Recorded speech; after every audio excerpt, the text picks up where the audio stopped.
adore that, definitely. Let's see some specific statistics. First of all, statistics by course.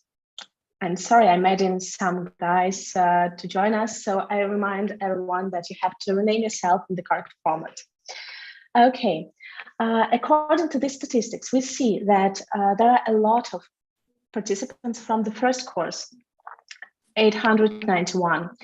931 participant is starting on the second year, 741 participants on the third, and 372 on the fourth. More than 800 participants have finished their bachelor degree, and they are graduates from the universities. Let's go on. We can see here, first of all, it's really amazing how a common task managed to unite students from different courses, different cities, and different universities. Regardless of their field of study, university, city, all the participants will compete for the right to enter the final of this championship of Challenge Cup Russia 2022 and present their solutions to the judges. Now we can see the statistics by city and university. 57% of the participants in the championship are from Moscow, and most of them are students of the top universities. Let's go on. Now we see the order of the presentations. In this order, you will present your solution to the judges, and please be careful. Remind the time and be ready to go on air with your presentation and talk to our judges. We see that the first team is Zen, the second one is Hayek and Mises, the third one is Biga, the fourth one is Malinnik, the fifth one is Integrated SWOT, F&P is the fifth, Team Posh is the, F&P is the sixth, Team Posh is the seventh, the Mighty Pechenki, interesting name, is the eighth, Case Aurora is the ninth, Follow Us, the 10th, Case Hunters, the 11th, Nearest Neighbors, the 12th, Case Chasers, the 13th, Chainsaw Man, the 14th, Profitable Vibrations, the 15th, and the last one, but not the least, obviously, Casers and Backpackers. Let's go on. We passed this round, the first round of the championship, and reached the semifinal. In the semifinal, 128 participants will present their solutions to our esteemed judges. At the end of the semifinal, only 48 of them will make it to the final, compete for the title of the best case worker in the country, and remain forever in the history of the championship. Your names will shine on the Champions Cup. Let's go on. This probably one of the most important slides is the timing. We are starting with an opening session, which is going right now. It will last until 12:45 p.m. After that, we go to the most interesting part, probably, the presentations. Presentations are divided to two parts. The first part will last until 2:15.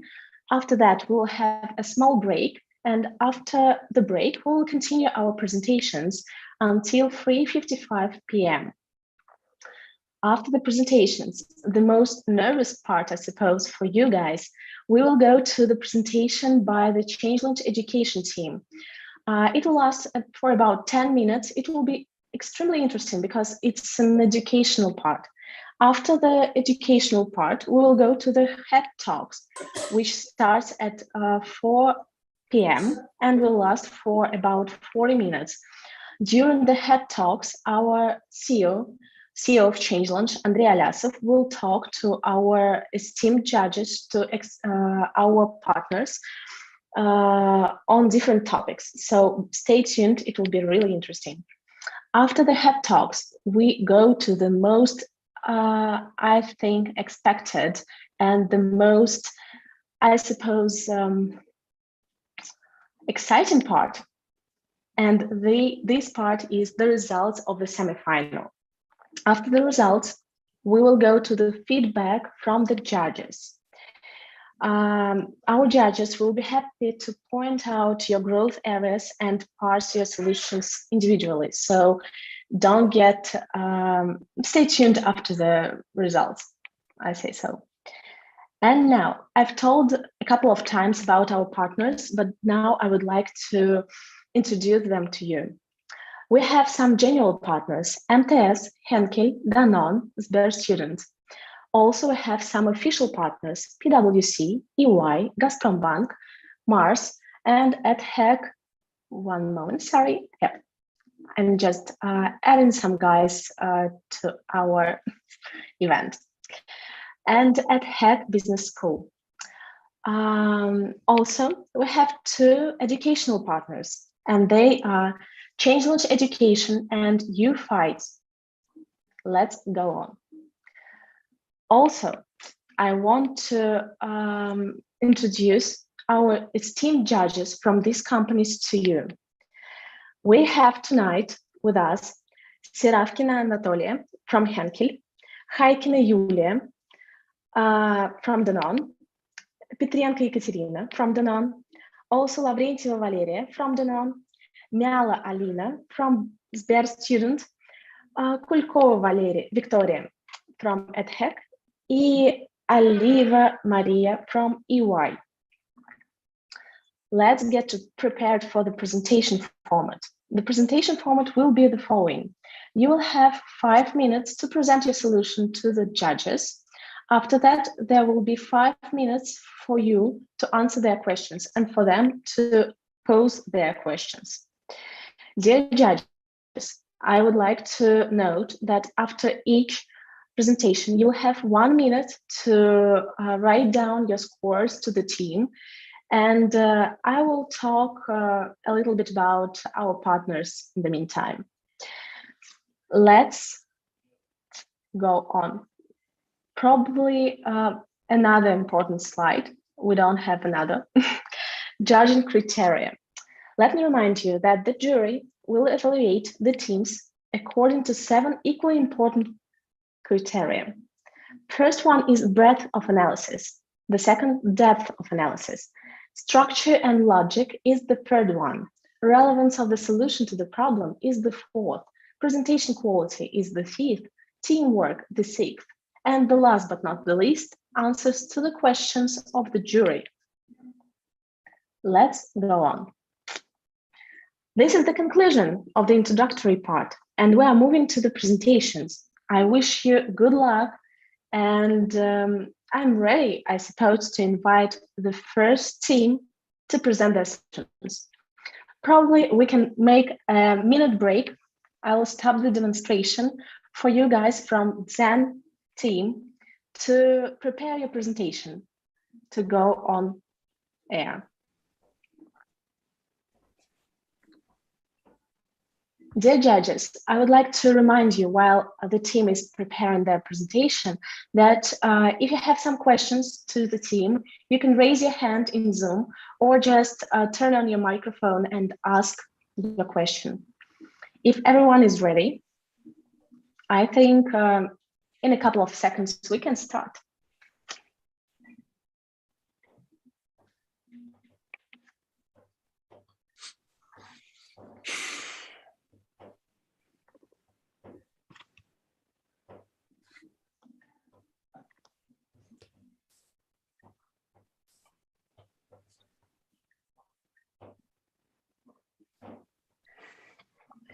Also, I would like to remind you that, dear participants, if you have some questions, you can write them down in the Zoom chat or in the chat with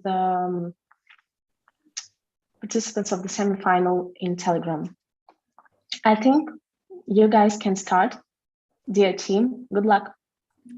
Thank you. Yeah.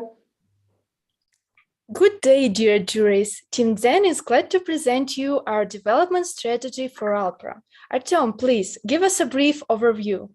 Sure, Nastya. The market analysis shows that in Russia, plant-based milk has great potential for growth in the 5 years, and people can care about health and environmental protection. We reviewed 4 initiatives with Alpro, compared them according to the criteria, and developed a strategy that is focused on seasonal drinks.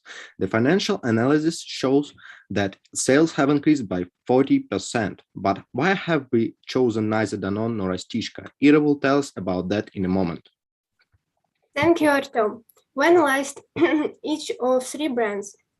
Danone is already well developed on the market, has many flavors, and is actively advertised. Rastishka has good brand recognition, advertising, and reputation, so we did not take these brands. And finally, Alpro. It has great potential for growth. Plant-based milk accounts for only 3% of the Russian market. Juries, will people continue to consume milk? The consumption of standard milk decreases every year, and people are looking for alternatives. Imagine, Alpro market is predicted to reach 500 million, and also we can move the main competitor, Nemoloko. Katya, and who is our target audience? The consumers make a conscious choice in favor of plant-based milk, and the packaging is also important for them. In the near future, consumption of plant-based milk will increase among wealthy young people. What is more, already 13 of non-believers are fasting and will be able to consume our product. So what is our strategy? Nastya will tell us about it. With great pleasure, Katya. We reviewed 4 initiatives with Alpro: new flavors of ice cream, smoothie sets, milk with muesli, and seasonal products. We compared them according to the criteria. Ice cream market is already high competitive. Smoothie sets are too expensive for consumers. Alpro milk with muesli is not convenient. But seasonal products suit all the criteria. So our choice is seasonal drinks with interesting flavors and packaging. For winter, it will be marshmallow and caramel flavors based on oat milk in mini packs. For spring, milk for pancakes based on oat milk, which you can use during Lent. For summer, a surprise flavor based on almond milk in a cocktail glass with a recyclable paper straw. And finally, for autumn, espresso and matcha drinks based on coconut milk in mini packs. And now Katya will tell us about channels and marketing. Thanks, Nastya. We combine offline and online channels. Besides, we decided to implement 15 vending machines and to develop a bonus system on Ozon. The vending machines will be installed in the popular coworkings and the busiest MCC stations. Moreover, we will cooperate with other brands such as Corny, Chas, and Holycorn. As for the bonus system, you buy 2 money packs of milk, gain bonuses, and cut a monthly calendar with Alpro recipes. And how we will promote? There will be a cook-on challenge in Bakar and collaborations with other YouTube bloggers. On Children's Day, we organize a sampling event in retail chains. Besides, we will launch a series of seasonal cartoon commercials. They will associate Alpro with intimate moments, families, refreshing, and business environment. And now Artem will tell us about finances. Thanks, Katya. We have calculated the financial indicator. The payback period of our project is 31 months. The average margin is 70%, and the discount till 10 to 20%. ROIC wheels 180%, and MPV 13 million rubles. What if there are risks? Not a problem, we'll fix them. But if they don't want to drink summer cocktails at once? People feel thirsty in summer all the time, and so we will solve everything. Thanks for your attention. The team then has performed for you. Now we would be glad to answer your questions. Dear team, thank you for your presentation. It was really nice, and you were very brave to start our event. Dear judges, if you have any questions to the team, you have to have some. Please raise your hand or just turn on your microphone. Yeah, I see that we have some questions. Ekaterina. Yes, thank you very much. So first of all, guys, really thank you for the presentation. That was my pleasure looking at the slides. Very interesting, very creative. I enjoyed it a lot. However, I have a question. Could you please help me understand what is the key moment of consumption for this proposal, for this product that you have, and what you could recommend me in terms of size of the product?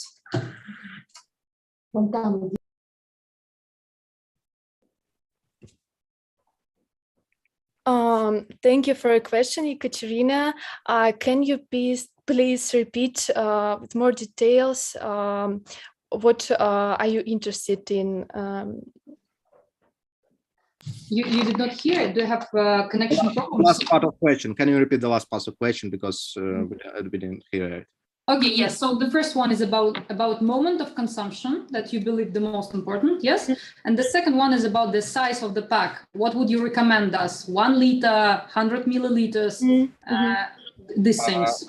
Can I begin to answer your question? First of all, I would like to answer your question about size. Our initiative offer you to in winter and spring and summer to drink milk in the size of 250 milliliters, you know, because our initiative, we will see what flavor of our initiative will be more demanded, you know, from what people prefer, to what flavor people prefer to drink, and then we can think about to increase our size to I don't know, 1 liter and other.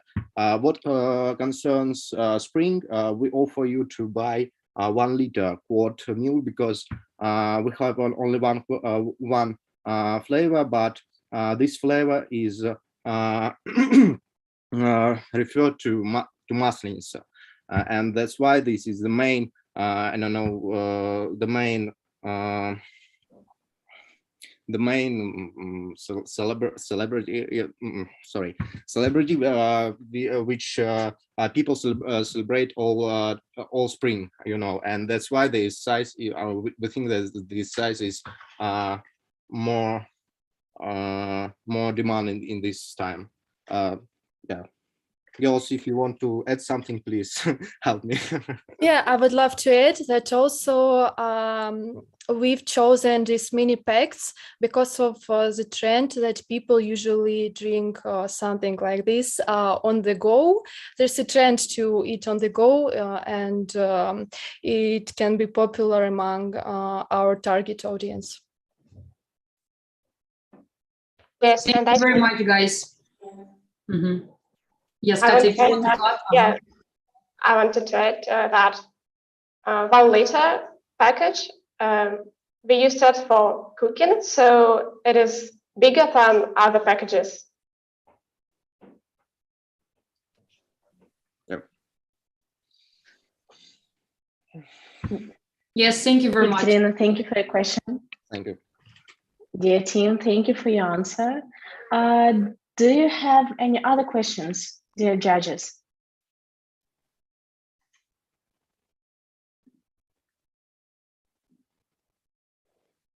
Dear judges, the team is waiting for your questions to answer them.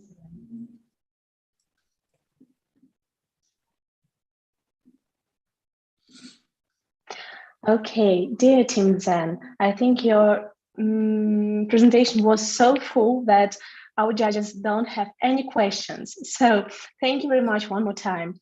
I remind the judges that you have now 1 minute to write down the scores for the team.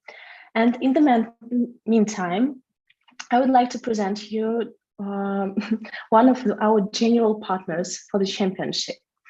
Henkel is one of the largest FMCG companies on the market, which has more than 30 years of successful operations in Russia.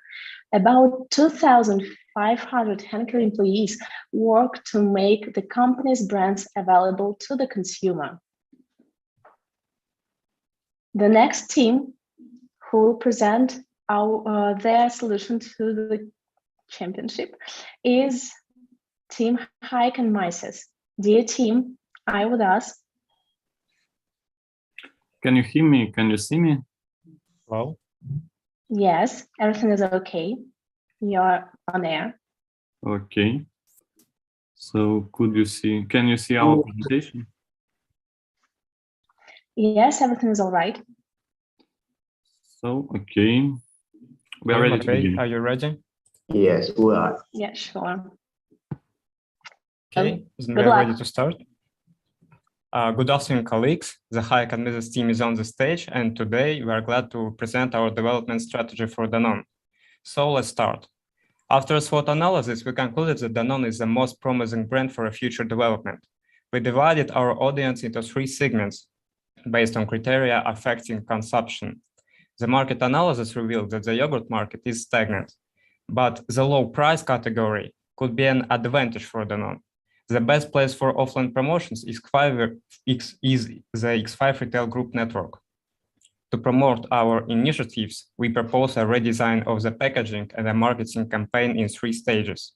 The result of our initiatives will be as follows: NPV 46 million, rubles, IRR 15%, and ROI 145%.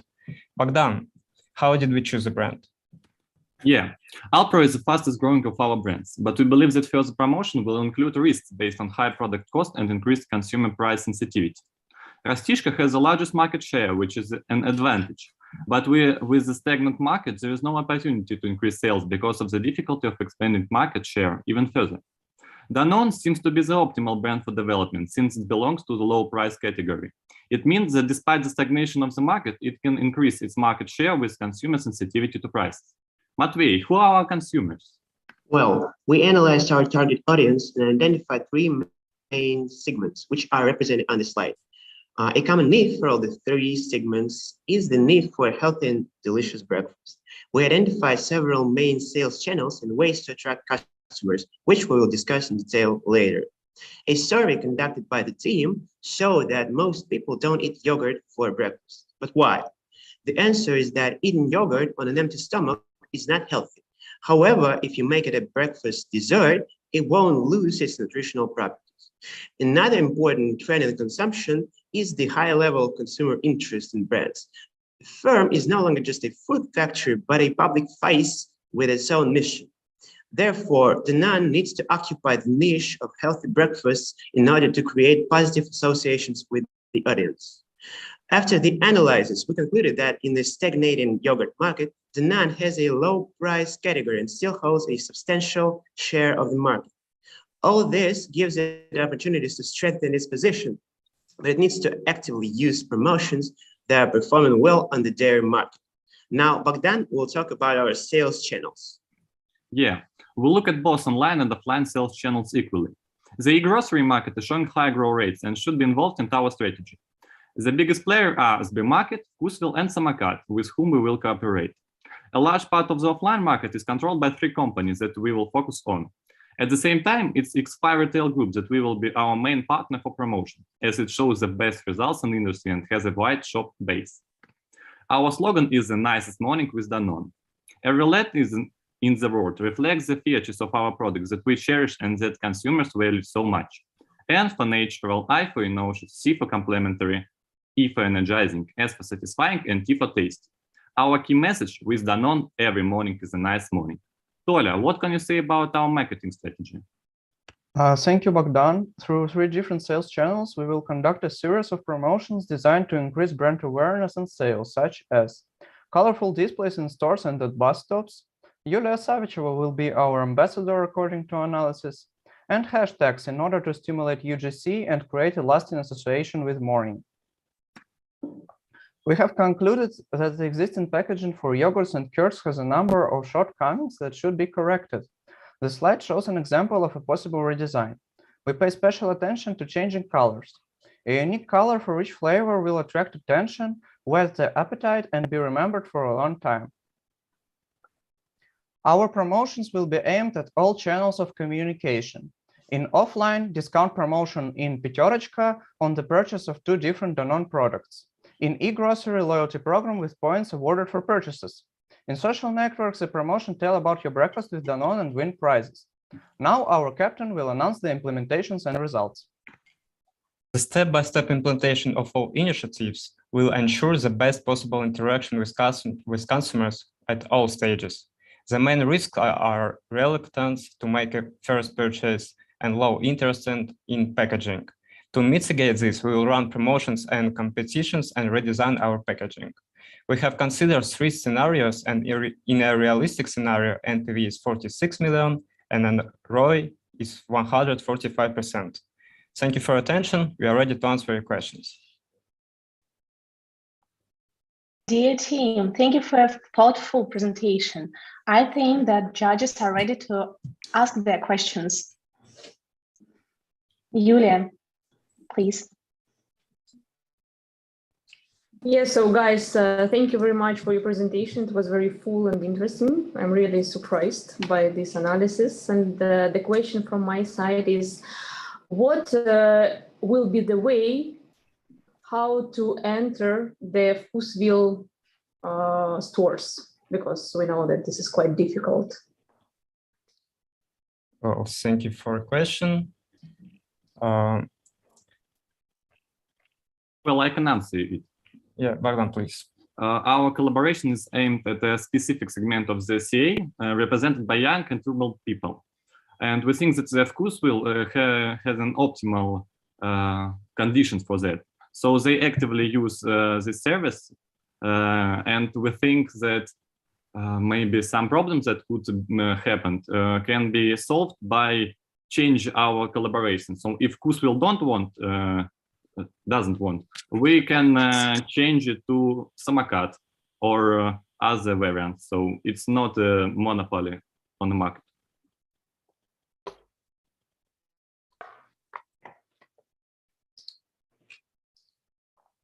Did you answer your question? Thank you, team.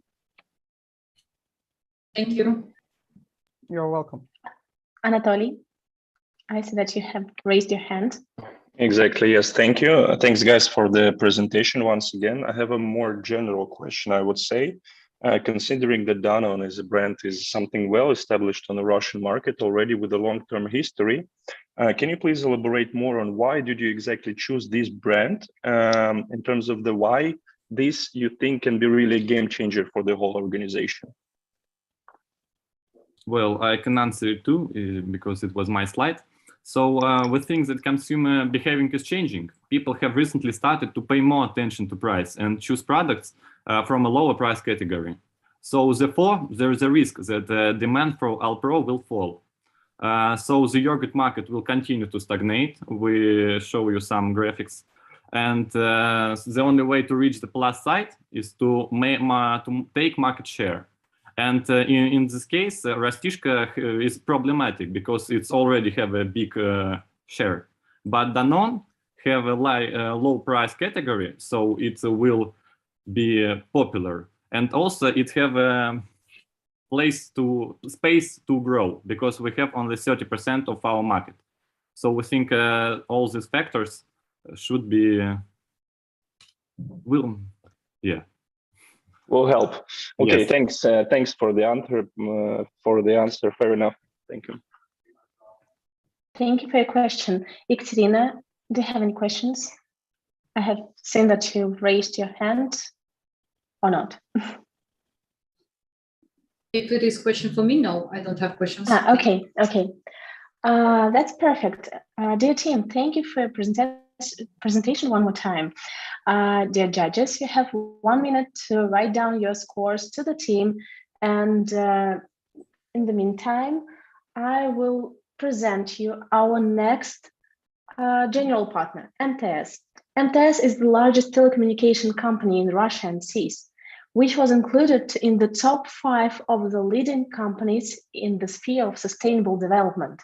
More than 86 million subscribers use MTS Group's mobile telecommunication services.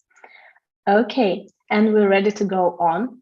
The next team is Vegan. Dear participants, are you with us? Are you ready to present your solution to the judges? Yes, hello, we are ready. We are here. Yes, hello. That's perfect. Excuse me, is that your presentation or? No, it's not mine, But just our cap. Okay. Turn off the Where is presentation. Yeah. Small problems to finish our presentation. Sorry, I'll try to. Sorry, a little difficult with it. Can you just leave some channel Yeah, I want to. simply? Could it? Yeah. I stopped it. All right. Okay. That's Thanks. time for the bigger team. Good luck, guys. So can we start? Yeah. Yeah, for sure. Good afternoon, dear jury, dear participants. My name is Ekaterina and I represent the Vega team. Our team is pleased to be here today. We've decided to choose Alpro brand because the category of plant-based milks is actively grows both in Russia and abroad. So we have invented a profitable promotion strategy for the brand, which consists of using not only ordinary promotional tools, but also of opening Eco Cafe Pro All. I'll pass the floor to Alla. Thank you, Katerina. By market analysis, we've identified that the wellness industry is ongoingly expanding with CAGR of 5 to 10% per year, covering more and more trends within its main categories. Alpro has the potential for creating new customer experience by finding points of contact between these trends. We've also made a survey of young people to make our results relevant. The full results are in appendix. And then on the next slide, we have detected 3 main pains of our target audience based on our research and decided to make the central initiative a new hype cafe in Moscow for better awareness and richer gastronomic experience. The concept of the Cafe Pro All is to guide visitors through flexitarian lifestyle and healthier food options, which corresponds to the Alpro brand vision and consumer trends. Here you could see possible design and slogans of the cafe. We were inspired by the milk bar from the movie A Clockwork Orange, and all our cocktails have special properties. Let Ekaterina continue. Thanks, Alla. So the cafe launching will be fueled by prayer marathon, so to interact with the audience and maintain a long-term contact. Firstly, we will have advertising campaign in media about the new marathon Dry January from Alpro. The duration will be from 3 to 5 months, and by this marathon, we would like to attract more audience and then announce about the opening of our new Eco Cafe. Alla will continue. Thanks. Here we have calculated what the costs could be to create the cafe. We also tried to calculate the costs and income. This is approximate data from open sources of similar cafes and restaurants.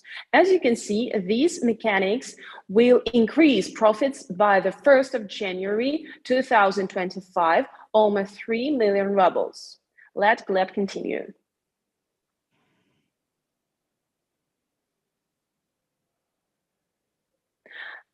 Gleb, your microphone.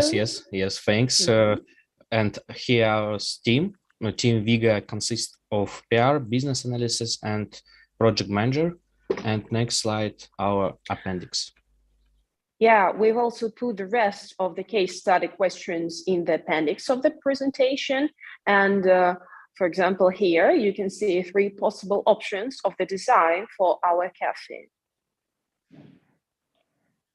So there is the design of the menu on this slide. All cocktails are a new combination of plant-based milk and other interesting components. They are mostly non-alcoholic, but also you can keep the alcoholic ones. And here we presented a roadmap of all initiatives for our products in general, and also the promotion for the Pro All Cafe itself. On the next slide, you can see all counted risks. Then target audience portraits. Here, CGM. And after that, the results of the survey. Well, thank you for your attention, and we are ready to answer your questions. Dear team, thank you for your solution. I really love the concept and design and the cocktails, actually. Dear judges, do you have any questions to the team? Sure, Maria. Yes, hi team. Can you please repeat again why from the 3 brands did you choose the L Pro? Yeah, actually, it is because the category of plant-based milk is actively growing now in both Russian markets and in overall, and this niche has really huge potential. We've like see and researched a lot of information about that, and we also make this kind of survey, so we understood that it could be really potentially good and interesting to make a kind of strategy for this brand. Okay, thank you. Okay, the next question, Anatoly. Yes, thank you. Thanks for the presentation. Did I get it right that the idea is to run eco cafes, like a new retail model? And if this is yes, if the answer is yes, then how do you see the fit into existing sales organization, or I would say the whole company organization, because this seems to be a new sales channel. So either this is a new legal entity to be run, or this is a franchise model, or how do you see this? I mean, generally, how to fit it into existing business model of the company?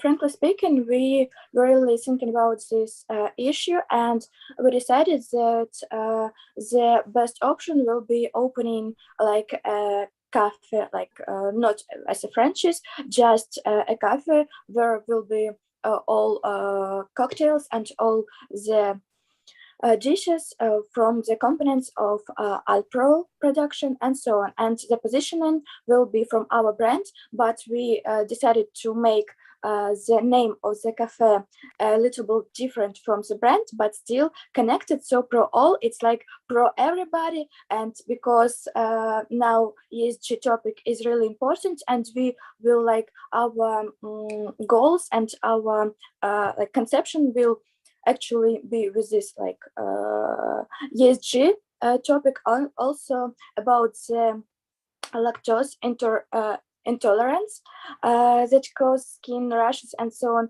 And with our milk, all people could like drink milk products because they won't have bad effect on their health. And so it's interesting for the youth.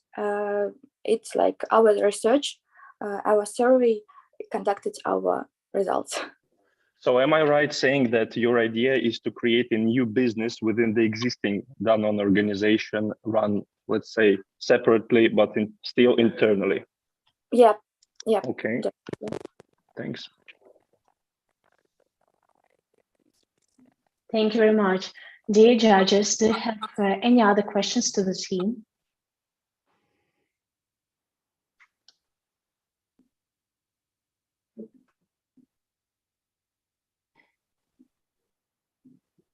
Okay, dear Viga team, I'm happy that you presented your solution. Dear judges, you have 1 minute to write down your scores to the team, and the team Malinik, be ready to present your solution within a minute. While you are preparing, I would like to tell you a little bit more about our general partner, Danone. Danone is the global leader in dairy and plant-based products, a company with a dual approach. It's very important that it is based on a combination of a successful business and care for employees and society as a whole. I see that Viga team is still showing their presentation. Oh no, Malinik. Malinik, welcome to Be Online. You can start your presentation. I'm handling my microphone to you. Yes. So hello, we are representatives of the team Malinik, and we are glad to share our development strategy for Danone in Russia. So our team focused on the Alpro brand to design a blueprint for further market expansion. So we recommend opening a milk shop chain to promote the culture of milk to go. So there's several milk vending machines in the busiest places of Moscow and St. Petersburg, so that we are always near our customers. We also want to collaborate with bakeries under the slogan that desserts and buns are always better with a cup of milk. Our solution will strengthen our market position by 13% and will attract about 441,000 new customers. So let us start by highlighting why we've chosen Alpro. It's no secret that plant-based products are a trend today. For the past 3 years, the market has grown by 190%. In comparison to other industries, it's a significant growth rate. I'd like to pass my word to Evdokia. So we have analyzed the position of each brand in the market. Danone is the market leader as represented in 100% of the varied product categories in the market. Rossishka is the undisputed leader and has a 125% more diverse product portfolio than competitors. Alpro is second in the plant-based milk market. However, the brand has a 6% more diverse product line, which is appreciated by consumers. So Alpro has the greatest growth potential. Well, to define the most prospective region for our development, we have used the data about the population in this area's percentage of lactose intolerant people, religion, which can also influence the demand for milk products, also average income and spendings for breakfasts and snacks. According to this data, our development in Sverdlovsk region presumably is the most profitable. There are 50% of lactose intolerant people. That it's about 6 and 2 million, and average spendings for breakfast and snacks is 121 ruble for one breakfast. After defining our target area, we can turn to our initiatives. Our global initiative is to change consumer habits. There are short-term and long-term programs. The first ones are product placement and promotional program targeting children from orphanages, which will help keep the company's values in mind. Purchasing milk, child gets a code that allows him to upload the drawing to the site. Some drawings are used for merch, and the winning children get a chance to visit the factory. The second ones are aimed at the location of machines for self-bottling milk in bakeries, which will help it possible to use the core memories of consumers about abundant milk. Vending machines are also installed in beauty salons, fitness centers, and food stores, through which the largest flow of customers interested in their own health passes. The last initiative is the creation of a milk store, an analog of Starbucks. It is aimed at all clients who can't imagine the morning without a cup of drink in their hand, but are beginning to understand the dangers of coffee. The launch of all strategies is scheduled for the first quarter. Some of them, product placement and campaign for kids, are planned to be completed by the end of the second quarter. We expect that the remaining strategies will continue to function beyond the planning horizon. Let's move on to the financial part. Creating a financial model which tries to predict the number of potential customers. The forecast is based on the average possibility and the number of people with lactose intolerance. As the result, the revenue from the project is 92 million rubles. The main drivers are milk shops and collaboration with coffee shops. Depending on the cost of raw materials and logistics, 3 development scenarios were considered. In each scenario, the project reached payback by the beginning of the 4th quarter. The NPV of the project in the baseline scenario is 3,200,000 rubles at a discount rate of 14%. We consider these indicators extremely great and expect that the project will be successful in the long-term period. Now we're ready to answer your questions.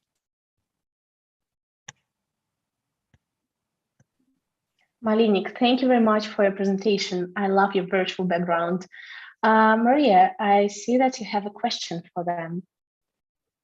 Yes, thank you, Tim. My question is, as far as I understood, you suggest to run all the strategies, all of them. But if I would ask to choose top one or top two, for example, if you don't have so much resources to run all of them, which one would you choose? Yes, so our key strategies are the milk shop chain, and also we would like to stop on the idea of spreading vending machines across St. Petersburg and Moscow, because that way we will be able to change like customers' habits and promote this new culture of milk to go. That is our key idea. Thank you. Thank you for your question. Dear judges, do you have any more questions to the team?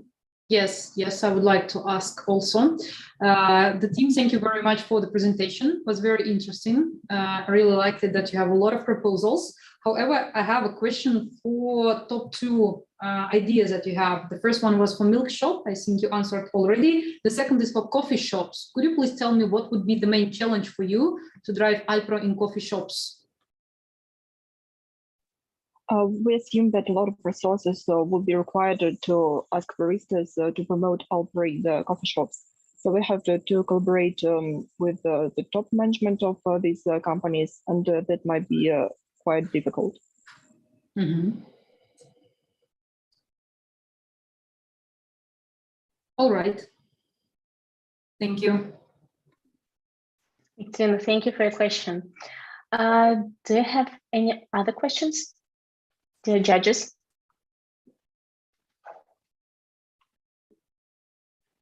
Victoria, yes. Yes, hello. Thank you so much for the presentation. It was super interesting. I actually have a question regarding the marketing strategy.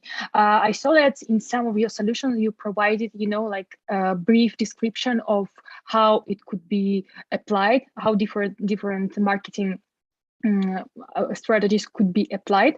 But could you please just highlight the main marketing strategy that you're going to use in your solutions? Some of our initiatives use a HoReCa method. We mean that the customer comes to the place where he usually buys coffee or bun, and we promote our product just in the place. The second type is taking part in some challenges and sales programs in product placement in some online shops and other things. So we just make an advertisement of our product, and some campaigns we're running at the moment. So basically, that is your question. We use HoReCa and some online advertising. All right, thank you so much. Dear judges, thank you for your questions. Now you have 1 minute, if there are not any other questions. You have 1 minute to write down the scores to the team. In the meantime, I will tell you a little bit about another general partner of the championship, the SBER Student. The SBER Student is a student accelerator for students in Russia and is an opportunity to learn from the best entrepreneurs and professors in Silicon Valley and evaluate the potential of implementing a business idea in a full-fledged businesses. I think that it is very interesting, and I'm ready to ask another team, the next team, Integrated SWOT, to come here, to go online and to present their solution to our judges. Integrated SWOT, are you with us? Are you ready to show your presentation? Yes, just a second. So, in just a second. Yeah, for sure. Oh. Good luck, dear team. Thank you very much. So, good afternoon, ladies and gentlemen. The team Integrated SWOT would like to present the strategy for Rastishka. Before we move on to our initiatives, let's briefly discuss why we've chosen Rastishka among other than brands. We felt that it gave us the greatest freedom. We rejected Alpro because its aggressive promotion could interfere with other than dairy products. Finally, Rastishka is the strongest brand among the three. It is known to everyone since childhood and has a potential for further expansion. Our strategy is next slide, please. Our strategy is called Dinoworld and is built around dinosaurs. It consists of three main elements: toys, with curds and yogurts, and mobile application, and selling yogurt without packaging. So let's get started. Basically, all of our initiatives are related to education. We decided that we can educate children both in matters of the environment and history of dinosaurs. We believe that the best way Rastishka can educate children is using toys which portray the real dinosaurs. We believe that the best way these toys can be included with eating yogurts and curds of Rastishka and contained in special boxes like those which were already used while adding toys to Rastishka some years ago. Every toy has to include an instruction that would contain information about the dinosaur and a QR code which can be used in the Rastishka mobile app. But first things first, and now my colleague will tell more about the app itself. Yes, thank you. So let's move on to the mobile app, and it works this way. So consumer buys a Rastishka code product with a toy, then scans QR code to enter the app and watch educational video about the dinosaur represented by the toy. So the toy becomes one of the player's pets, which player can feed and train to prepare for competitions with other players such as races, football, etc. Winning player gets special coins, which player can spend on food for pets and changing characteristics of their pets, such as colors, skills, and etc. Player may get special coins for winning mini games like puzzles and quizzes, and player may get additional skills and boost skills by using codes printed on the inside of the Rastishka products. The app doesn't generate revenue by itself, but rather serves as a tool for promotion for other initiatives. Thank you very much. So, what's in common between global pollution and a meteorite that hit the Earth about 66 million years ago? They are both the causes of drastic consequences for living beings. If we don't care about our environment, we might end up like dinosaurs. That's why it's important to teach kids to take care of waste, and here, whereas Rastishka comes to help. For this reason, we will sell yogurt through special vending machines.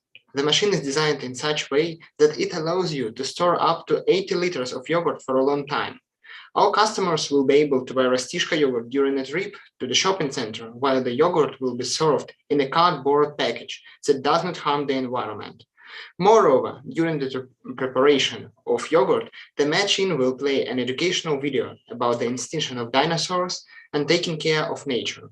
Finally, after the order is issued, the machine will give a special QR code on the screen, giving a unique skin in our mobile game. We plan to put our vending machines in the largest shopping centers in big cities at the rate of one vending machine per 1 million of people. You can see the primary indicators for 2 years. This is the period when all the initiatives will be working at a full scale and will ensure long-term profitable investment. And here you can see our team slide. Thank you for your attention. We are ready to answer your questions. Dear team, thank you for your presentation. I see that Anatoly has already raised his hand. Yes, thank you. And thanks to the team for this, I would say, very creative approach and very interesting initiative. So you have really different ways like these toys, apps, and the new vending, which I think all of them would require a lot of, let's say, novelties from the organization in order to implement this and make this live. So where and what do you see to be the biggest challenge here? Well, I can start. I think, well, I personally think we didn't really think it in this way, but my opinion is that the biggest challenge would be developing an app, because it would require significant like IT support and the initial well, investment, but it is partially based on the apps that Rastishka already has. For example, Rastishka has already has an app like with a game, so it would be based on that, as we believe. So it wouldn't be impossible to do, by all means. And about the toys, well, Rastishka already has an experience in making them, like in selling them. So this wouldn't be much of an issue, and the vending machines can be bought, and we calculated the costs of it, so it's not a big challenge as well. Thanks. Thank you for your question, Alina. I see that you also had a question. Yeah, thanks a lot. Thanks a lot, dear team, for your presentation. I have two questions for you. The first question, do you have a timeline for all your initiatives? Because I don't understand whether all initiatives will be at the same time, or for example, in 1 year you are starting with your game, yeah, on your iPhone or Android. At the next year, you are going to the vending machine and so on and so forth. So what is the timeline? Well, I may try to answer your question. So the first one about timeline.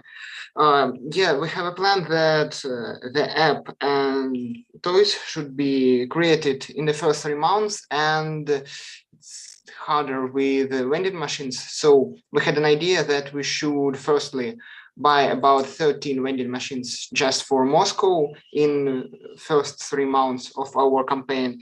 And in next 3 months, we will buy 6 machines each 3 months. So in total, we will have about 30 machines in the next year. Thanks. And the second short questions about your initiatives with the toys. Is it just a promo, or you propose to give a toy for permanent staff with the brand? I'm sorry, could you please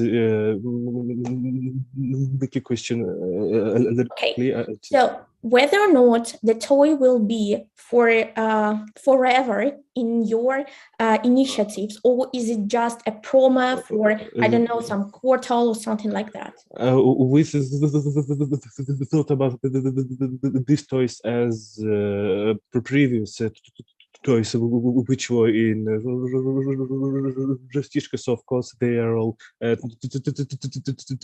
temporary until we decided that it's time for them to leave. Okay, so this is just a promo for some period. Okay, thanks a lot. Thank you for your question. Julia? Yeah, so thank you very much for your presentation. It was very interesting. I have one question about the assortment and the initiatives. As I understood, this initiative with dinosaurs is planned only for one SKU with this topper, and the other SKUs in the portfolio, how they will stay? So in the current design, or are there any ideas how to support this? Because it's not clear from the presentation. Other products will be will stay the same, but require a minimal adjustment, because the codes for the app will be included with them. It can be either like simple codes or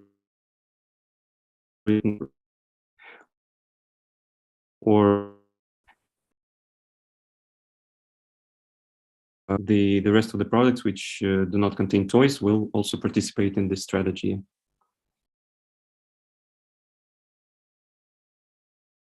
So that means that the whole portfolio of the brand will participate in these activities. Am I right? Yes, you're right. But the other will participate by containing special codes that provide additional skins and may boost skills of the players that use the app that we described in the presentation. Yeah, that's clear. Thank you. Thank you very much for your questions. Now we're ready to continue our trip. Katerina, do you have any questions? I see you on the full screen right now. Okay. No, sorry. Okay, yeah, sure. Before the next team, the team F and P will present their solution to you judges. You have, as you know, 1 minute to write down your scores to the team. In the meantime, I would like to introduce the next championship partner to you. PwC is one of the official partners of the event, the largest auditing company, and the most valuable brand of the Big Four. More than 3,000 companies in Russia use PwC, and they are PwC clients. Dear team F&P, are you ready to present your solution to the judges?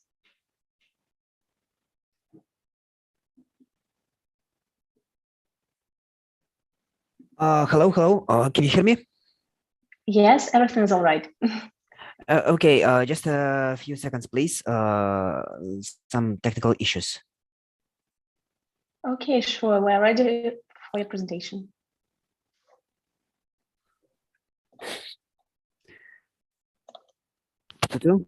So,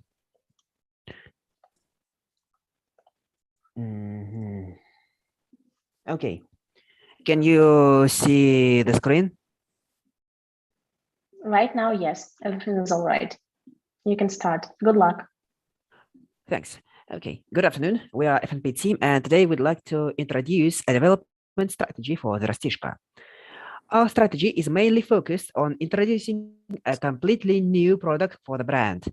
With a combination of promotion and distribution initiatives, we expect new strong relationships with customers, significantly increased sales, and as a result, increased share on the market. This decision is determined by many trends on the market, from reasonable consumption to the convenience of yogurt. You can eat it anywhere. However, the dairy market in Russia is almost not growing, so we have to enter this competition to increase our sales. Next slide, please. About competitors, Danone, including Rastishka, occupies about a third of the dairy products market. However, there are many types of dairy products from other brands. It encourages us to enter the market with a radically new solution. Next slide, please. Talking about customers, mainly they are children aged 3 to 9 years and their parents who buy yogurt. Based on the growing trends in healthy lifestyle, it was decided to get rid of sugar in a new product and introduce probiotics. Knowing that most children have sweet tooth, we decided to combine great taste and healthy components that will not lead to health problems. Next slide, please. Here on the slide, you can see our bio-yogurt packaging. It involves 3 elements. A recyclable jar, which contains non-flavored yogurt with probiotics and bifidobacteria. A straw with flavored fructose granules, which dissolve while a kid consumes yogurt. And a collectible toy hidden under the lid. The yogurt contains no sugar and starch, but all essential microelements and vitamins for children's safe development. Next slide, please. Well, in order to promote our yogurt, we are going to use various tools, from targeted marketing and cooperation with TV and influencers who will spread the results of scientific research and surveys, for example, that consumption of our yogurt significantly reduces the risks of obesity and diabetes among young customers, to a loyalty program and including discount allowance. However, the most unique initiative is the annual Rastishka Children's Festival, which will be held at parks in 15 Russian cities, and where product sampling of our products, Dino animators, various workshops and contests will be offered. All money earned from the festival and also fixed Rastishka's own donation in the size of 10 million rubles will be donated to orphanages and charitable or non-profit organizations, for example, the Gift of Life. As a result, increased brand awareness, authority, customers' loyalty, and sales are expected. Next slide, please. Next, the distribution of the new yogurt is planned to be conducted with the help of retailers. Cooperating with presented retailers will help to achieve the best coverage of the population and will bring 271 million rubles a week. Next slide, please. Moreover, the strategy involves the distribution of yogurt through e-commerce platforms presented on the screen. Cooperation with them will bring us 400 million rubles a week. Next slide, please. Looking at the figures, well, expected one-year sales equal about 1.5 billion rubles. Expenses on the all initiatives are equal about 1.8 billion rubles. However, the payback period is quite short. Return on investment is larger than 100, or to be more exact, equals 154. And NPV remains positive with various discount rates ranging from 0 to 30%. Hence, initiatives can be successfully implemented. Next slide, please. Okay, sales are planned to begin in September 2022. Promotion tasks are linked to the same date. This delay is due to the need to finish formula, state registration, and the signing of supply contracts. So that's all that we wanted to say. Thank you for your attention. If you have any questions, we would be happy to answer them now. Dear team, thank you for your presentation. It was really interesting to listen to you. I see that Yulia and Anatoly raised their hands. They're ready to ask their questions. Yulia, please. Yes, guys, thank you very much for your presentation. It was very interesting, and there was a lot of information. So could you please clarify how many SKUs and which flavors and what will be the portfolio which you plan to launch?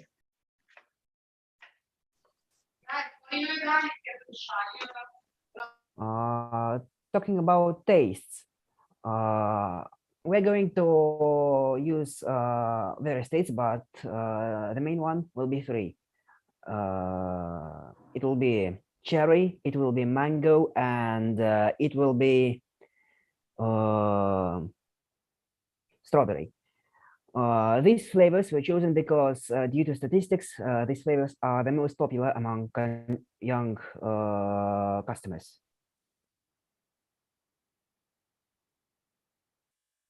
And could you please repeat the second part of your question? Yeah, so there will be 3 SKUs, as I understood from your clarification now. You mentioned 3 flavors, which you said that 3 main ones. Sorry? 3 main ones. In future, the range will be. Yeah, we want to expand our line if there will be if our product will be enough popular.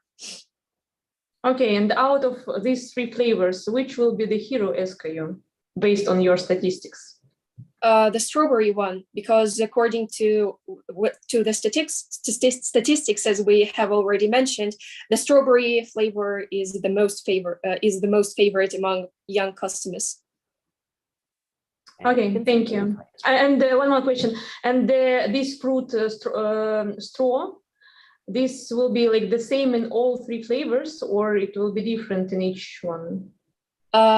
So basically, the small granules, the elements in the straws will be different based on the flavor of the yogurt. So, for example, if we are talking about peach yogurt, in the peach yogurt, the granules will be with peach flavor, respectively, and so on. So the granules differ based on the flavor of the yogurt.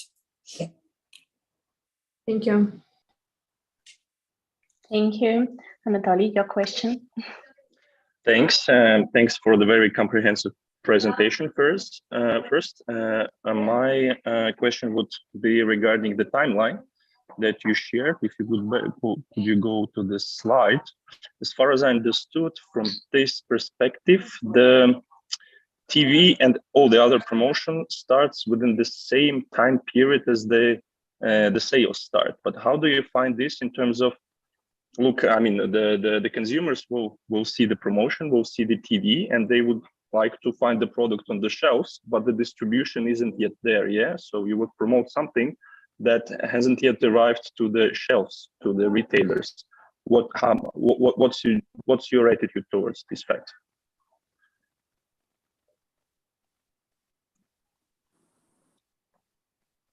I think I can answer. In TV marketing starts same time when selling starts. So in September, we won't use TV advertising before September. When a customer sees an advertising on the TV or in the internet, they will be already able to buy the product. Maybe not in every shop, maybe not at every e-commerce marketplace, but we're sure that starting from September, when we are starting the advertising campaign, everyone can be able to buy this product. So the distribution basically would have started prior the promotion period.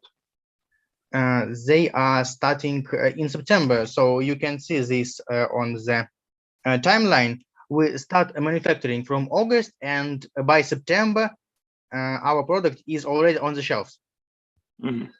Yeah, the selling starts on the September also, according on our timeline. So I think there will be no conflict between advertising campaign and selling process.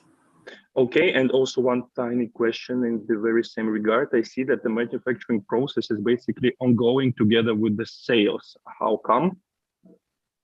Yes, it's so because, so for example, we're starting producing in August, and a product we have manufactured in August will start selling in September. Then we will just manufacture new now I see. new shipments and bring them to shelves. Okay, so you refer to the formula has been developed, it's frozen, then you start the distribution, but at the same time by manufacturing process you mean the, let's say, the production period. Yes. Okay, I see. Thanks. Thank you for your questions. Dear team, thank you for your presentation one more time. Before we go to the next team, which is called, one moment, it is called Team Posh. Yeah. Dear judges, as always, you have some time to fill in the scores to the team. And in the meantime, I will tell you something about our next official partner, Mars. Mars is one of the biggest producers of food and pet food. Mars in Russia is represented by factories in 5 regions and 1 research center for the pet food. Also, more than 6,000 employees work in different business segments of the company. Dear team, Team Posh, are you ready to present your solution to the judges? Yes, can you see our presentation? Yes, everything's all right. Okay, well, we are ready to start. Good luck. Hi, everyone. We are Team Posh. My name is Yulia, and here with me are my colleagues, Diana, Dasha, and Polina. We're happy to present to you our development strategy for the brand Alpro. Okay, let's go. We suggest creating a new niche line on the go with new products which are convenient for an active person. We suggest yogurts with spoon inside, drinking yogurts, and cooling drinks. The strategy for Alpro will drive sales up to 127 million rubles in the following year. Now, Diana, please start with market analysis. Thank you, Yulia. According to global data market trends, lactose-free dairy products are expected to drive the market growth. Statistics show that 38% of consumers in Russia tend to be intolerant to dairy products, and almost 11% follow a healthy lifestyle. Keeping in mind that this segment in Russia is still in the early stages of development and hasn't become a mass market, combined with the low level of competition, Alpro is the best choice to invest in the next 3 years. That will bring us to our next point, and I give the floor to Dasha. Thank you, Diana. We have defined a portrait of the target audience, which is based on the results of the surveys that we conducted and analysis of consumers. Firstly, we found that most people choose plant-based milk because they consider it healthier than dairy one. Secondly, the target audience most often pays attention to natural composition, taste, and eco-friendly convenient packaging when choosing products. Based on these two major consumer trends, we suggest a new product line on the go. I see that you're looking forward to our ideas. Therefore, I give the floor to Polina, who will tell you about them in detail. Thank you, Daria. The new on-the-go line is represented by three segments.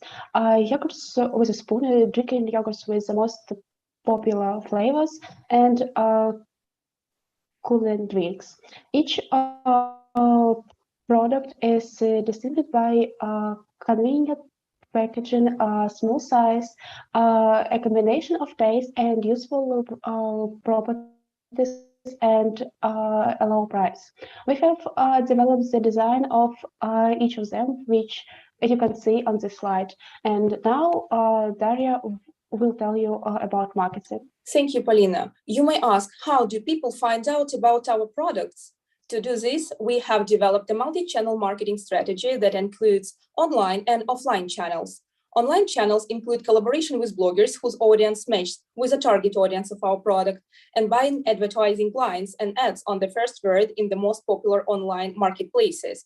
As for offline advertising, we decided to place banners in the places with the largest presence of the target audience and make additional product layouts in shops. Next, Polina will tell you about the sales channels.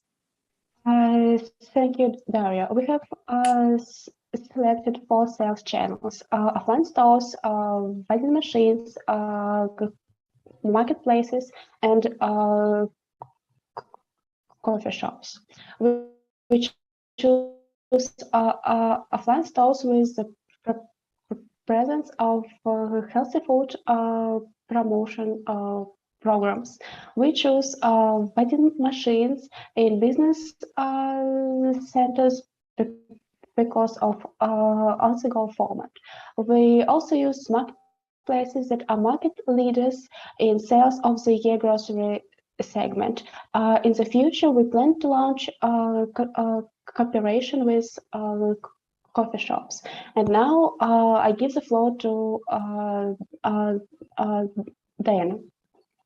Well done, Polina. The project remains profitable in all scenarios, optimistic, baseline, and negative. The scenario analysis is based on the forecast of demand for the new product and macroeconomic indicators. The project is stable due to the dynamic growth of the market of plant-based drink and the lack of similar offers among competitors. Total investments amount to 39 million rubles and are mainly related to the modernization of the production line.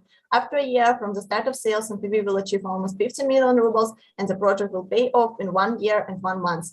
Time is moving on, so let's turn to Yulia.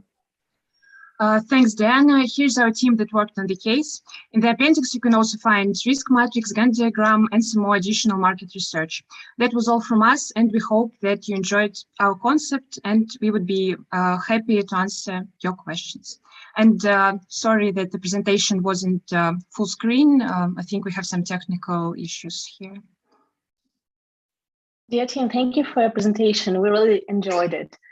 Dear judges, I see that you already have 2 questions. Please, Ekaterina, you were the first to raise your hand. Yes, thank you very much. It's true, guys. It was a very interesting presentation. I think we all enjoyed it. I have 2 questions. The first one is about pricing strategy that you have selected. There are different approaches exist, but what I see that you propose to consumers to have different price segments from 70, yes, from 60 even rubles to 100 and almost 10.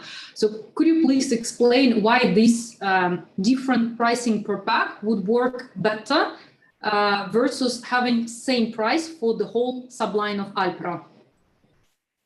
Thank you for your question. To calculate the price, we analyze the pricing policy of our competitors, and also we kept in mind that our product brings to prime brands, and secondly, we calculated cost for production, so we can form this price. So basically, different pricing is because of different costs of production. Yes, of course. Okay, and you also mentioned competition. Who would you consider your main competitor? in this type of product? Our main competitor is Nemoloko. He already has similar products, for example, yogurts. And so we made our on-the-go concept to place some niche. Mm-hmm. Okay, good. Thank you. And thank you for your question. Alina. Yeah, thanks a lot. I have a questions about why you're choosing such a product line and how would you differ from your competitors, because actually what you are proposing is doing not the brand Nemoloko, yes, but the other brand Valley, who is doing different breakfast with oat milk and so on and so forth. So what is your idea of such a product line and difference with the competitor Valley? Probably I can answer these questions. First of all, we did some research about all the market leaders in the Russian market, and then we also did some research in the products that each of the brands offered. And so we came to the conclusion that such product line is new to the market, to the Russian consumer. For example, matcha latte or cappuccino with the cinnamon on oat milk is something that Russian consumer can buy in the every shop. So this and it's also about our concept. It is the case with our yogurt that new and suitable for our target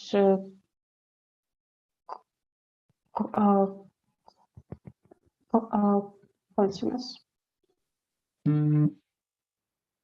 I can add.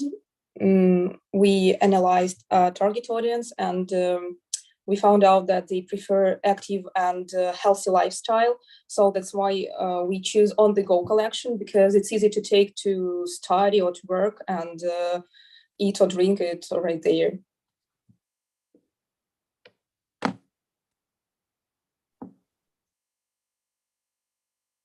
Yeah, that's all I wanted to tell.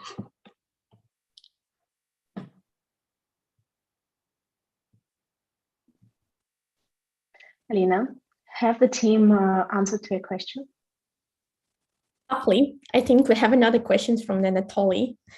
Yes, exactly. Sorry for jumping in. Yeah, sorry for jumping in once again, because I had the very same question. Just for me to understand, your competitive advantage would be the variety of flavors versus the competition. Yeah, why? I mean, in different words, why would I, as a consumer, buy Alpro rather than Nemoloko?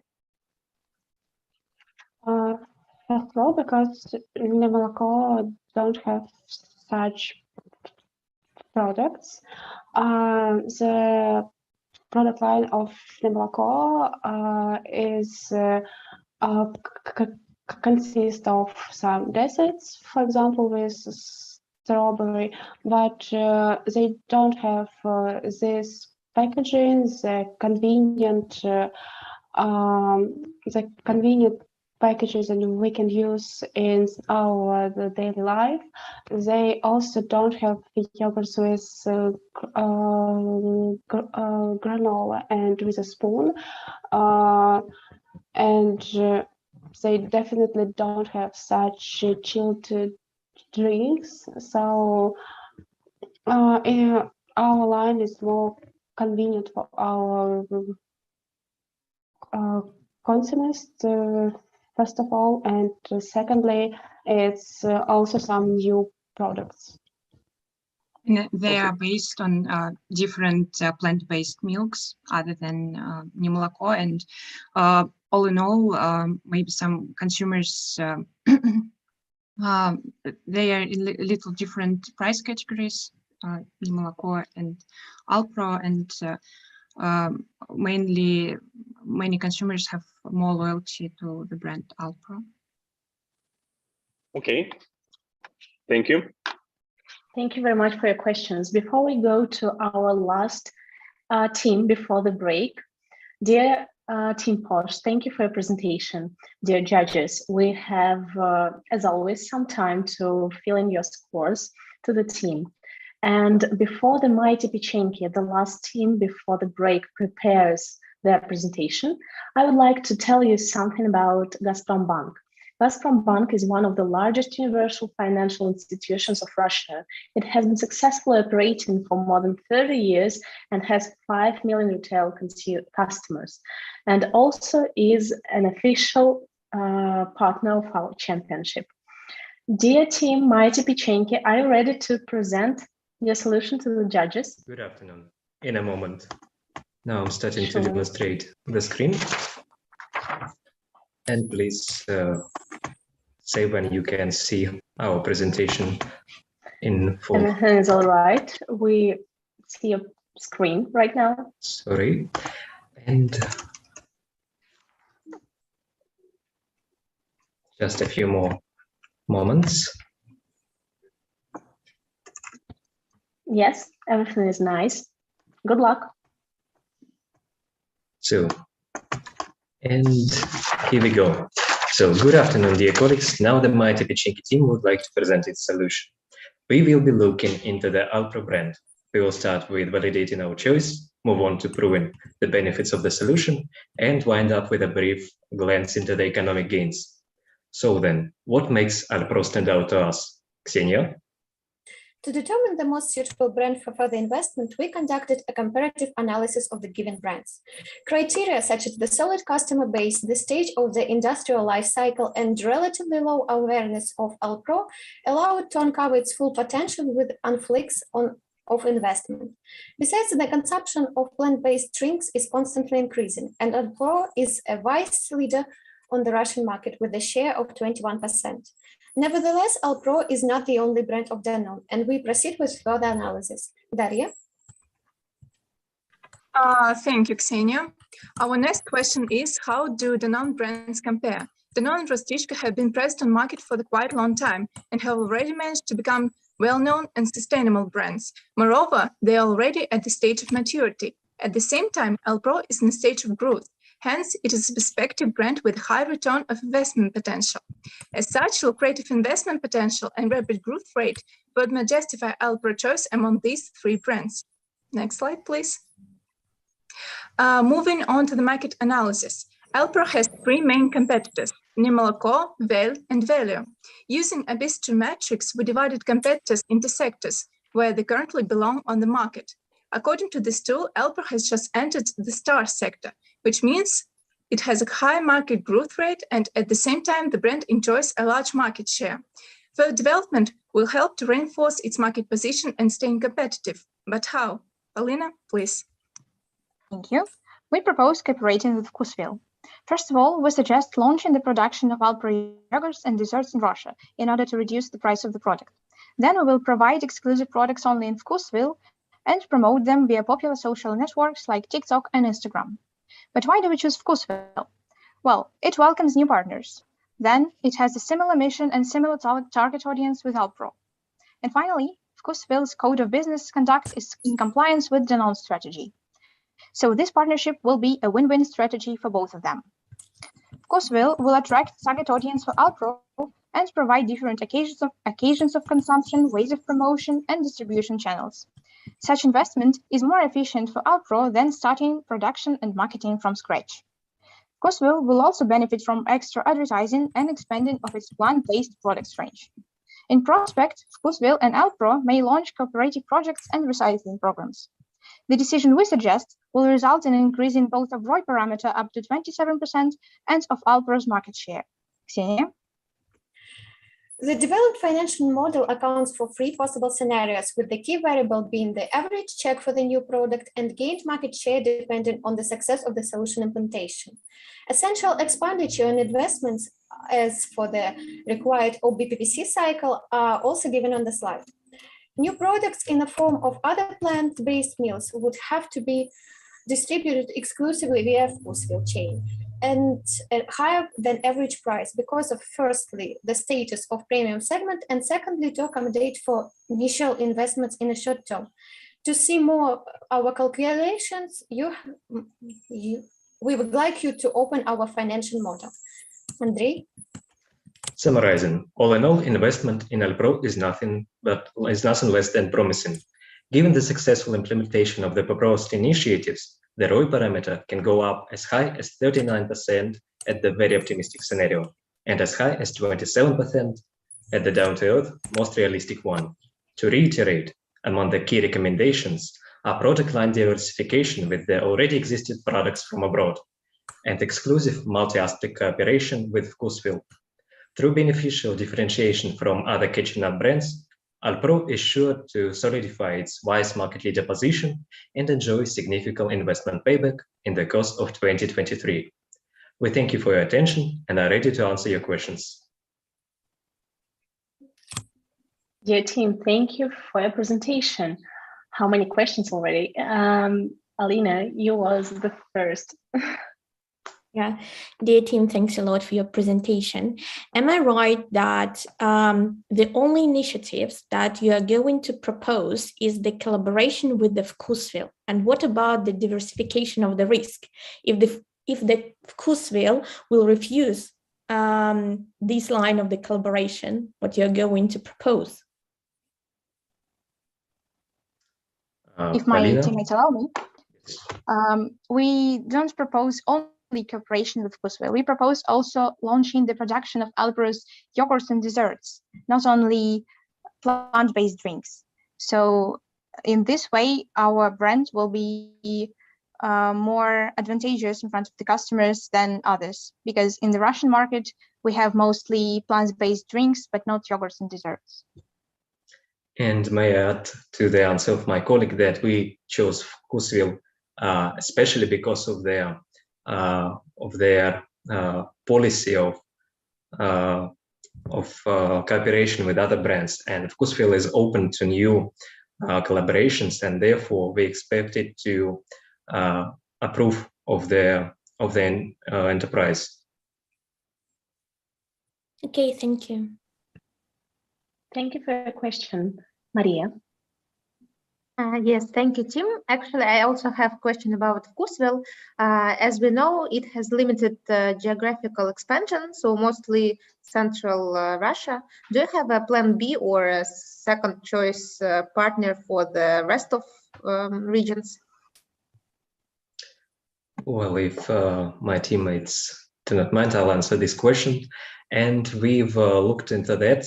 We've launched an analysis and found out that in the last few years, Vkusvil chain has enjoyed rapid growth, and not only in the main cities, in the large cities such as Moscow and St. Petersburg, but in the other regions of Russia as well. And the trend is likely to continue to go on in the near future.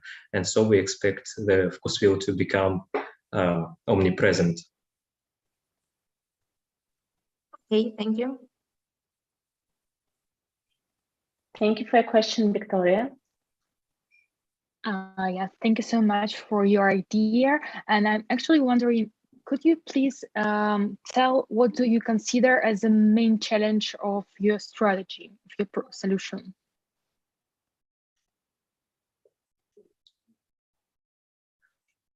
Well, once again, if my colleagues are okay with that, we've come to a conclusion that it all depends on how willing are the customers in Russia to embrace new products.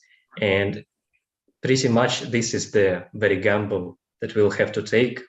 But all the analysis, all the trends and tendencies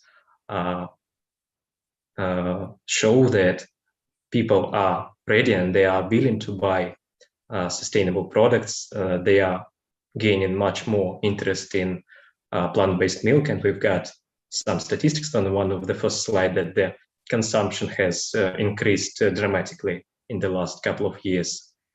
And yes, it is risky, yes, it is a gamble, but we believe it will pay off in the end. If I may add also, we have thought about the price of Alpro products because they are of the premium range, and that is why we chose Vkusvil as partner, because Vkusvil think of themselves as a premium retailer. So they already have the audience which is willing to pay a high price for high quality. So I think this challenge we have overcome quite successfully. Thank you very much for your answers, dear team. Thank you for your questions, dear judges. Before we go to a small break until 2:25 p.m., I would like to tell you about EdHack Business School, our next partner. It is in 1% of business schools with triple accreditation from international organizations, as well as one of the top 5 graduate schools in finance in the world. Dear participants, we have now a small break until 2:25. Now I will demonstrate you the screen, and in 2:25 we will continue our event. Stay tuned.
No.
Dear participants, dear judges, in minutes, we will continue our defenses.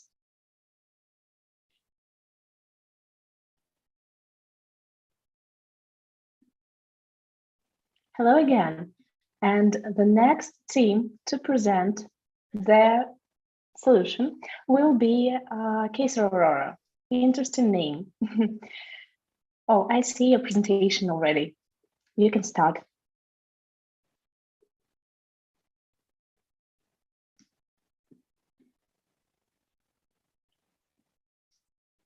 We don't hear you.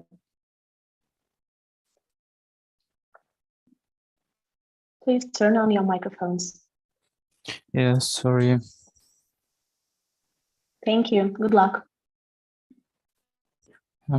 Good afternoon. We would like to introduce our team, Kaiser Aurora. My name is Subok, and today with me my colleagues, Yanina, Alina, and Anastasia.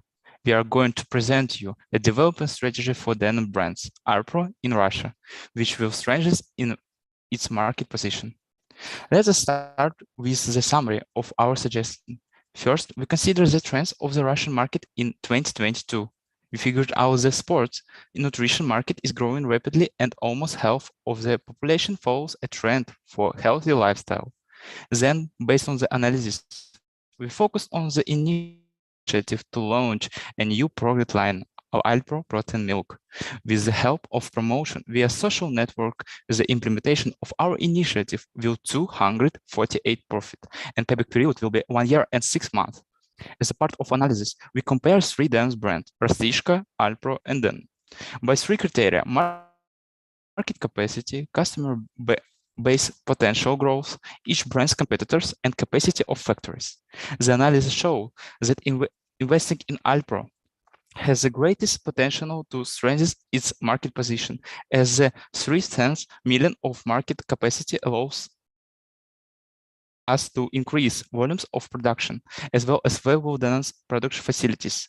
Alina, can you tell you about more specific initiative related to the Alpro brand? Yeah, sure. As a result of the analysis of the Russian consumers, we identified that certain groups of the population have specific problems.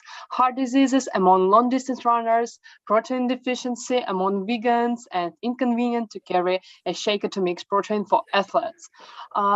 The existence of these problems and the trend toward healthy eating, as well as the absence of sugar, is in sport nutrition market implied that launching a new product category is needed. So our suggestion is to create a line of high protein oat milk without sugar of 3 flavors, which will solve the problems of our target audience. Thus, we divided our target audience into 4 segments: runners, athletes, fitness leaders, vegans, and vegetarians. On the slide, you can see customers' insights for each groups. And take a look for our protein milk journey map. Here are the moments of consumption for each customer persona, representing a certain segment of the target audience. I give a word to Nastya. Thank you, Alina. Yes, considering the promotion, we figured out that the best channel of promotion is the internet. Our focus is on social networks, Contacts and Instagram, the 2 fastest growing platforms. As for Contacts, we suggest introducing a rating system on the VK group and the chatbot. We also propose to create an Instagram page, Alpro Russia, in order to raise brand awareness among Russian consumers. We suggest distributing of the new line of oat milk with protein via 3 channels: fitness clubs, offline retailers, and online express delivery services. It will be profitable to distribute our product through 2 offline channels: premium supermarkets and mass market retailers. We offer to distribute our new product through 2 online channels: leading express delivery services and niche healthy food retailer Vkusvil.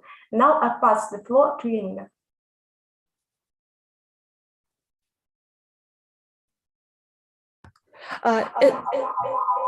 As we can see, our market has recovered for the COVID period. Our company spends for 20 or 30% of turnover of purchases.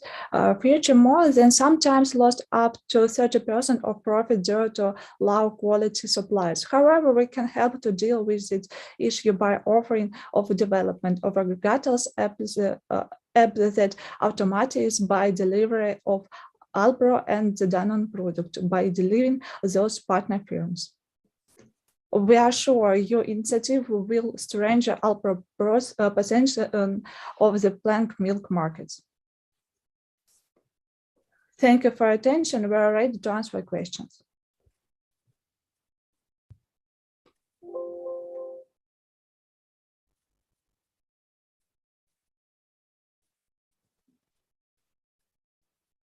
Dear team, thank you very much for your presentation. It was really interesting. Dear judges, do you have any questions to the team?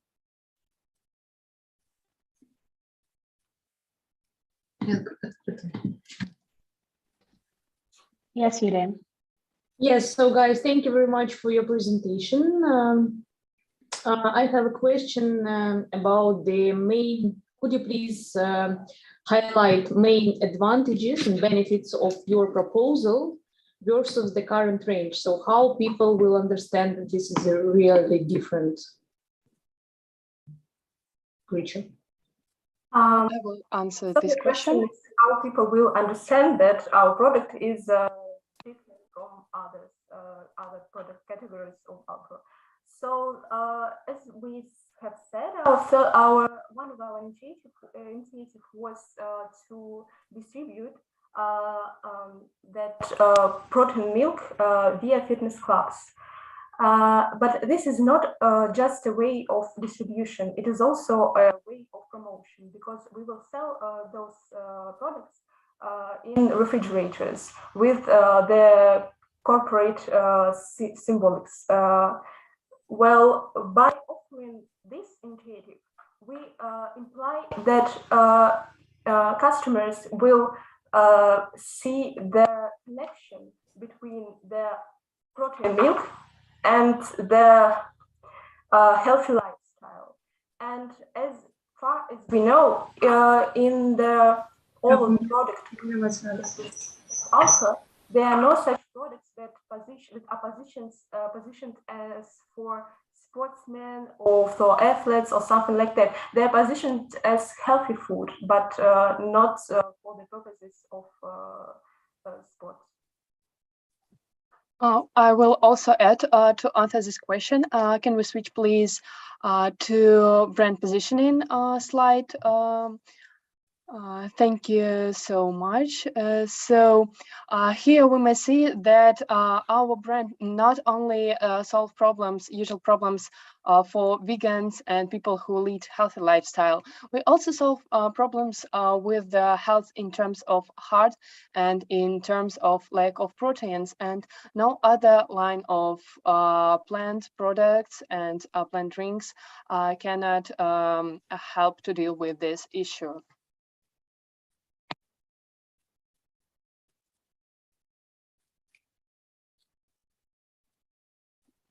Dear team, thank you for your. Yes, may I please, also? Yes, sorry for not raising hand. I also have a question. What do you think about geographical expansion? Which would be your focus number 2 or 3 in terms of expansion? Well, thank you for the question. We have, please go to the slide of the distribution. Well, as you can see, we promote an initiative to distribute our products in the fitness clubs. But our main goal is Moscow and the Moscow region, because we found out the statistics that shows that it has the largest share of people who are considered as high class and up middle class. And this is our target audience. So our pilot project will be conducted in these regions, and the further development is going to hold in other cities like Yekaterinburg and some others. Okay, thank you. Dear team, thank you for your answers. Dear judges, do you have any more questions? Okay, let's go on then. Dear team, thank you for your presentation. It was really nice. Before we go to another team, which is called Follow Us, before we follow their solution, I would like to tell you about another partner of our championship. It is EY. EY is a global leader in assurance, tax, transaction, and advisory services. EY's mission is to make the world a better place. The company makes a meaningful contribution to improving the business environment for the benefit of employees, clients, and society. I think we have to give a word to another team and Follow Us. Are you with us? Yeah, thank you. We're going to demonstrate the screen. Thank you. Good luck. Thank you.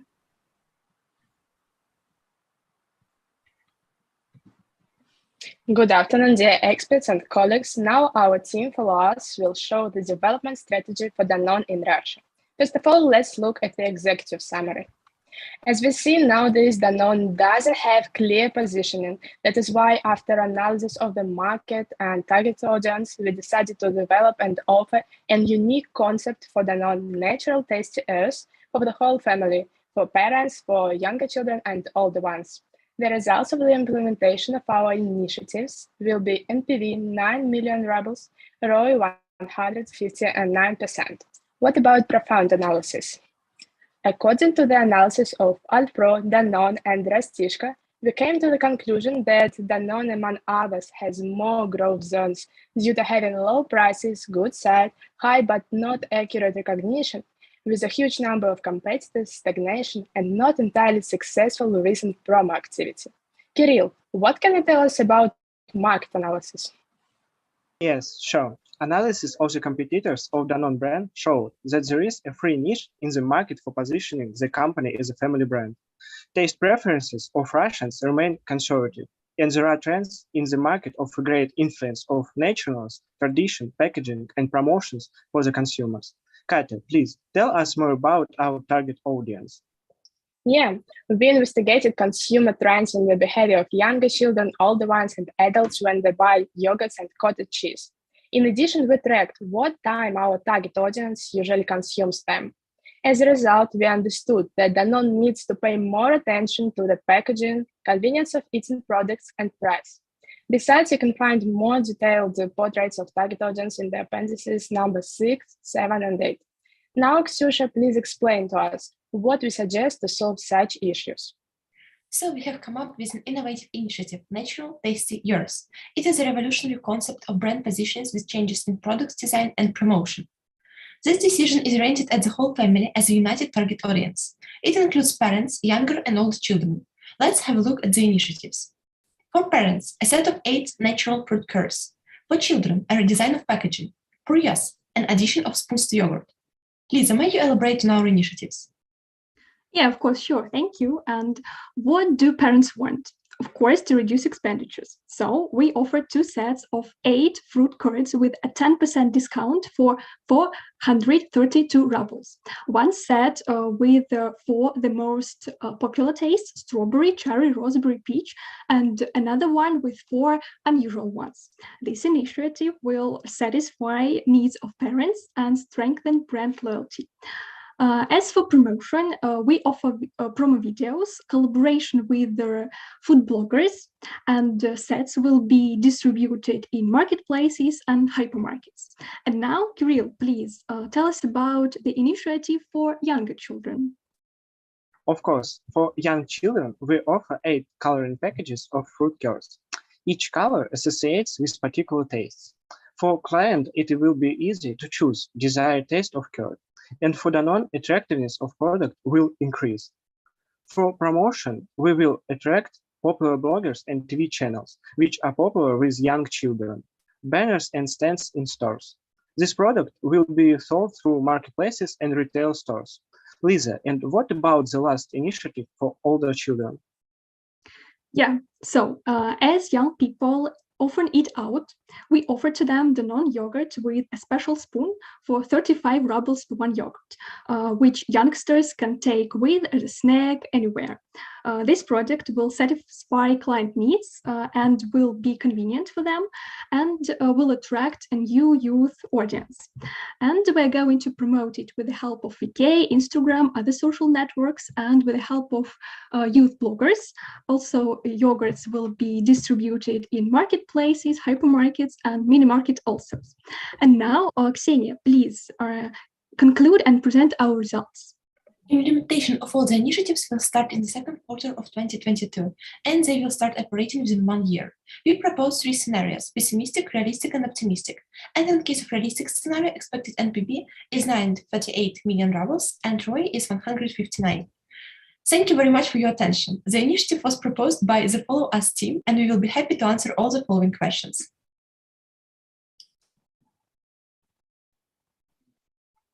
Dear team, thank you very much for your presentation. Yes, we're going to the questions. Anatoly, please, your question. Thank you for the presentation. My question would refer to this family set concept that you're offering, because as far as I realized, the price for this set would be 432 rubles exactly, which for me seemed to be quite high in terms of the, let's say, product category. Don't you find this as a stumbling point for consumers? And if yes, how would you overcome this? Okay, yeah, I can try to answer this question. So as parents often buy a lot of yogurts for the family, for example, 8, 9, 10 yogurts, they understand that they want to buy them and it will cost, for example, something like 500 rubles for all 10 yogurts. So they understand that their expenditures will be practically this amount of money. And we expect to overcome these difficulties like this. Yes, maybe and I can add that today there are 3 or 4 members in the family, so just 16 yogurts will be consumed by 3 days, 3-4 days. Yeah. just as an addition, because here I don't find any communication that would promote this saving for a family household. Will you use it in your communication for this set? I not clearly understand your question. Once I mean, if there is a saving, instead of buying regularly 8 pieces of yogurt, and that would save like 10% with buying your set of 8 yogurts, should this be communicated on pack or in some other, let's say, communication streams that you would promote this product with, or you leave it for your consumer to calculate it on near the shelf on the smartphone? Oh, okay. Yeah, I understand your idea. Yeah, I think that we can place on the set a special line with a title that we propose a discount. Yeah, it's a good point. Thank you. Thanks. Thank you very much for your question, Ekaterina. The microphone is yours. Yes, thank you. Well, basically, I had some question as Anatoly, but I have the second one as well. Yes, I would like to ask you, what do you think about the promo pressure in this category and how this 10% discount would be competitive in the market?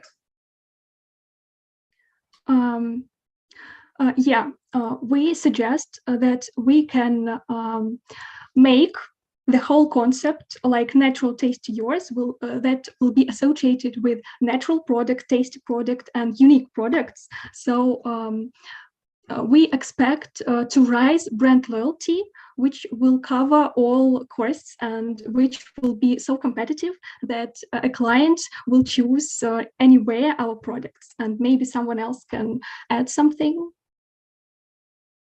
Yes, I guess I want to add that it's a common practice in some other countries that the people who buy yogurts tend to buy some packages, which then may be used for different lunches or different time periods. So I guess it may also become popular in Russia, especially in case of that this initiative is not well developed on the market yet. All right, good. Thank you. Thank you very much for your question. Thank you for the answers. Dear judges, do you have any other questions for the team? If no, then please, thank you very much for your presentation. And now, before we continue our defenses, I would like to remind dear judges that you, as always, have some time to fill in the scores for the team. And I would like to present you the last partner of the championship, our educational partner, U-Fights Negotiation Club. This is an educational partner of the championship that has been working for 8 years and graduated more than 500 people. U-Fights holds regular meetings and championships and teaches how to properly conduct various types of negotiations. The next team to present their solution for the case will be Case Hunters. Are you here with us? Hello, everyone. Yes, we are here. Give us 1 second. Okay, we'll be waiting for your presentation.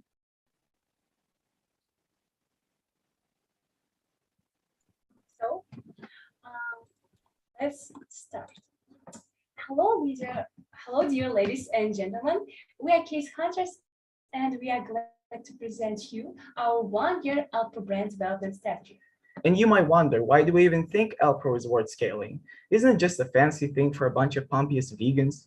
Well, our strategy aims to fight back such attitudes and communicate brand's value to a general customer, as our analysis revealed that the lack of information about Alpro's applicability is among brand's main problems, but also is a great growth point. Based on existing problems and some market insights, we've made up a complex promotion strategy, which is expected to increase Alpro's number of sales on Russian market by 4.5%. But before we start, my colleague Dilara is going to reveal why we think Alpro is investment attractive. Our brand choice of Alpro is mostly justified by the current state on the plant-based milk market. Our team has analyzed the plant-based milk market situation in the world and found out that market growth rate is rapidly developing and the number of products launched is constantly increasing. Plant-based milk market is the fastest growing segment of the Russian FMCG market in the last 3 years. And as we see, the plant-based market is rather investment attractive, but there are always some risks. Gleb, can you tell us about it? Certainly. We have thought over the risks and chose the main ones. The risk matrix reveals that even the most substantial external risks are relatively easy to mitigate and won't harm the company too heavily, which is also great for its sustainability. We've also analyzed the market of Alpro and compared it to markets of Danone and Rastishka based on several criteria.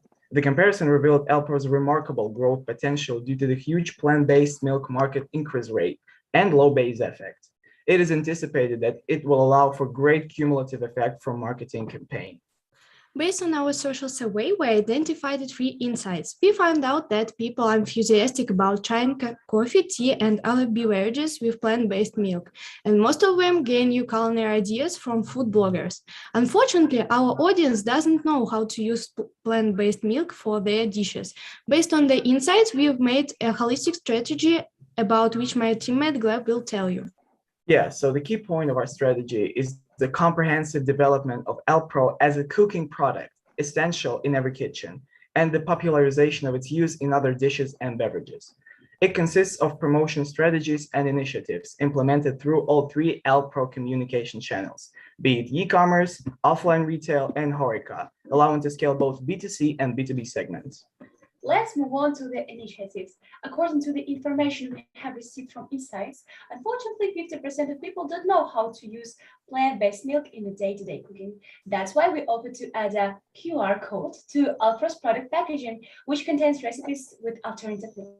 Our message is that 90% of purchasing decisions in the FMCG field are made on the spot. That's why it is significantly important to persuade the customer to make a decision in the shop.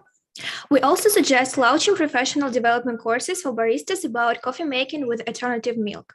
This would stimulate the development of the market of alternative milk products. During the analysis of the coffee shop segment, our team identified that plant-based drinks already account for 8% of all sales, and the number is growing. That's why we offer to conclude corporate contracts with cafes for the realization of our initiative. The last initiative is a cooperation with healthy food delivery services, such as Level Kitchen and Grow Food, who cook meals from natural products. This cooperation allows us to validate quality and attract new customers, as well as raise awareness about alternative milk dishes. Existing Alpro OBPS strategy embraces different segments of audience and meets their needs. Are you a mother who chooses healthy, high-quality products for the family? A barista in a coffee shop who is interested in developing professional skills? Or a careerist who doesn't have time for cooking? The Alpro development strategy proposed can meet the needs of different people, but how will we promote our initiatives? Girls, can you help? Moving on to marketing, the main thing is e-commerce is creation of a Russian Instagram account and advertising with food bloggers like Raisa food blogger. In addition, we propose to hold a UGC challenge in which participants will cook dishes based on Alpro. As for offline sales channel, we offer to arrange masterclasses in cafes with famous chefs and baristas on making dishes from alternative milk Alpro. As a result, people will raise awareness as to what can be cooked from plant-based milk, and the level of brand trust will increase. We offer the following cafes as venues for masterclasses because they correspond with our product. Also, we want to use a HoReCa sales channel, displaying food made from alternative milk at expos, festivals, forums, and etc. In order to maximize the multiplicative effect, we decided to launch the key strategic processes the following way. In that case, the aggregated IRR is expected to be 16.82%, with the increase in the penetration rate of 1 to 1.5%. Thanks for your attention. We're now ready to answer your questions if there are any, and also show the appendices that we have. Case hunters, thank you very much for your presentation. Dear judges, do you have any questions? Yes, Ekaterina, please. Okay, guys, thank you very much for this presentation. Really, I enjoyed it a lot. Well done. I have two questions. Small one. First of all, could you please tell which channel would you consider the main? Because you showed a lot for offline, for HoReCa, for e-com. What would be the most important in terms of expansion you mentioned? Thanks for your question, first of all. Well, you see, we do not,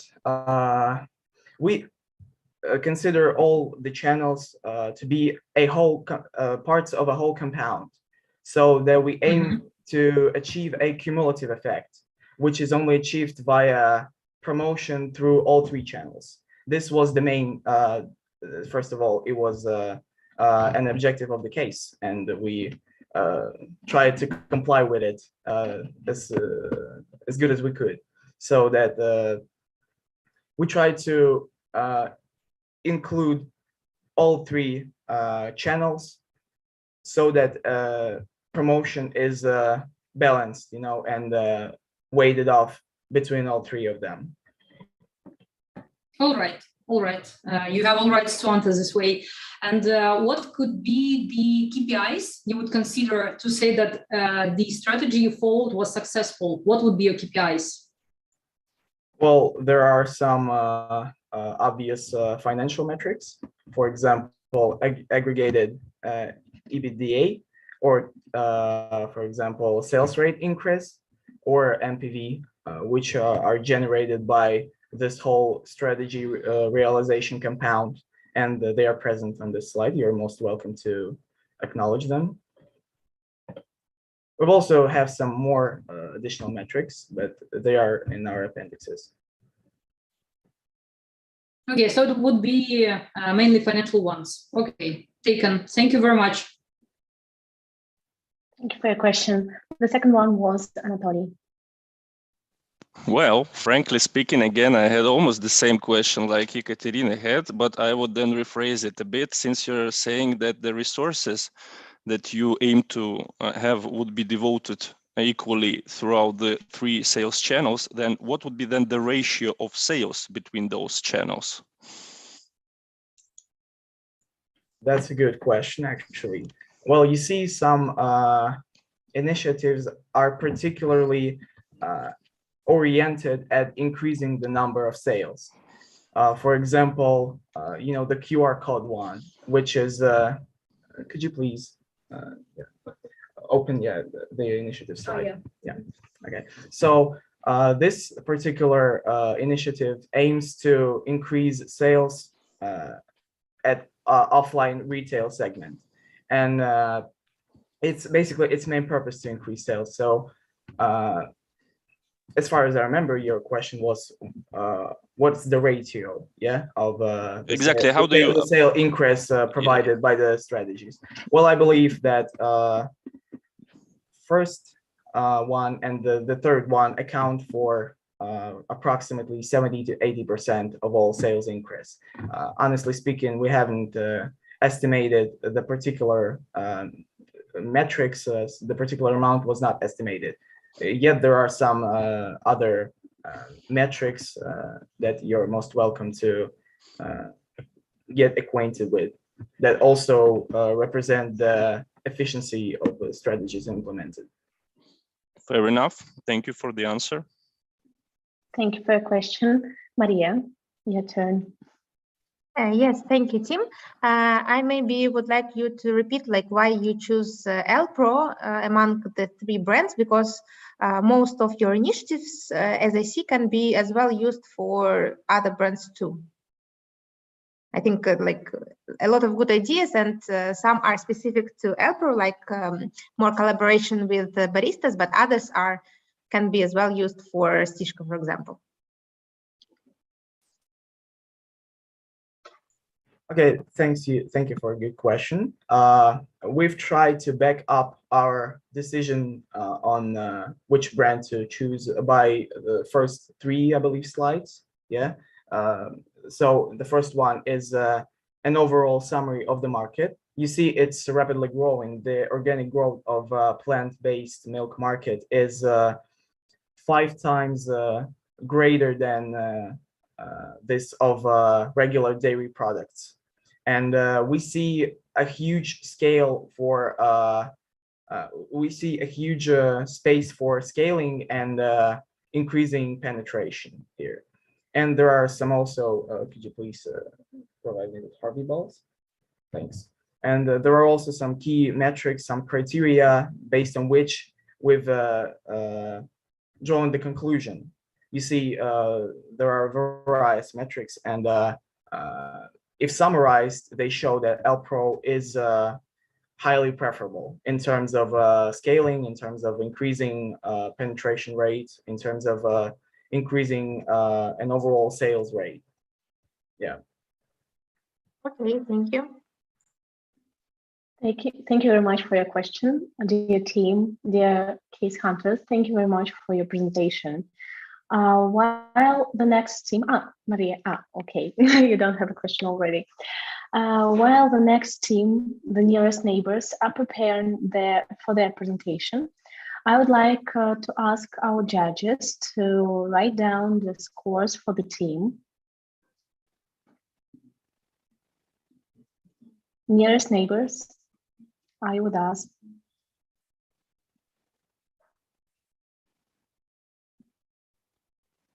I see a presentation. I think you can start if you're ready.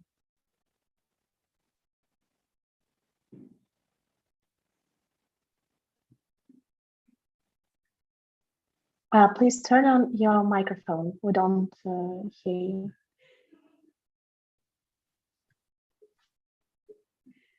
Yeah, good afternoon. Yeah, good afternoon. Good My luck. teammates, where are you?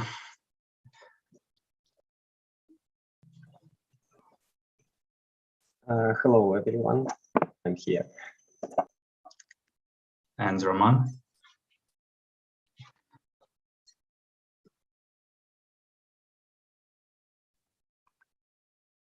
Okay.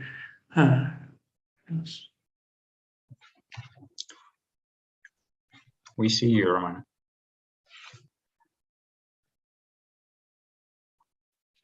Okay.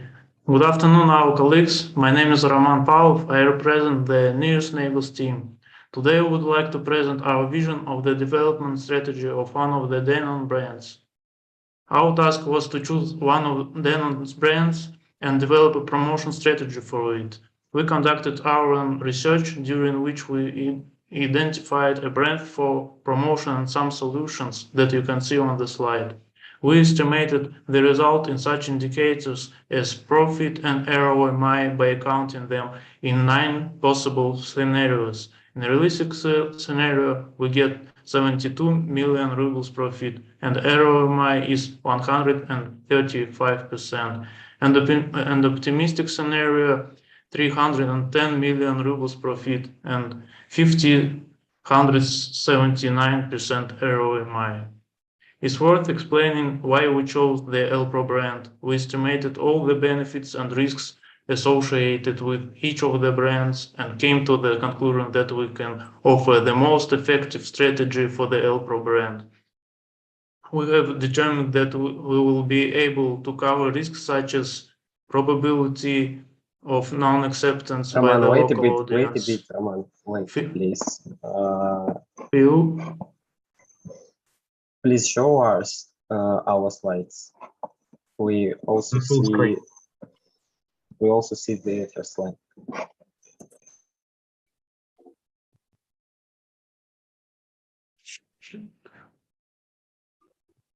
So yes, we only see the first slide and we don't see it on the full screen. All right, now it's good. Repeat, please. Our task was to choose one of Danone's brands and develop a promotion strategy for it. We conducted our own research, during which we identified a brand for promotion and some solutions that you can see on the slide. We estimated the result in such indicators as profit and ROI by counting them in 9 possible scenarios. In a realistic scenario, we get 72 million rubles profit and ROI is 135%. And optimistic scenario, 310 million rubles profit and 579% ROI. It's worth explaining why we chose the L-Pro brand. We estimated all the benefits and risks associated with each of the brands and came to the conclusion that we can offer the most effective strategy for the L-Pro brand. We have determined that we will be able to cover risks such as probability of non-acceptance by the local audience, few coverage for now target purchase, and conservatism and destructive customers, having a strong competitor, following our strategy.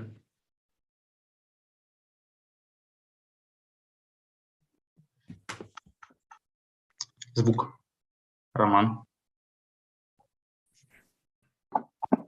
I'm sorry. To pinpoint the initiatives that will be able to complete all the tasks and cover the risks, we used the following model. As a result, we have identified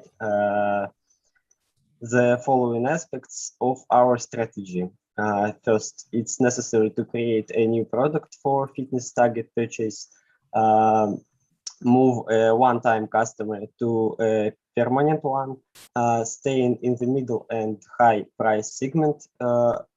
Following tools should be used. It's sampling, promo zone, influencers, and special packing. And we should use both offline and online sales channel. Next slide, please.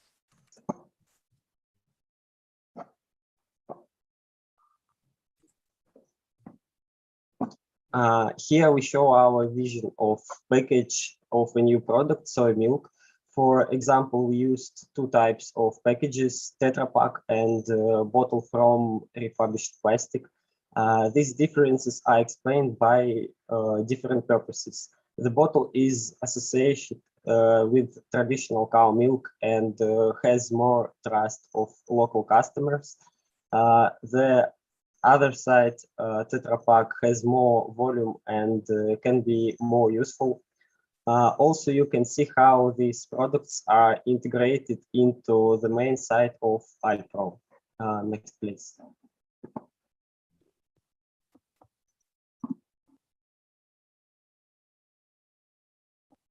Our strategy consists of three stages: preparation stage, develop and implementation of new product, soy milk, Bonafide milk, about 6 months. Main stage includes sampling, installation of promo zone into fitness clubs, and working with influencers during 12 months.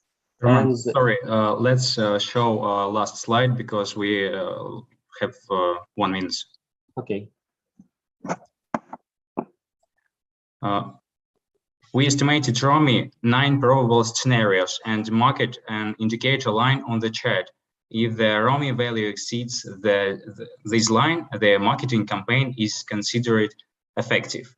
The indicators line is accepted when the ROMI value is equal to 100%. Hence, we conclude that 4 out of 9 possible scenarios are effective, both at nominal profit values and when evaluating the ROMI indicators. Yes, that's it. Thank you for your attention. If you have any question, Team Nearest Neighbors is ready to answer your question. Thank you very much for your presentation.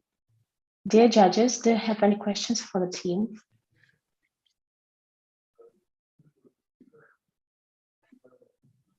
Yes, guys, perhaps I will have a question. Well, so basically you propose to launch some products with protein, right? Could you please be back on this previous slide? Yeah, our projects with protein. Yes, but we already have this product in global subline. So you want to localize it here in Russia, or you want to import it here? What was the plan? Perhaps I didn't understand it. To localize, you're right. Okay. So you assume that Alpro has its production line in Russia, and what will it be? Our task is to integrate this project into the Russian market. Okay. Okay, good. Thank you very much.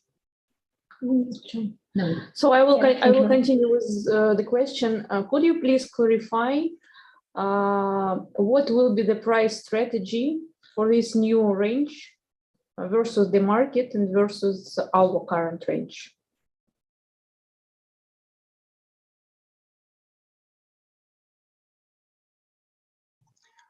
Could you repeat, please, the question? Could you please explain, clarify which how you propose to launch this range with the what price strategy? Like what will be the price index versus the competitors and versus our current range?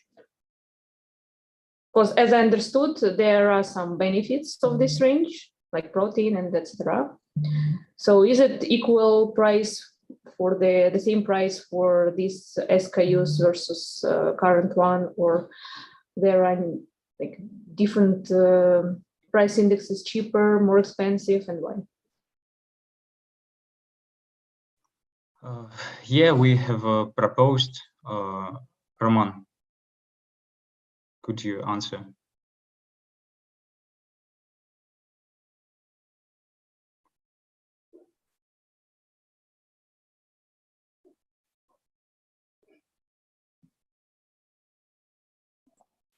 I think the price should be comparable to ordinary milk, cow milk, and exceeded it no more than twice if we're talking about soy milk.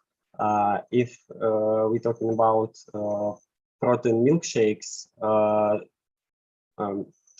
we have no answer for this question. Okay, thank you. Thank you for your questions. Dear judges, do you have any questions for the team? If no, then thank you very much for your presentation, guys. It was really interesting to listen to you. Before we move on and we go to the case chasers team, I would like to ask the judges to fill in your scores as always. And dear team, case chasers, are you with us? Are you ready to present your solution to the judges? Thank you. Just a second. Yeah, we're ready. We're ready. We're ready. That's perfect.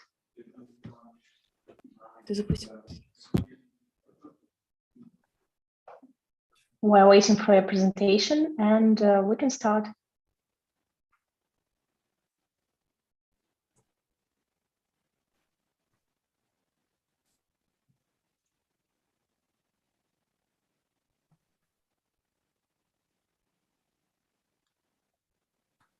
Good luck. Thank you. Thank you. So good afternoon, everyone. We are Team Case Chasers, and we're going to present you marketing strategy for the Alpro brand. Kostya? Let's start with market research. The Russian plant-based market is a new perspective place that is developing every year. Its volume can increase to 6.3 billion rubles in 2022. That is very attractive. That is why we've decided to create a marketing strategy for Alpro products, taking into account such distribution channels as popular retailers and large online shops. We also should mention that the growth rate of Russian vegetable milk market is about 27%.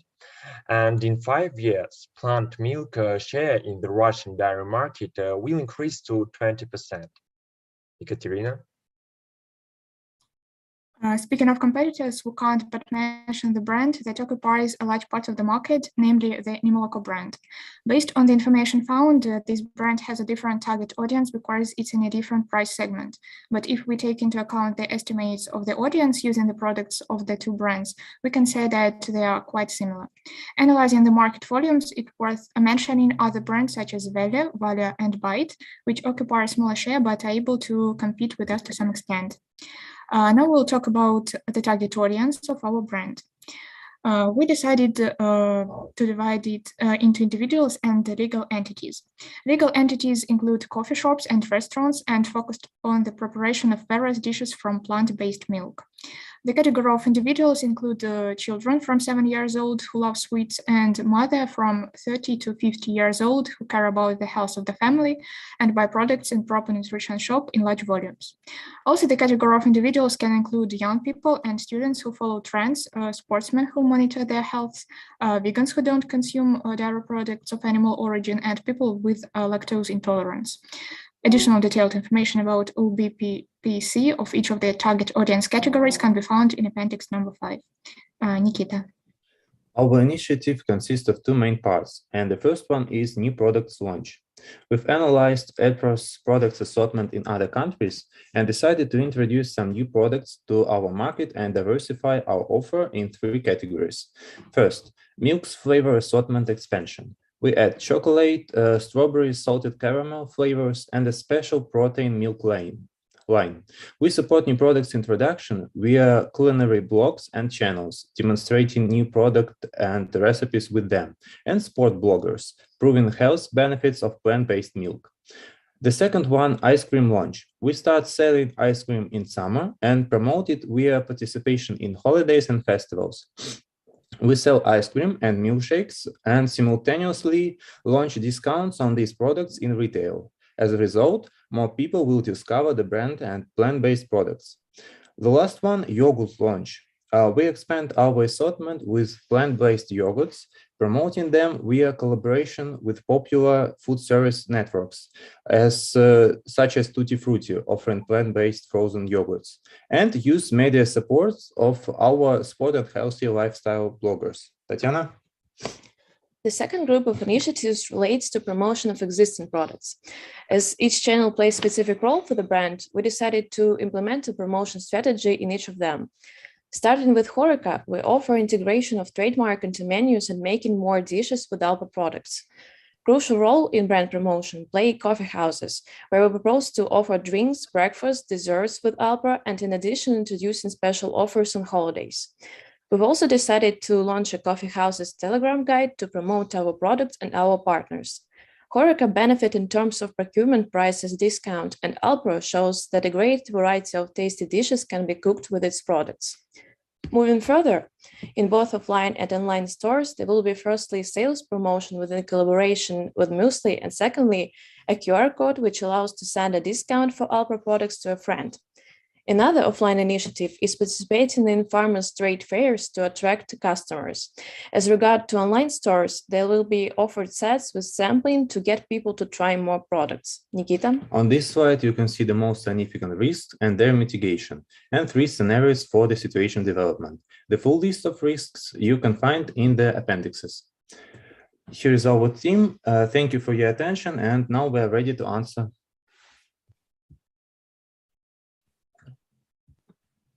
Dear team, thank you so much for the presentation. Our judges are ready to ask their questions. Anatoly, you were the first one. Thanks. Why Alpro? Yeah, because you mentioned that this is the business potential, the market potential, that is the main reason you are, let's say, elaborating on this brand, but why not Rastishka and why not Danone? So I can answer this question. Thank you for your question, Anatoly. As I said before,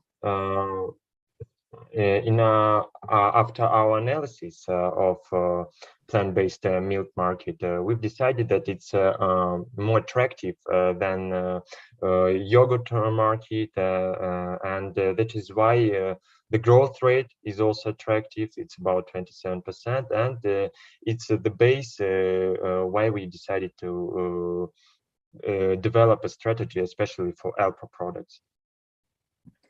I would also add, we analyzed competitors, and the Alpro product has potential in terms of placing it in special niche on the market because it has slightly different target audience than its competitors.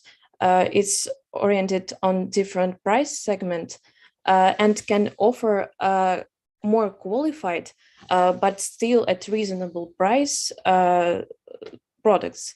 And this is a great offer for a special category of customers. Okay, thank you for this comprehensive answer. Thank you. Thank you very much. Ekaterina? Yes, thank you guys for your presentation. It was very interesting. I have a question about the first part where you proposed to have new launches. Did I get it right that you suggest not having any promo for it? Yes, no. for this one. Mm-hmm. Yeah, thank you for your question. No, of course, we suggest to have promo before launching our new products. And for example, in one of the appendixes, we can see that our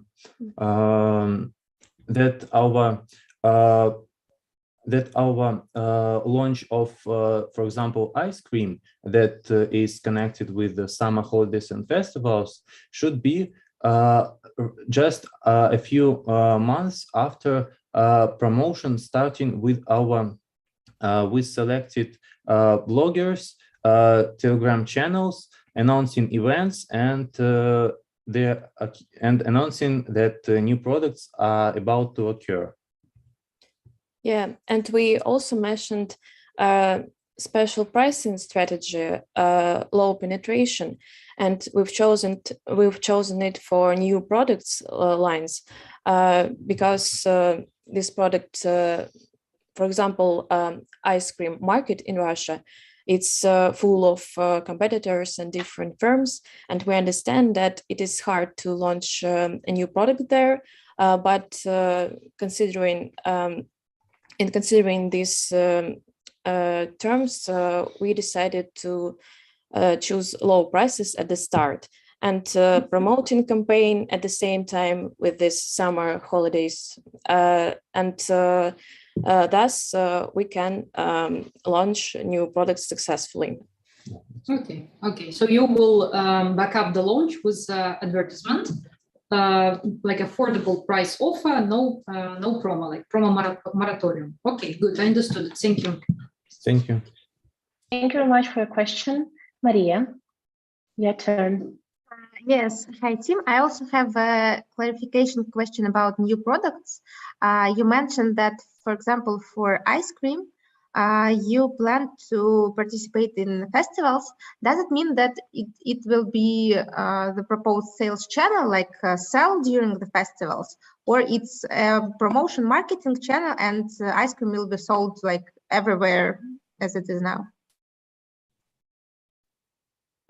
So it means that festivals are a special kind of promotion. We're going to sell ice cream there, and here we also calculated the effect both from purchases on the events and the effect after the event, that because the event will gain us new loyal customers that will purchase during the year, even after the festival. But this initiative, it also includes that ice cream will be sold in offline and online stores. We do not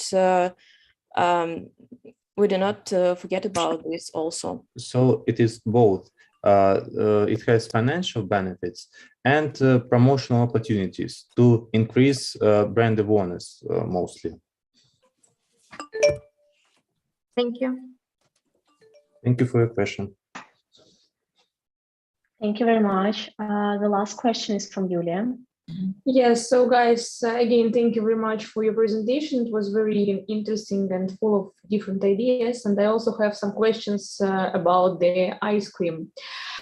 Very good that you're on this slide. So first of all, I would like to understand why you propose to sell ice cream only from June till like the end of summer, because other brands selling it for the full year. So why it's like the decision is like this only for summer? So by saying that we start in June and finish in the end of summer, and we meant in September, it is we mean that it is the most active part of our promotion, supporting the product launch. But of course, our sales of ice cream will continue during the whole year. It's just the most active part when we're speaking about PR campaign.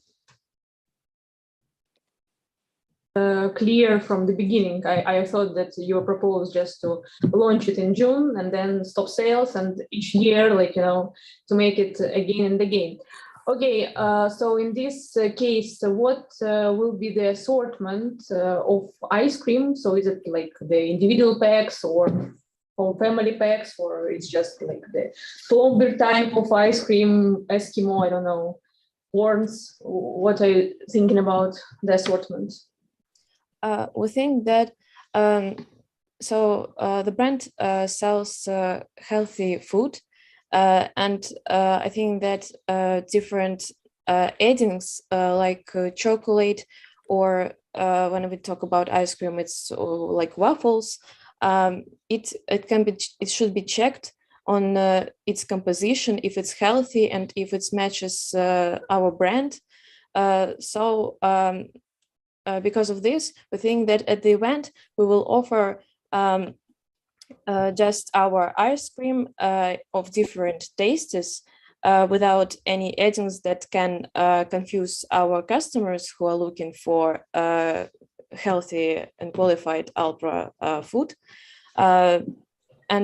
Yes, there will be just Alpro of different tastes. Yeah, speaking about the package itself, well, we suggest using, as we might say, the package in little baskets, as it is, for example, offer some products like this, some package like this is offered by Neil, for example, by Baskin Robbins in small formats. So it is like an ice cream in a basket, small basket. But individual one or for family consumption? Well, on the event, it's individual one, but then it is possible that we sell for family consumption also. Okay, thank you. Thank you.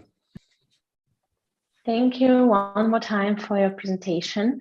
Dear judges, I remind you, as always, that you have some time to fill in the form with the marks for the team.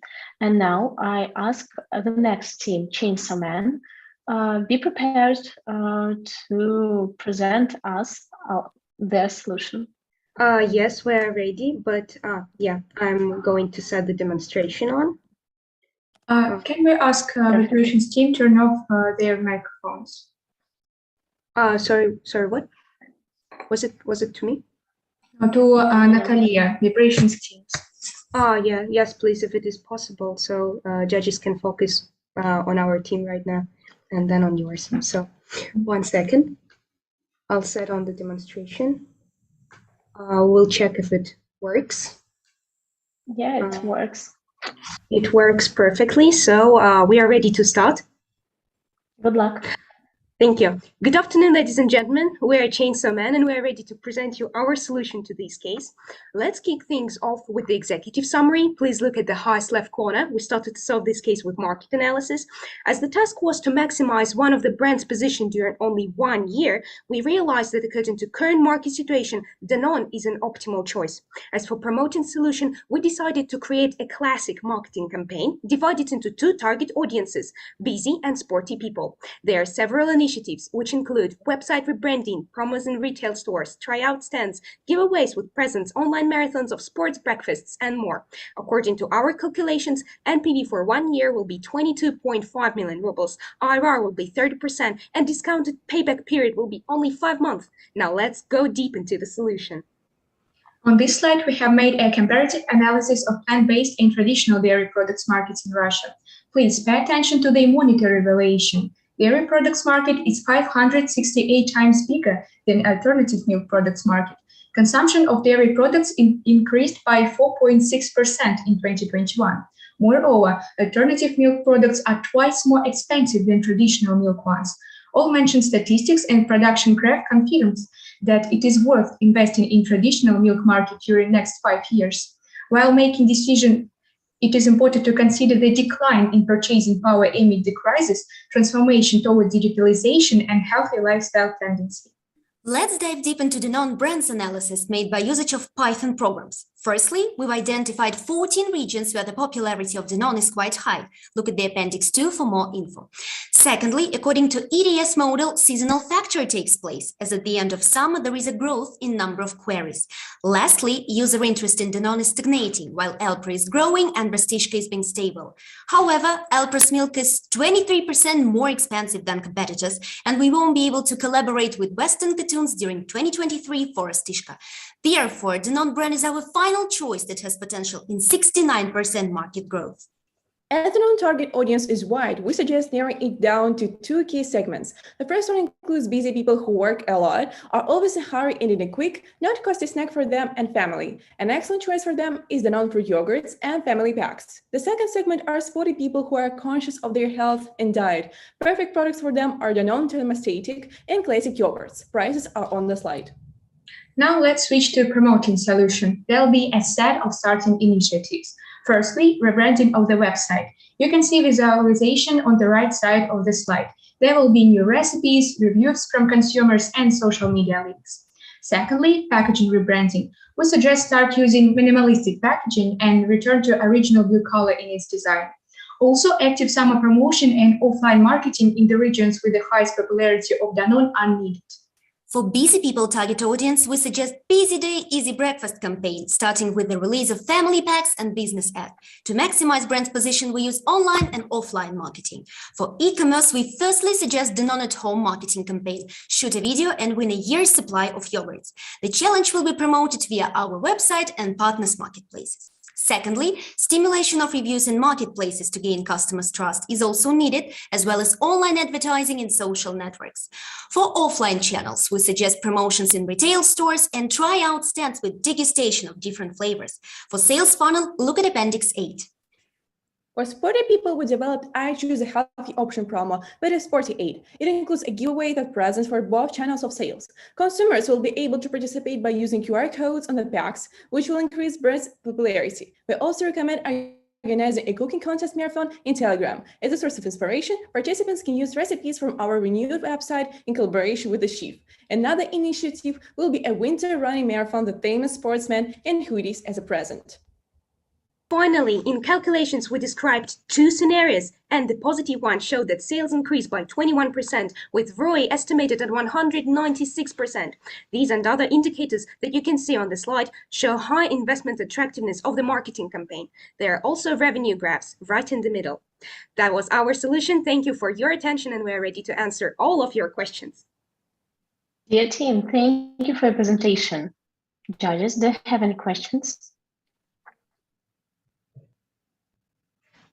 Yes, Yulia. So guys, thank you very much for your presentation. I have several questions. So first of all, could you please summarize what is your proposal? Because as I understood, it's just the rebranding of the current proposition and changing some activity site, and that's it. So could you please just highlight your ideas?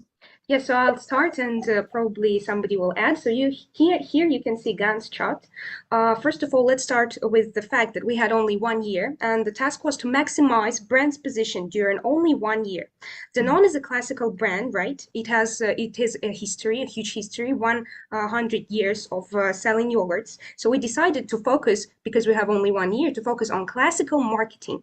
So here you can see that there are some starting initiatives on Gantt's chart, rebranding of the website, packaging rebranding, and launch of family packs. And here starts the focus on two target audiences. So the first target audience are busy people, right? So we start into promos only for busy people, and then there are promos only for sporty people. So there are two target audiences mentioned. Here we can see integration with the chef, a Busy Day Easy Breakfast ad that we can show on YouTube, on TV, and all these channels.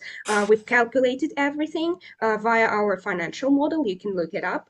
So Danone at home campaign, then try out stands in 15 regions. I want you to notice that we've made a Python analysis using not only financial model, but Google Trends queries. Statistics, right? Yes, Daria, maybe you will tell us about it a little bit.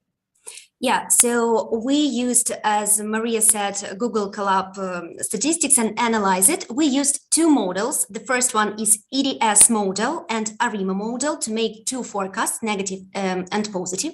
So there are slight differences in them. When making a forecast, the EDS model takes into account only the time factor, while ARIMA takes into account the previous values of time series. So I should say that both models use statistical modeling and forecasting methods, and the analysis of these models told us that the popularity of Danone is stagnating in the previous 2 years. But as Maria said, it is a brand with a huge history, with a huge customer loyalty, and Russian customer trust Danone. And that is why we just need several correct marketing initiatives to rehabilitate it. Yes, and I would also like to add that on right side of the slide, you can see forecasts for after marketing campaign, and they are quite positive, as you can see that. So it means that all these marketing initiatives that we suggest, they make sense. So I'll turn to Gans chart. I hope that we answered your question. Thank you for the question. Yeah, so thank you very much. And one more question from my side. So when you're talking about the Danone popularity, so you show these regions where Danone is quite, I would say, heavily penetrated. And your idea is to just focus on these regions, on these people, or the idea is to expand the penetration and the loyalty among other regions, because it's not clear. Yeah, thank you for the question. I'll start and maybe my colleagues will add something. So these analyses were made only for tryout stands, because the tryout stands are quite costly, and we decided to put them in regions where Danone's brand is quite popular. So to stimulate the audience who are already loyal to the brand, and we think that it's a good solution. Maybe somebody will add something. Yes, we can. Daria, please.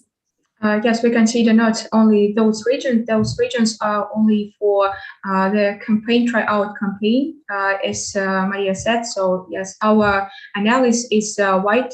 And so, yes, we decided to make our promotions not only in these regions. And I can also add to my colleague that it depends on the channel. So, for example, if we talk about an online channel, we should concentrate, of course, on all the regions.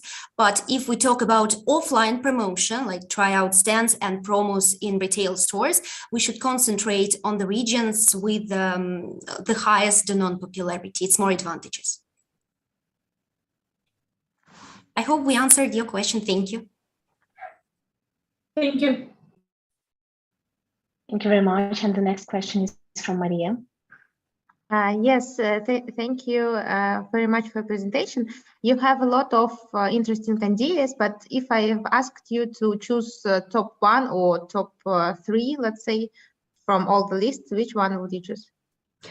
Well, that's a good question. If we're talking about classical marketing, of course, it's all about mix of such initiatives, because one initiative is working for another one, and we all understand it. But if we wanted to choose only one, maybe I think that we can start with starting initiatives, rebranding of the website, packaging rebranding, and maybe with only one promotion. And then these ads, they will bring us more revenue and more profit, and we can spend this money on launching next ads.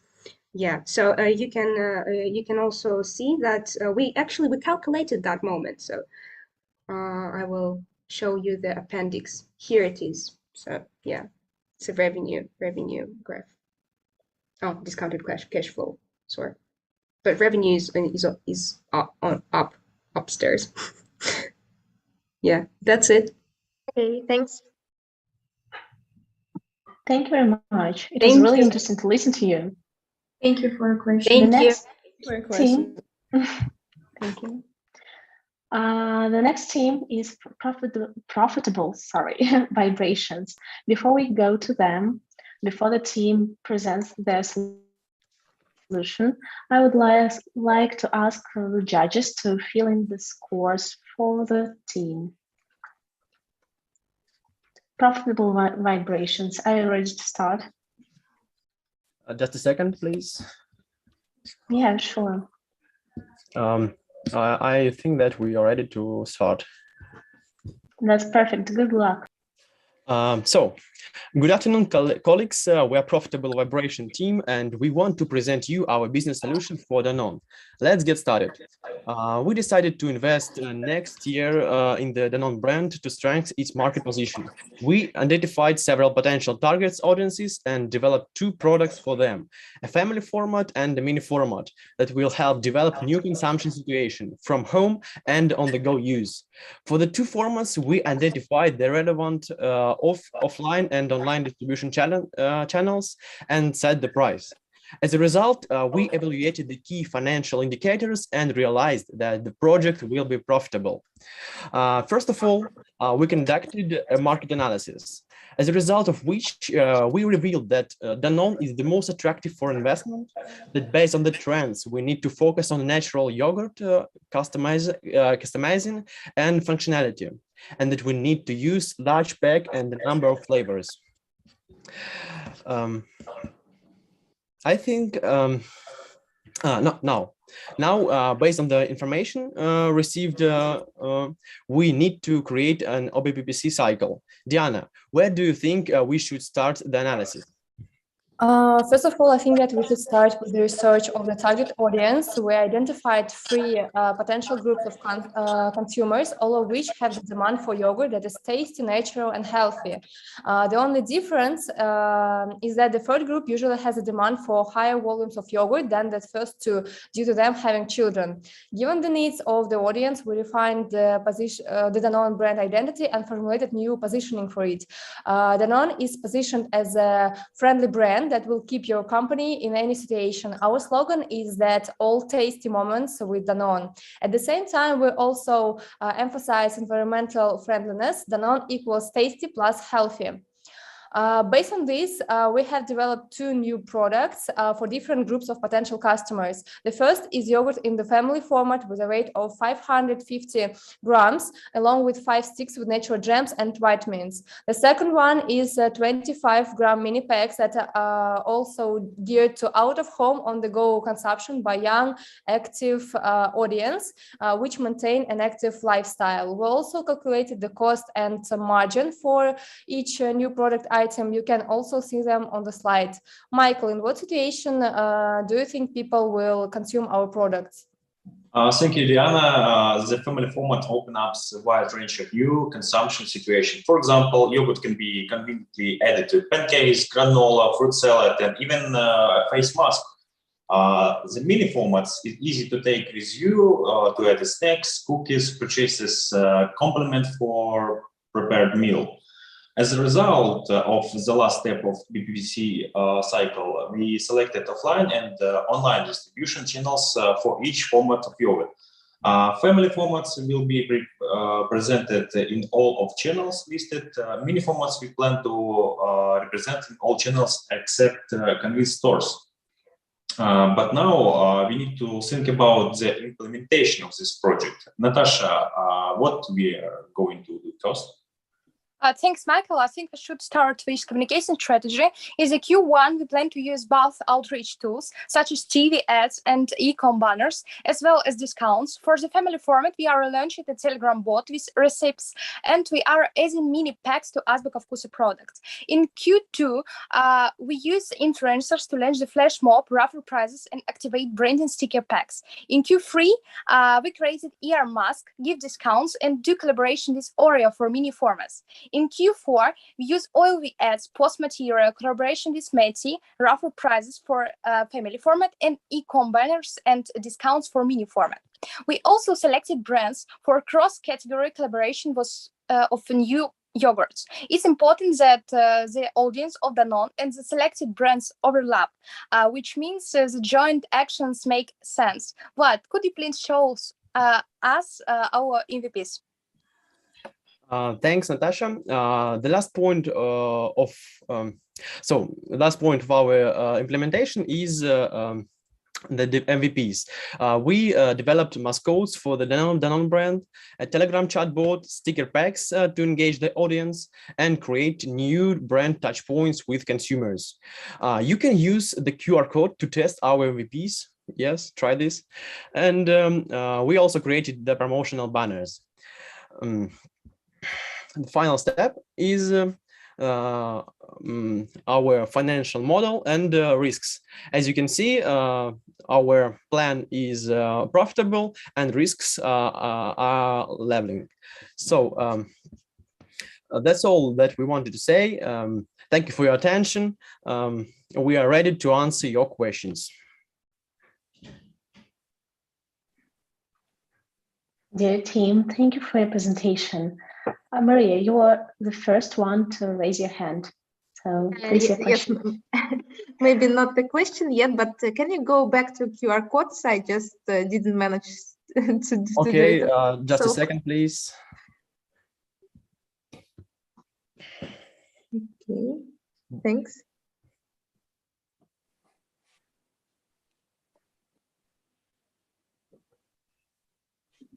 Anatoly.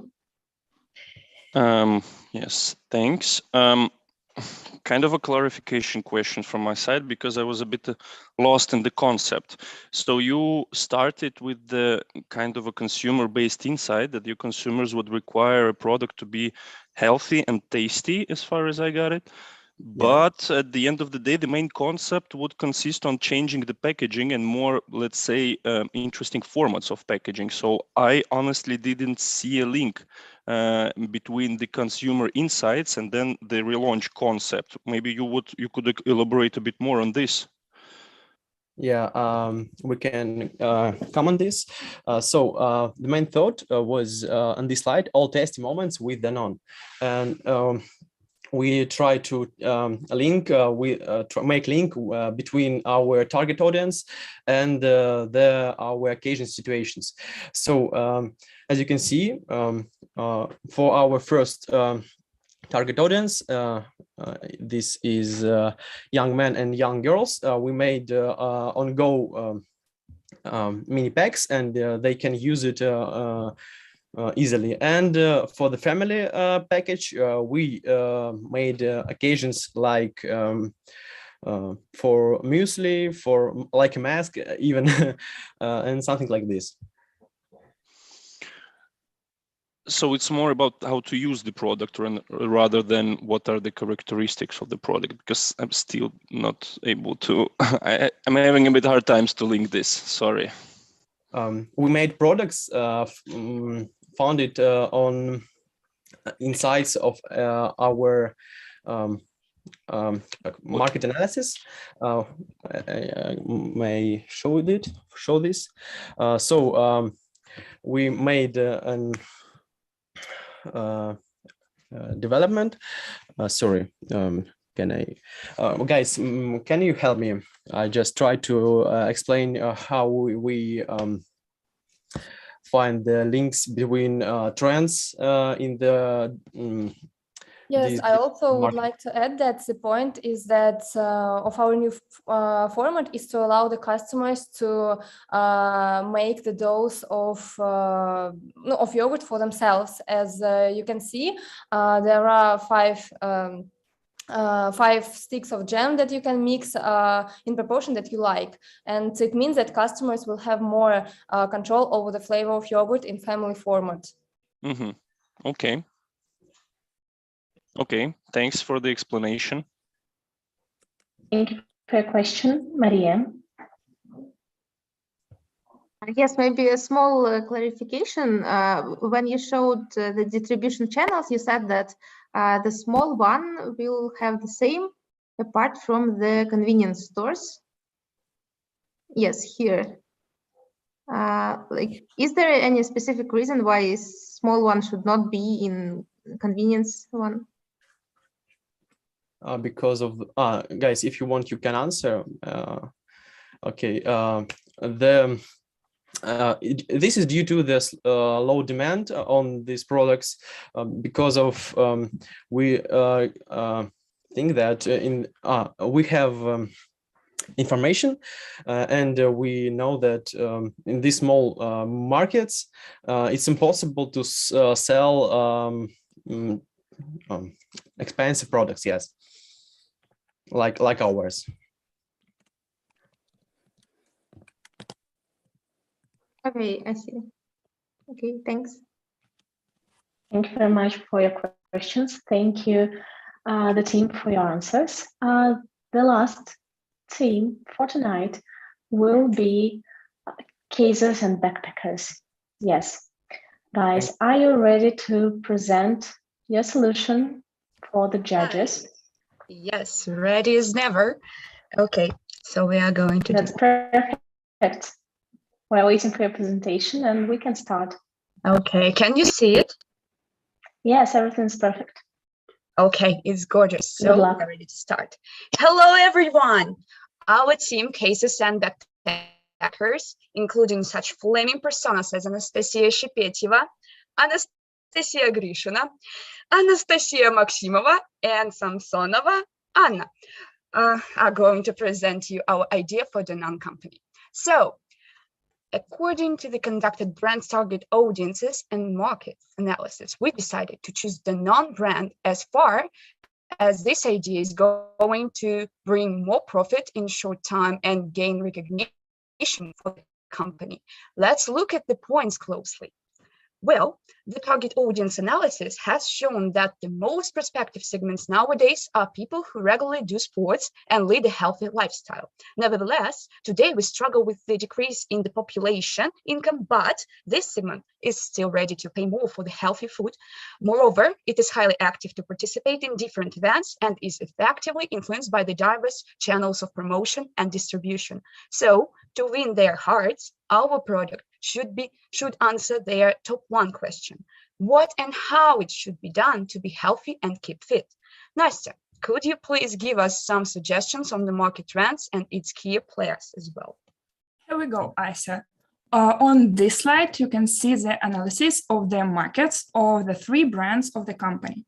Danone occupies a confident second position among the alternative milk market. Elpro, as a premium brand, has a good variety of assortment, promotions, and interaction with customers. But the trends promise the increase in prices for organic products, therefore for alternative milk. Rastishka also holds the top 4 leaders in baby food market.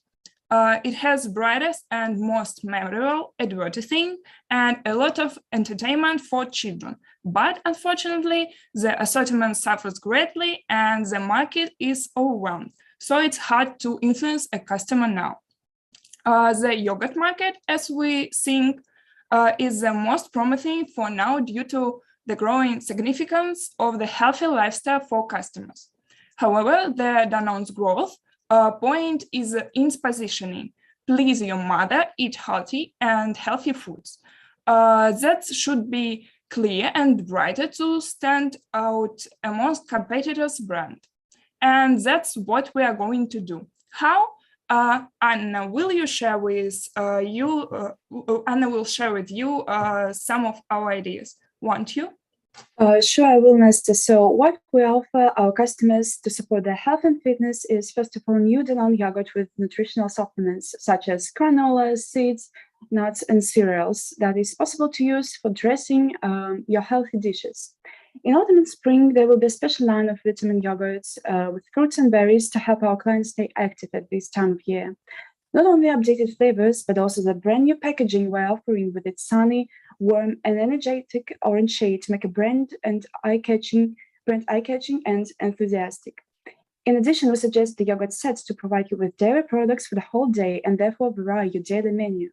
Finally, our product will be available offline in supermarkets, also in health-oriented stores, in fitness centers, vending machines, also and in cafeterias, sports camps, and festivals as the wholesale channels.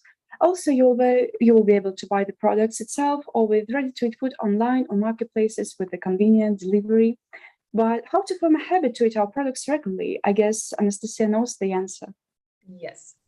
Well, let's go on the promotion and to the price then. As my colleague Asia has already said, our target audience cares about their health. For this reason, we have chosen a really popular fitness blogger for our promotion. She will show what you can cook with Danone yogurt on a daily basis to stay healthy in a marathon of healthy eating Danone and me. The delivery of Danone sets from stores will be integrated in a marathon. We'll also share some cooking with Danone ideas on social media and provide you with some holiday recipes to have a healthy feast with your family. This way, we want to let mom find new way how to teach their sporty and active kids to eat healthy food and to stay with Danone when they grow up. So people will also be able to see our advertisements such as posters and leaflets for the non-yogurts in various fitness centers and pharmacies when buying some healthy fitness products. And as for price, the main advantage of the non-product is that they're affordable for consumer, and so we are oriented on average and above average segments. And that's how it's going to work in scenarios. Nastya, here you go. Yeah, there are 3 scenarios that show how perspective the project is. In each of the 3 options, the NPV indicator is positive. There will be revenue everywhere. But in the first case, pessimistic, ROI is minus 68%. Our investment will not pay off due to the possible negative factors. In a realistic version, we will remain in the black by 13%, while in an optimistic one by 118%. So the project really has a chance to be on the top. And here you can see our prototypes of packaging design, recipe, and meal program from Danone brand, and the risk matrix that helps us to build the project scenarios. Thank you for your attention. We will be glad to answer your questions.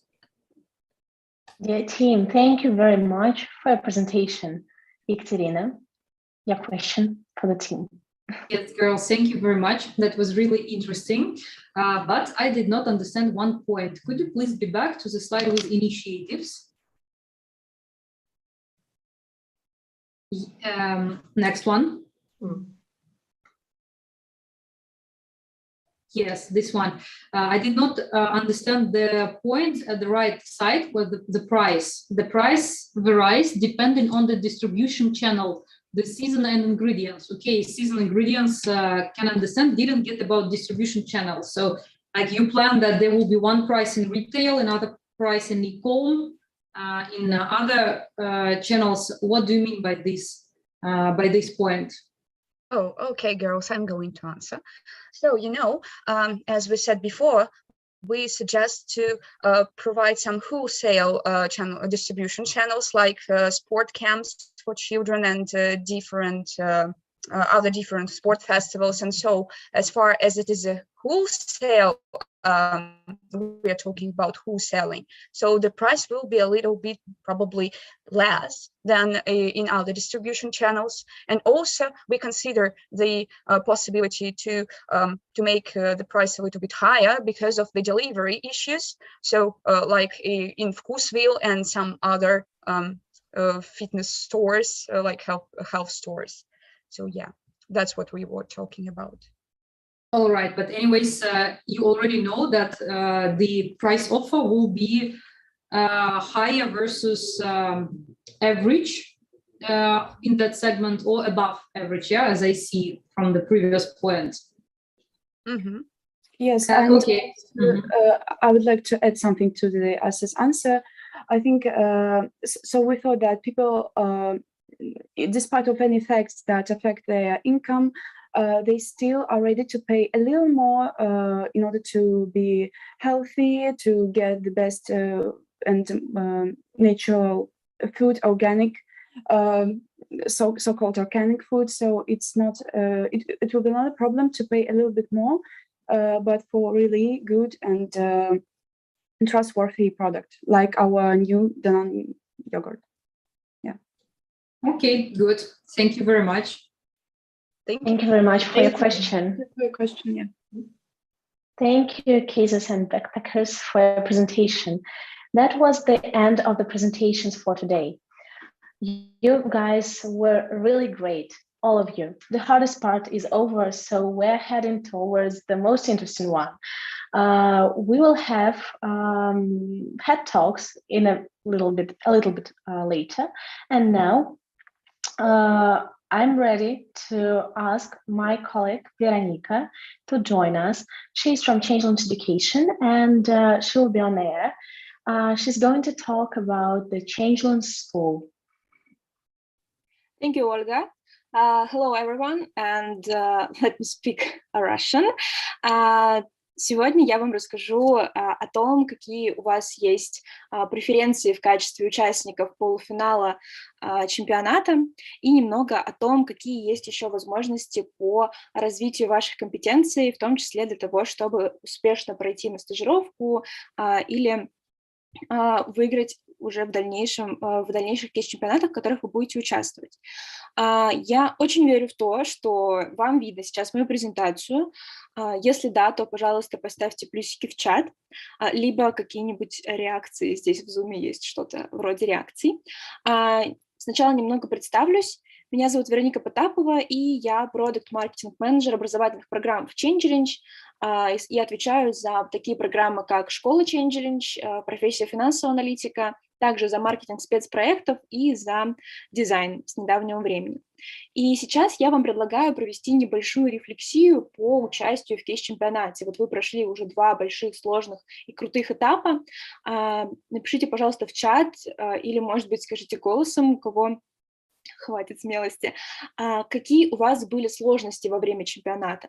Чтобы было проще, я распределила основные группы сложностей под циферки, поэтому вы можете в чат либо писать цифры, либо, если здесь нет той сложности, с которой вы столкнулись, то можете прямо написать то, как она звучит в вашем случае.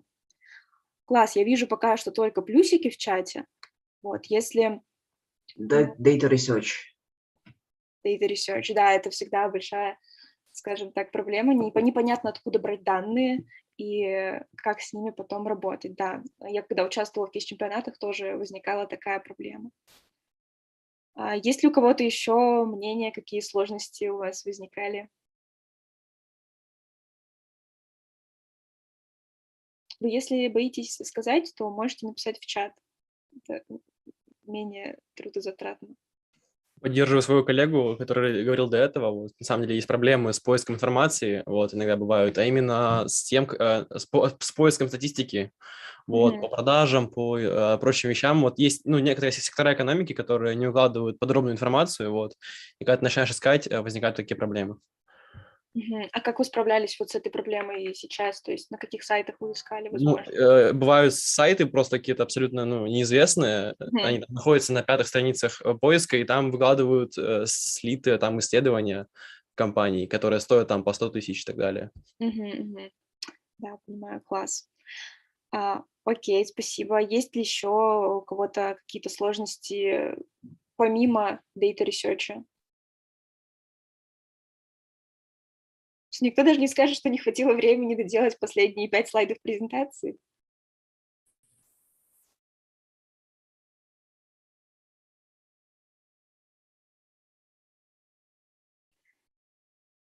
Давайте еще кто-нибудь, и мы пойдем дальше.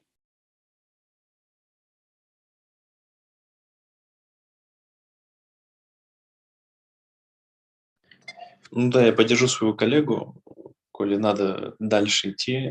Поддержу своего коллегу в том плане, что все скатывается так или иначе к полевым испытаниям, опросам.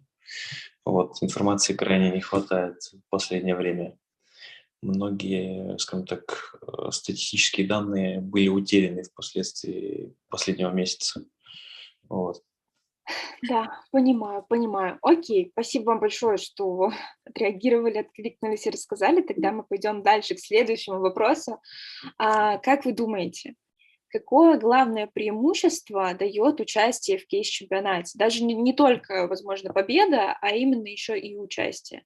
То есть это не в том плане, что какие-то льготы от партнеров, это, конечно, тоже, но, возможно, что-то для личностного развития или какая-то классная команда вам попалась на Team Roulette, и вы теперь будете вместе делать какие-то проекты или дальше участвовать в кейс-чемпионатах, тоже поделитесь, пожалуйста.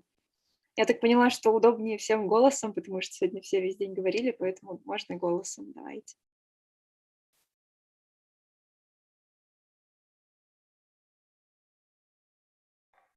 Ну, Можно повторить вопрос? Кто-то отвечать начал. да, я хотела сказать, что дал этот кейс. Ну, во-первых, конечно, это опыт, это и опыт решения таких задач, которые можно применить и не только на данную компанию, но и на другие тоже, и просто для себя понять. Также это люди. Например, я ранее не работала с людьми в команде, с которыми сейчас встретилась, но, скажу честно, это самая лучшая моя команда за все время, потому что и люди, вообще, мы очень сошлись. Я думаю, что продолжим общение и вне кейса. То есть самое главное лично для меня аспекты — это опыт и люди, если не говорить про другие плюшки. Очень классный ответ. Полностью поддерживаю. Так, кто-то еще начал отвечать, я его перебила. Простите, пожалуйста, можете продолжить.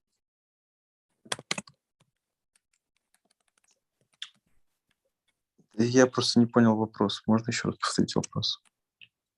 Да, какое главное преимущество, как вы считаете, дает участие в кейс-чемпионате? Главное преимущество — то, что ты учишься комплексно смотреть на анализ какой-то проблемы, у тебя начинает вырабатываться какой-то кейс мышления, вот, который уже ты начинаешь применять в жизни, неважно, где ты работаешь, в корпорации, либо работаешь на себя, ты какую-то проблему начинаешь анализировать в комплексе, глубоко смотреть в проблему, вот, благодаря кейс-чемпионату. Еще можно попробовать себя в разных ролях. То есть пока не устроился на работу и нет какой-то определенной должности, тут можно себя попробовать во всем. Можно побыть финансистом, можно побыть аналитиком, можно побыть слайдмейкером, понять во время кейса, что твое, что больше лежит, и это поможет определить дальнейшее предназначение, куда конкретно человек хочет пойти потом работать и развиваться где. Мне также на самом деле показалось, что это очень полезно с точки зрения именно каких-то профессиональных скиллов, потому что, допустим, мне было очень интересно изучать рынок растительного молока, и я очень многое про это узнала. Где-то пришлось опровергнуть какие-то, скажем, слухи, которые ходили, где-то я узнала что-то новое. Мне кажется, в целом картина становится более целостной, и мне как маркетологу это будет полезно. Поэтому бесценные знания. Да, расширение кругозора в кейс-чемпионатах — это тоже невероятная история. Окей, кто-то еще хочет поделиться, или мы пойдем к следующему вопросу? Он будет последний. Окей, раз, два, три, никто не хочет, наверное. Тогда погнали дальше. И последний вопрос. Каковы ваши планы вообще после кейс-чемпионата? То есть что вы планируете делать в целом в дальнейшем? Дальше участвовать в кейс-чемпионатах или проходить уже отбор на стажировку, например, в компанию, которая была партнером кейс-чемпионата? Или больше никогда не планируете участвовать в кейс-чемпионатах? Такое тоже возможно. Не рекомендую, конечно, но да. Вот, если у вас есть... Вот, Владислав пишет в чат, если будут предложения, то на стажировку. Класс. Ой, есть ли у кого-то еще мысли по этому поводу? Спать бы сначала хотелось. Вот. А потом, мне кажется, пойти на стажировку, да, с удовольствием. Рассмотреть разные варианты, какие-то преференции какие-то там могут быть наверняка от спонсоров. Возможно, организация каких-то встреч, как вот было, например, на Cup Construction. Вот. Как минимум. Стажировки, они же только с 3-го курса, да? На стажировке не только с 3-го курса. Нет, не с 3-го, с любого курса, но, например, они устраивают встречу, например, какие-то там спонсоры устраивают, как это называется, завтраки, обеды, ужины с, вот, скажем так, людьми, которые выиграли кейс чемпионата. Вот было бы интересно посетить, сходить в какой-то офис. посмотреть, где потенциально ты можешь работать, углубиться в корпоративную культуру компании, спонсора. Ну, это тоже, я считаю, как плюс от того, что ты как-то участвуешь в кейс-чемпионате и побеждаешь. Да, это правда. Ну, кстати, небольшой спойлер. В конце своей презентации я поделюсь одной возможностью сходить в офис компании и прочувствовать корпоративную культуру. Вот. Окей, а есть ли еще у кого-то желание ответить? Вопрос. Я, наверное, я просто, когда хотела на стажировку пойти, в основном пишется, что с 3-го курса, но вот вы сказали, что если есть возможность, то, конечно, хотелось бы и на стажировку попробовать, но в то же время не забывать про кейс.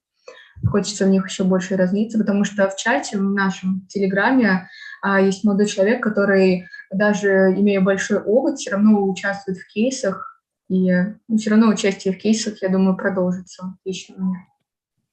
Да, вообще не забрасывайте участие в кейс-чемпионатах, даже если там один раз победите и уже пойдете на стажировку, это все равно очень крутое комьюнити, во-первых. Во-вторых, это развитие вот как раз того кейс-мышления, о котором говорили недавно.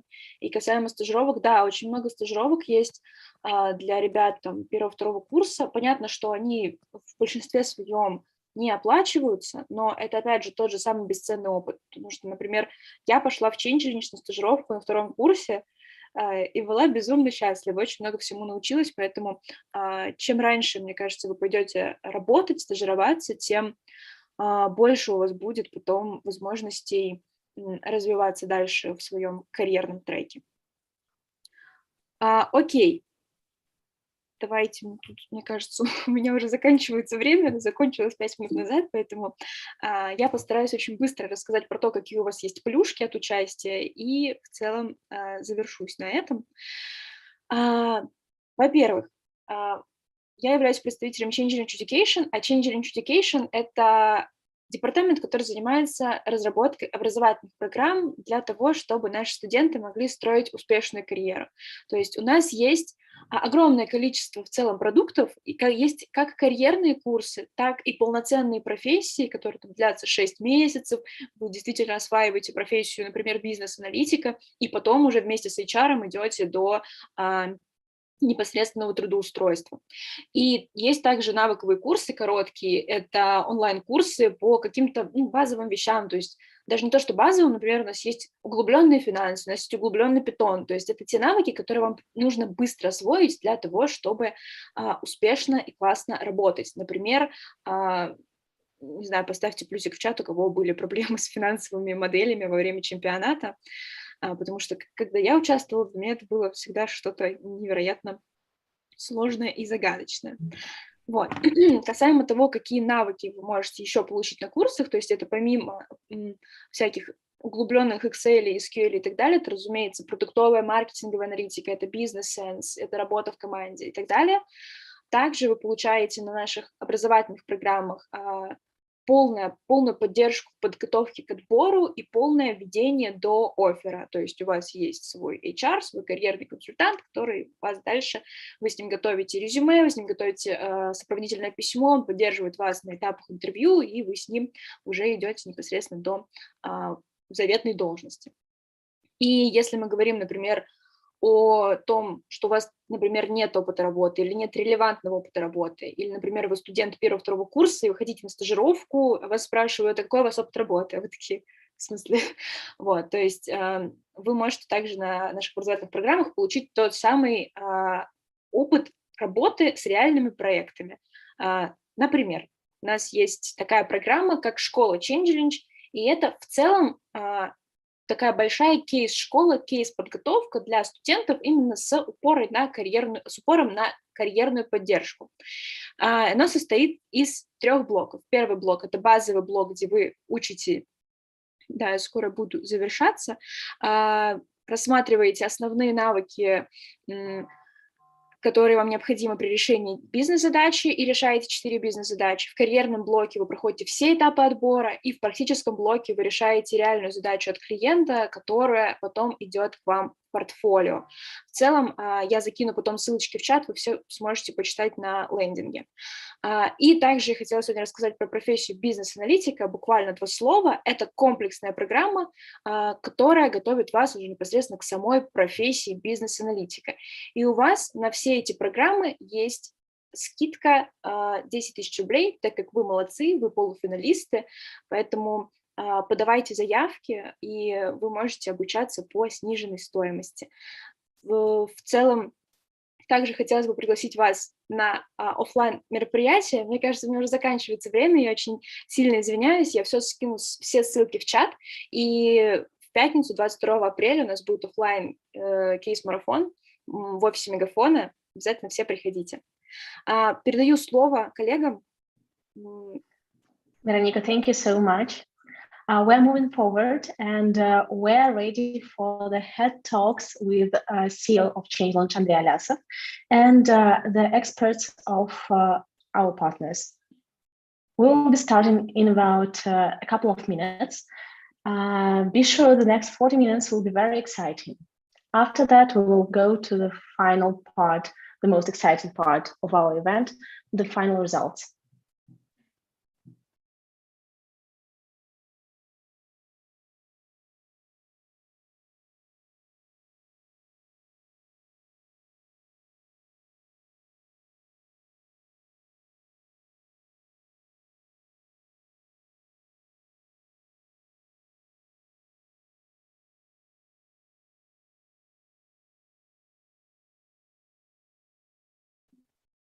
We're starting just in 10 seconds.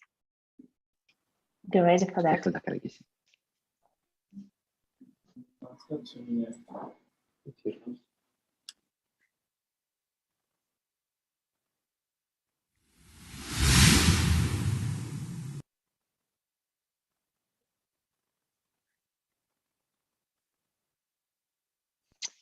Итак, коллеги, добрый день. Меня зовут Андрей Алясов, я CEO и основатель ChangeLaunch. Я очень вас рад приветствовать на Head Talks в рамках нашего ключевого кейс-чемпионата сезона ChangeLaunch Cup Russia.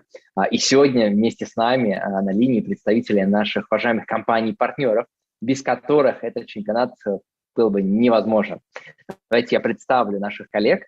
Вот, сегодня вместе с нами Юрий Несесов, Head of Category and Net Revenue в бизнесе Laundry и Home Care в Хенкеле. Да, Юрий, добрый день. Добрый день.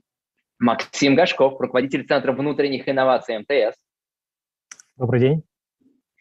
Юлия Хайкина, бренд-маркетинг-менеджер в Даноне и в Растишке. Всем привет.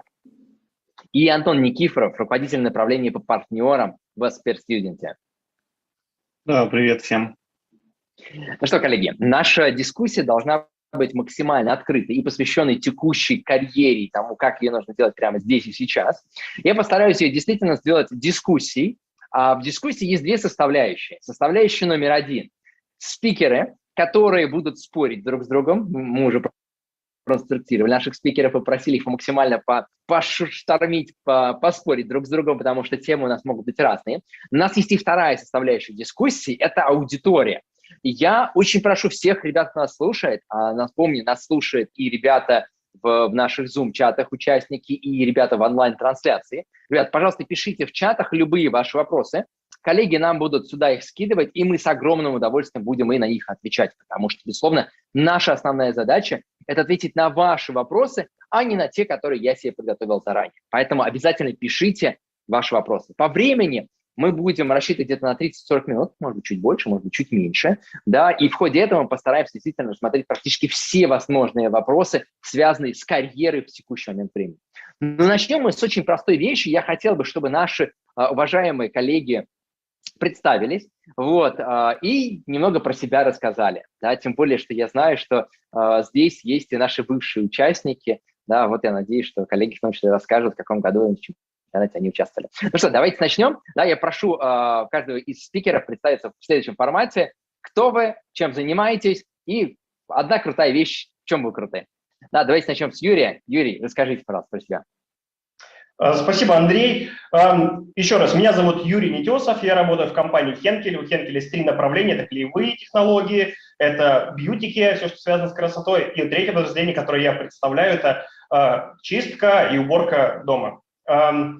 Я работаю в отделе Category Management and Net Revenue Management, и первая часть Category Management – это про то, как развивать категории, в которых мы оперируем, как расти в продажах, а вторая часть – как это делать прибыльно, потому что мы на рынке, в принципе, давным-давно, FMCG и ритейл, и научились торговать хорошо, но как делать это прибыльно, не все еще хорошо умеют, поэтому есть целый департамент, который этим занимается. Андрей забрифовал нас сказать одну какую-то вещь, которую делаешь лучше всего. Это, конечно, уже челлендж первый был выбрать из всего. Но я считаю, что за последние 15 лет работы в компаниях, в разных западных, лучше всего я научился договариваться и строить какие-то кросс-группы. И это помогает в работе, потому что, как говорится, один поле не воин, и в бизнесе то же самое. Только объединившись командой, мы можем достигнуть большого результата. Спасибо. Юрий, спасибо большое, что поделились. Да, давайте перейдем дальше. Максим. Всем привет еще раз. Меня зовут Максим Гашков. Я руковожу Центром внутренних инноваций в МТС. Мы занимаемся развитием внутреннего предпринимательства. То есть каждый сотрудник, вне зависимости от должности, от подразделения, в котором он работает, от регионального филиала или дочерней компании, может прийти к нам в центр с идеей нового цифрового продукта, и мы дадим ему ресурсы и возможность попробовать. И наша суперсила, и моя суперсила в том, что мы за 6 месяцев можем из человека без продуктового опыта вырастить джуниор-продукта, а из очень сырой идеи помочь собрать действующий прототип продукта, который тестовыми продажами докажет, что он нужен клиентам. Круто, Максим, спасибо большое. Да, давай перейду дальше. Перехожу к Юлии. Да, еще раз всем привет. Меня зовут Хайкина Юлия. Я являюсь бренд-маркетинг-менеджером в компании Danone. Отвечаю за категорию Family and Kids. Это 2 бренда Danone и Растишка. Да, абсолютно разные бренды для разной целевой аудитории. В этом вся прелесть и в этом, наверное, вся сложность. В компании я уже, наверное, на 3-й роли. До этого отвечала за традиционную молочку. Это Простоквашино, бренд, самый большой бренд в России. И отвечала 2 года за бренд Даниссимо, это бренд категории удовольствия. Если посмотреть на то, что я делаю лучше всего, наверное, это делюсь опытом и помогаю людям развиваться. Я являюсь таким официальным ментором и в компании, и вне компании, и помогаю молодым специалистам найти свое призвание и правильно поставить цель, наверное, и развиться. Круто, спасибо большое. И переходим к Антону. Да, ребят, всем еще раз привет. Меня зовут Антон Никифоров. В Сбере я отвечаю за развитие 2 образовательных программ, еще они называются акселераторы. И если, как сказал Максим, они в МТС, он занимается внутренним таким инновациями и предпринимательством. Наши 2, и 1 школьная программа, 2 студенческая, они как раз направлены на развитие предпринимательских навыков.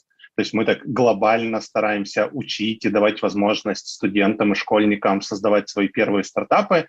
Но поскольку Сбер технологичная компания, мы все-таки смотрим в сторону технологических проектов. Вот, то есть мы не там, про классический бизнес и его создание, а все-таки про использование технологий. И, наверное, суперсила или то, от чего кайфую больше всего в работе и в жизни, это делать какие-то продукты, в первую очередь, которые приносят людям удовольствие от момента их использования. И я всегда амбассадор того, что любая услуга, любой продукт, все что угодно, они в первую очередь должны быть направлены на клиентов и всегда должны приносить огромное удовольствие для тех, кто этим пользуется. Круто, коллеги, спасибо большое, что представились. Давайте сейчас мы сделаем небольшой такой квиз. Коллеги, я говорил, что здесь есть в числе наших участников вместе с нами на дискуссии бывшие участники чемпионата.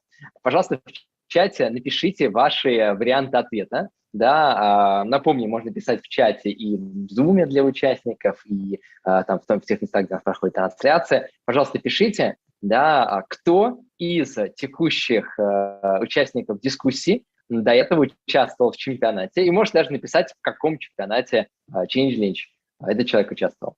Вот, давайте возьмем там минутку-другую, пока пишите, да, посмотрим потом варианты. И после этого я прошу этого участника дискуссии рассказать, собственно, об опыте участия, что это было и когда. А сейчас, уважаемые спикеры, пожалуйста, сделайте такой загадочный вид, чтобы стало понятно, что это 100% вы участвовали. Да, давайте посмотрим. Окей, хорошо. Все, покер-фейс показали. И давайте переходим к вопросам. На самом деле, вопросы очень насущные. Реально, что-то, наверное, произошло в последние пару там, недель или месяц с точки зрения нашей с вами молодежной карьеры. И вот наша задача, на самом деле, коллеги, сейчас ребятам максимум помочь, определиться, что сейчас делать, на что обратить внимание. Да, и первый вопрос, который, мне кажется, очень важный, да, для каждого из нас. Вот, коллеги, с тем, чтобы построить хорошую карьеру, нужно, на самом деле, хорошо держать себя в рабочем ресурсном состоянии. А можете рассказать, как вы поддерживаете рабочее состояние в текущий момент времени? Отличный вопрос, конечно. Это всегда такие весы, поймать баланс между тем, чтобы заниматься своей работой, и времени никогда не хватает для того, чтобы полностью все сделать, но при этом не забывать о том, что нужно постоянно развиваться. Это притча про дровосека, который не затачивает свой топор, она набила оскомину. Ну, именно поэтому она и набила оскомину, потому что она правдива, и она проходит с нами через все эти года. Вокруг невероятно большое количество ресурсов, до которых можно дотянуться. И пресловутые лекции TED, и там Курсера, и кучу всего. Не знаю, не найти, наверное, ресурсов там, из больших, там, Яндекс.Дзен или YouTube, где не было бы чего-то образовательного. Самое главное, чтобы это был удобный для вас контент, удобный формат потребления этого контента, чтобы вы не сопротивлялись ему, чтобы он проходил максимально естественным образом. Вот такой мой секрет.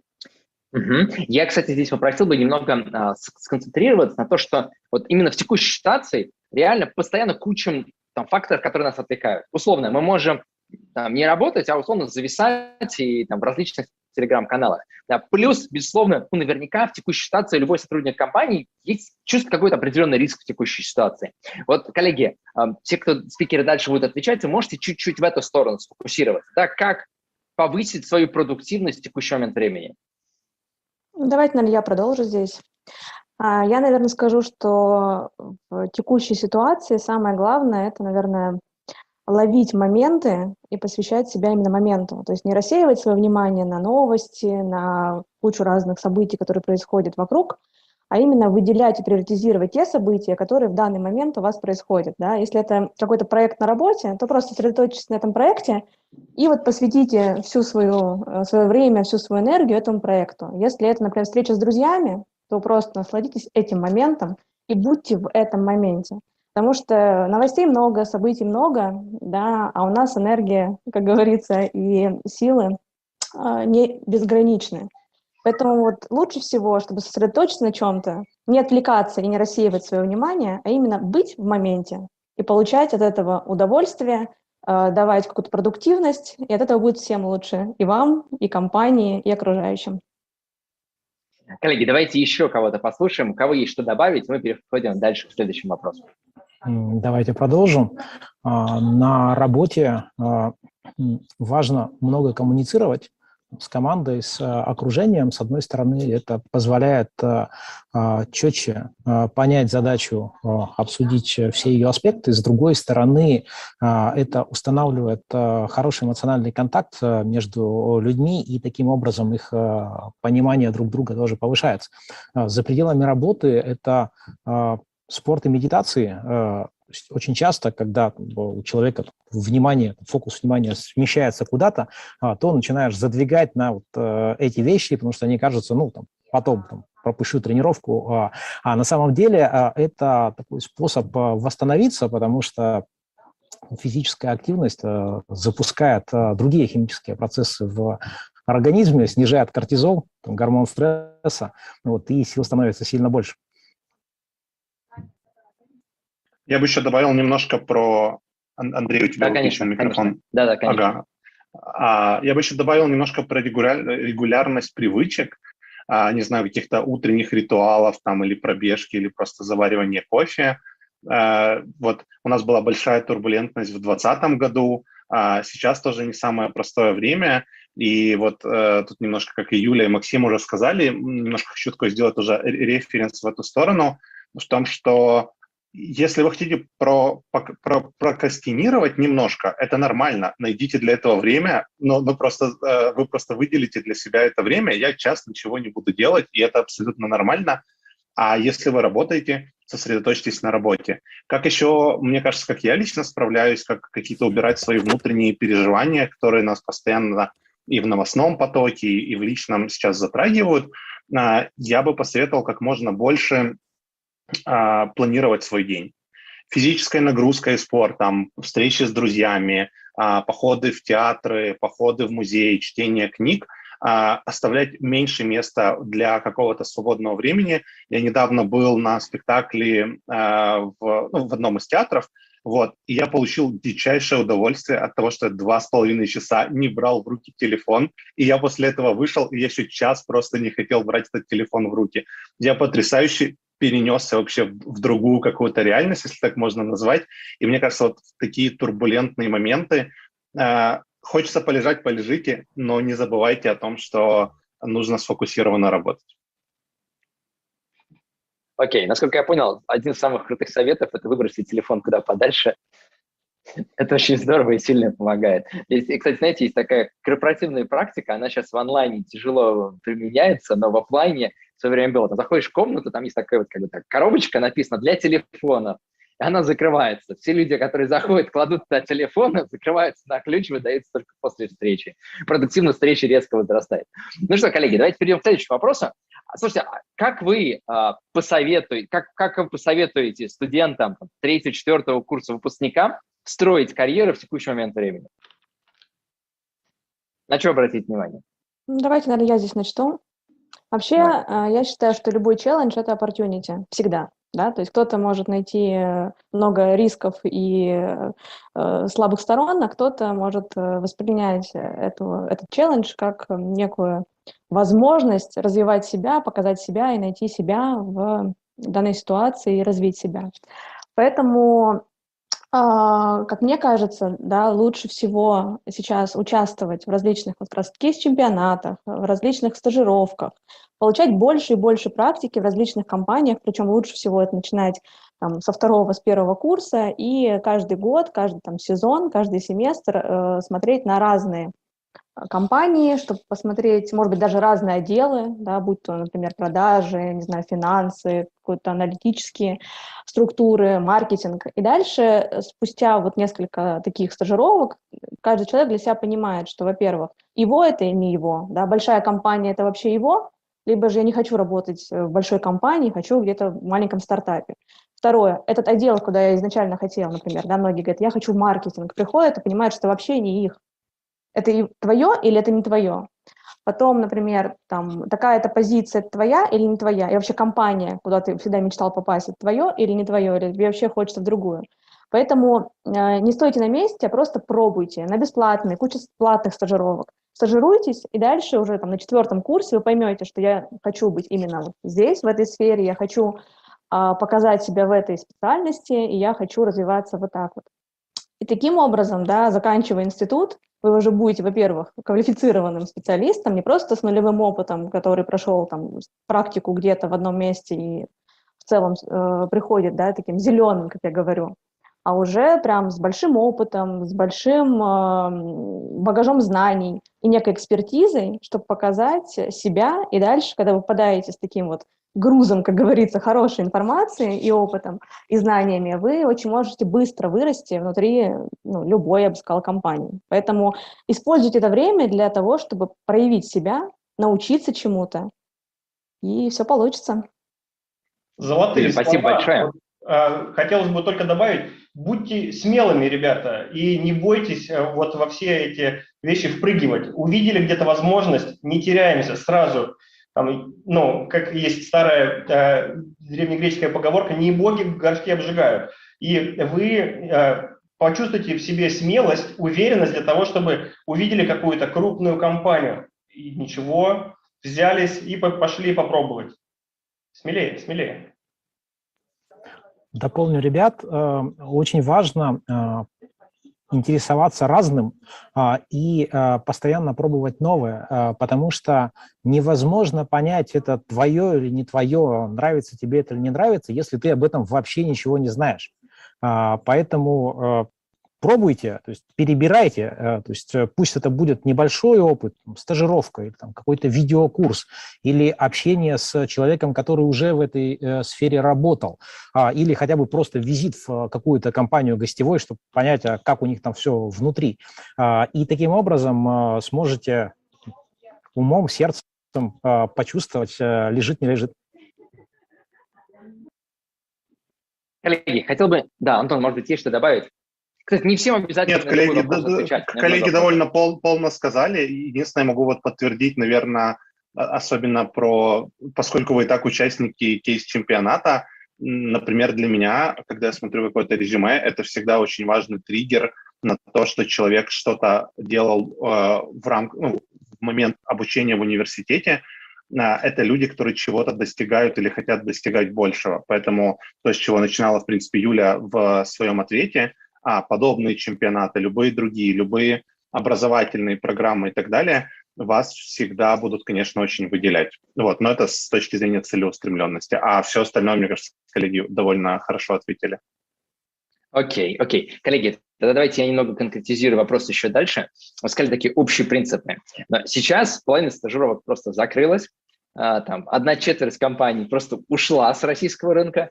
Вот в текущий момент какие топ-3 совета вы могли бы дать, что прямо сейчас нужно делать? Вот условно, в апреле, в мае, в июне, с тем, чтобы все-таки получить какую-то работу или опыт. Или, возможно, вы вообще скажете, типа, ребят, добейте на опыт работы, идите учиться. Вот топ-3 вещи, на которые сейчас нужно сфокусироваться. Я бы сказал, ни в коем случае не забивайте, пытайтесь совместить. А то, что сейчас период такой, с одной стороны, хотел бы сказать, давайте подождем немножечко, и все нормализуется. А с другой стороны, у вас-то времени подождать совсем нет. Поэтому свои сети раскидывайте просто еще шире, и посмотрите на те области, на которые раньше вы не смотрели.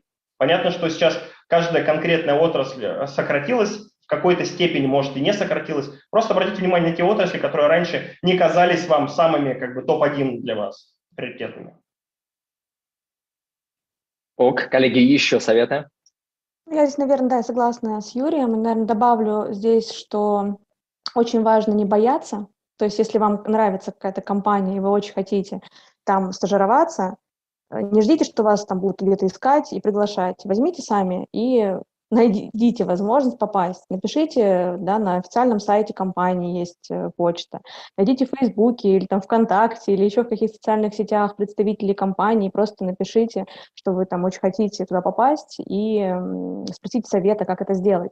Вас заметят и вас позовут. Не бойтесь. Еще, наверное, скажу, что не бойтесь бесплатных стажировок, потому что очень часто мы гонимся за деньгами и думаем, я туда не пойду, потому что там же не платят. А иногда бесплатная стажировка в какой-то большой значимой компании даст намного больше на будущее, чем какая-то платная стажировка, но в совершенно неэффективной для вас сфере.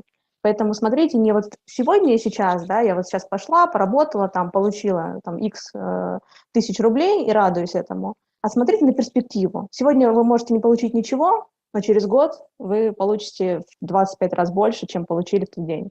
Думайте больше на будущее. Спасибо. Коллеги, есть что добавить или переходим к следующему вопросу? Добавлю про планирование. То есть, составьте себе план, сразу примите, что начнете от него постепенно отклоняться. Посмотрите те вакансии, те типы стажировок, которые вам интересны, и сделайте для себя карту разрывов. То есть требует это, у меня сейчас это есть на хорошем уровне, это на среднем, но можно подтянуть. Этого нет вообще, где я это смогу взять? Быстро что-то прочитать, с кем-то посоветоваться. И пробуйте. И Андрей говорил про то, что многие компании с рынка уходят.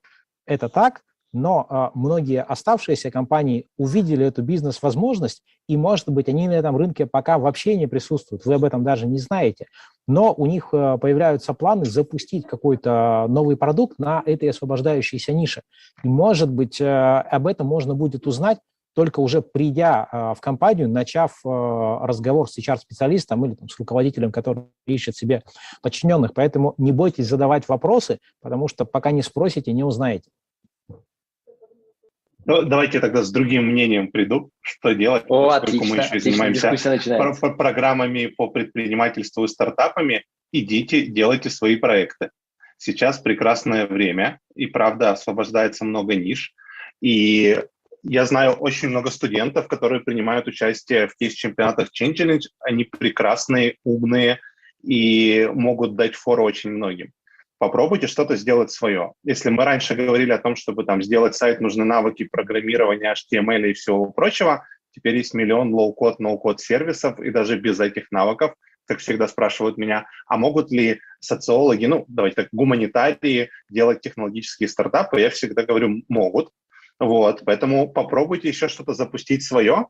Это тоже хорошая возможность, и это, наверное, самый великолепный опыт, который у вас только может случиться. Вот, коллеги, спасибо большое. Давайте сейчас перейдем к следующему вопросу. Хард или софт-скиллы в начале карьеры? Что важней? Софт. Почему? Хард-скиллы, они быстрее развиваются, поэтому софт-скиллы, они более долгосрочно могут помочь тебе в развитии карьеры. Я, когда провожу набор сотрудников, в первую очередь обращаю внимание на софт-скиллы, потому что знаю, даже если человек не знает Excel, хотя это очень было бы странно на данный момент, но все равно, допустим, такую ситуацию, я смогу научить его Excel там, за 2-3 месяца, ну, это в самой длительной перспективе. А софт-скиллы, они поддаются обучению намного хуже. Поэтому это как инвестиция в долгосрочное развитие сотрудника. И поэтому вот что это значит для вас, для людей, которые ищут работу, и зная, что многие, такие как я, пытаются найти людей с софт-скиллами, выпячивайте их, показывайте их. И если вы сами их не покажете, их могут не увидеть. Поэтому просто сфокусируйтесь во время собеседования, во время стажировок на том, какие у вас есть сильные стороны, и покажите их. Потому что сейчас очень часто бывает ситуация, когда мы говорим, у меня вот эти компетенции развиты хорошо, а вот эти вот средние, вот это не очень, давайте сфокусируемся закроем те, которые не очень, подтянем их, что называется, забывая про свои сильные компетенции. С моей точки зрения, самая сильная компетенция – это является ваша сила, и вы в первую очередь должны их показывать, демонстрировать, это будет залог вашего успеха. Окей, Юра, у меня Юрий, встречный, спасибо большое, коллеги. Вопрос к Юре встречный. Мы прекрасно понимаем и, наверное, знаем, что университеты не так хорошо развивают софт-скиллы, как хард-скиллы и образовательные программы, на которых учатся ребята.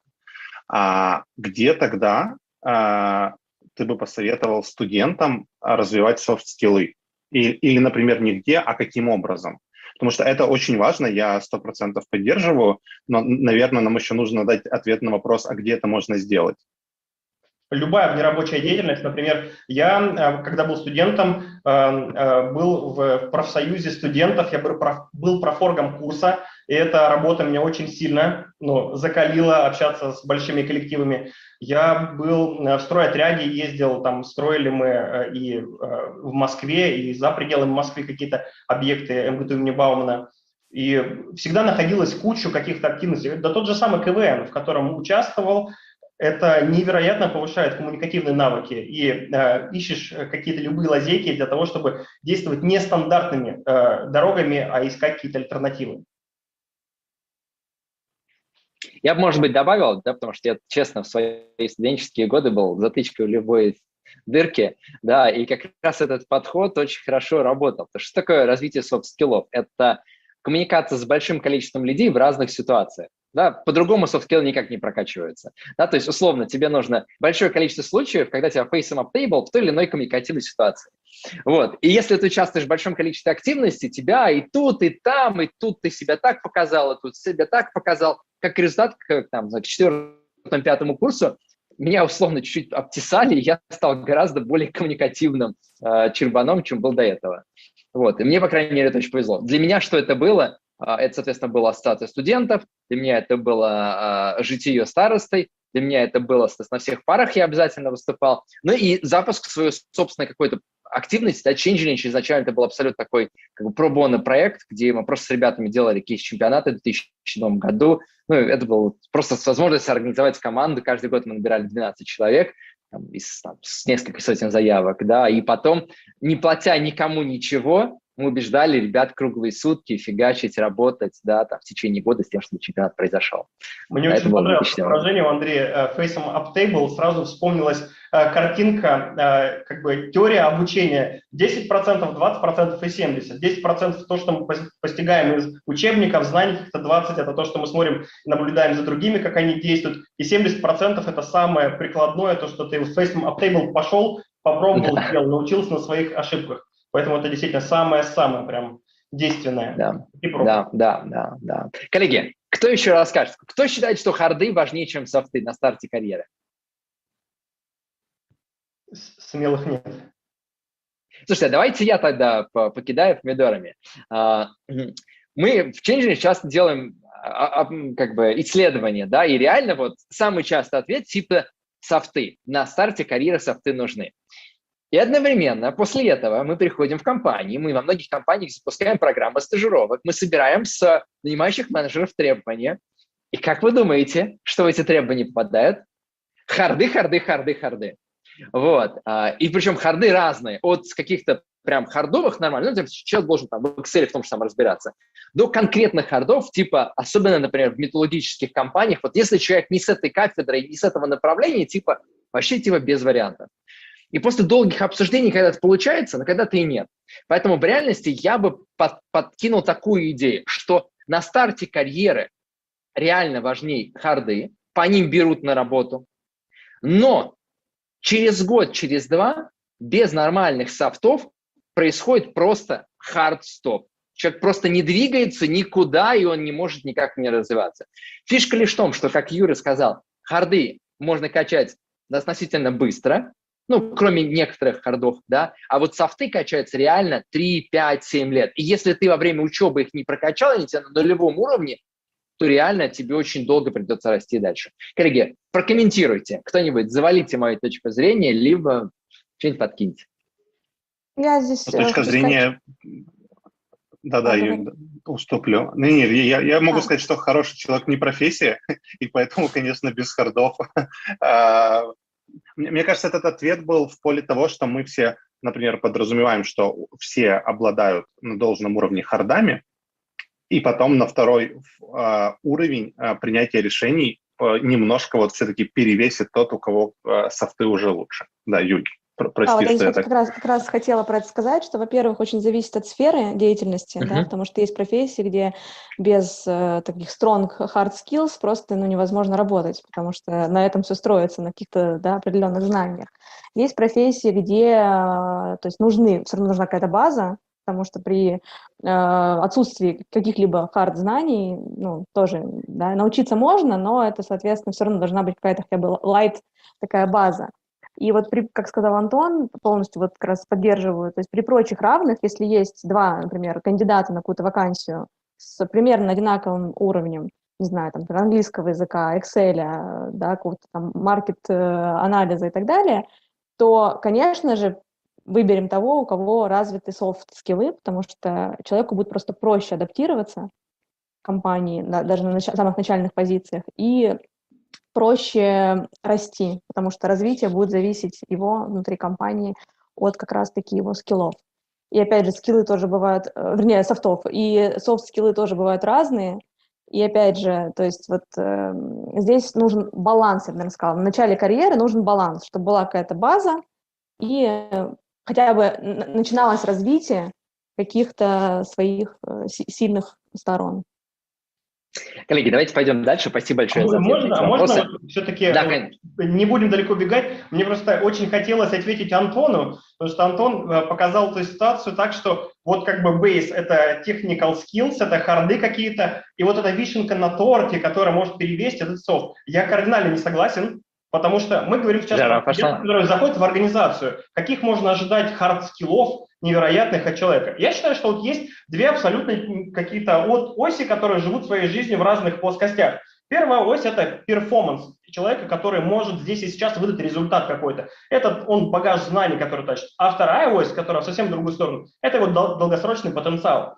беря на какие-то стартовые позиции человека в организацию, я не ожидаю от него каких-то супер больших знаний. Я готов в него вкладываться, инвестировать и научить ему. Но если у него нет вот этих софт-скиллов, которые говорят о его потенциале долгосрочном, я даже не буду пытаться вкладывать. Поэтому я бы сказал, я сначала смотрю на софт-скиллы и говорю, что мне нужен человек проактивный, коммуникабельный, который будет вкладываться в развитие в долгосрочно. И только потом смотреть, два таких шустрика, но один из них еще Excel знает. Вот такого я возьму. Тогда тут нужно вернуться к тому комментарию, который говорила Юля на тему того, что такое хардскиллы и в каких индустриях и отраслях. Ну, грубо говоря, тебе нужен, не знаю, бэкэндер, да, или фронтендер. И если у него нет минимальных хардовых скиллов, ну, о чем ты можешь 1000 раз быть очень своим парнем и просто влюбить в себя, но если ты не знаешь, как там написать код на питоне или там еще что угодно на SQL, то, ну, о чем говорить? Ну, типа, ты очень хороший, но просто ты должен обладать, и это касается особенно вот, как говорили там про ту же нефтянку, да, то, что сказал Андрей. Ну, там действительно ты должен отучиться на конкретной кафедре, в конкретном вузе, и этот, ну, то есть тут, мне кажется, правда где-то посередине в конечном итоге получится. Ну, то есть, правильно понимаю, по сути дела, в таких хардовых сферах типа IT, там, нефтянка, металлургия, хардовые вещи, наверное, приоритетные. В индустриях, которые скорее больше связаны с маркетингом, с продажами, созданием новых продуктов, условно, это FMCG, какие-то подобные индустрии. Максим, поясни, может быть, про телеком. Там, соответственно, больше, наверное, фокус будет изначально на софты, и потом уже по ходу дела набираешь те харды, которые нужны на тебе на свои задачки. Максим, кстати, прокомментируй, это мы тебе не слышали твою точку зрения. Это докину и вот зацеплюсь за фразу Антона, что хороший человек не профессия. Все чаще становится, что таки да, профессия, и это важно. То есть есть еще третья категория скиллов, которые буквально несколько лет как начали выделять, это self skills или internal skills. То есть это про ценности, про самость, про внутренний стержень, и они коррелируют с корпоративной культурой, то есть внутренней культурой организации, потому что есть компании, которые берут к себе вот только определенный тип людей. Вот, потому что вот они такие, а эти не такие. И точно так же там, многие кандидаты приходят, смотрят, ага, да, вот отзывается, пойду туда работать, или там не отзывается, хотя там условия классные, там, зарплата здоровская, опыт можно получить, и поэтому не пойду.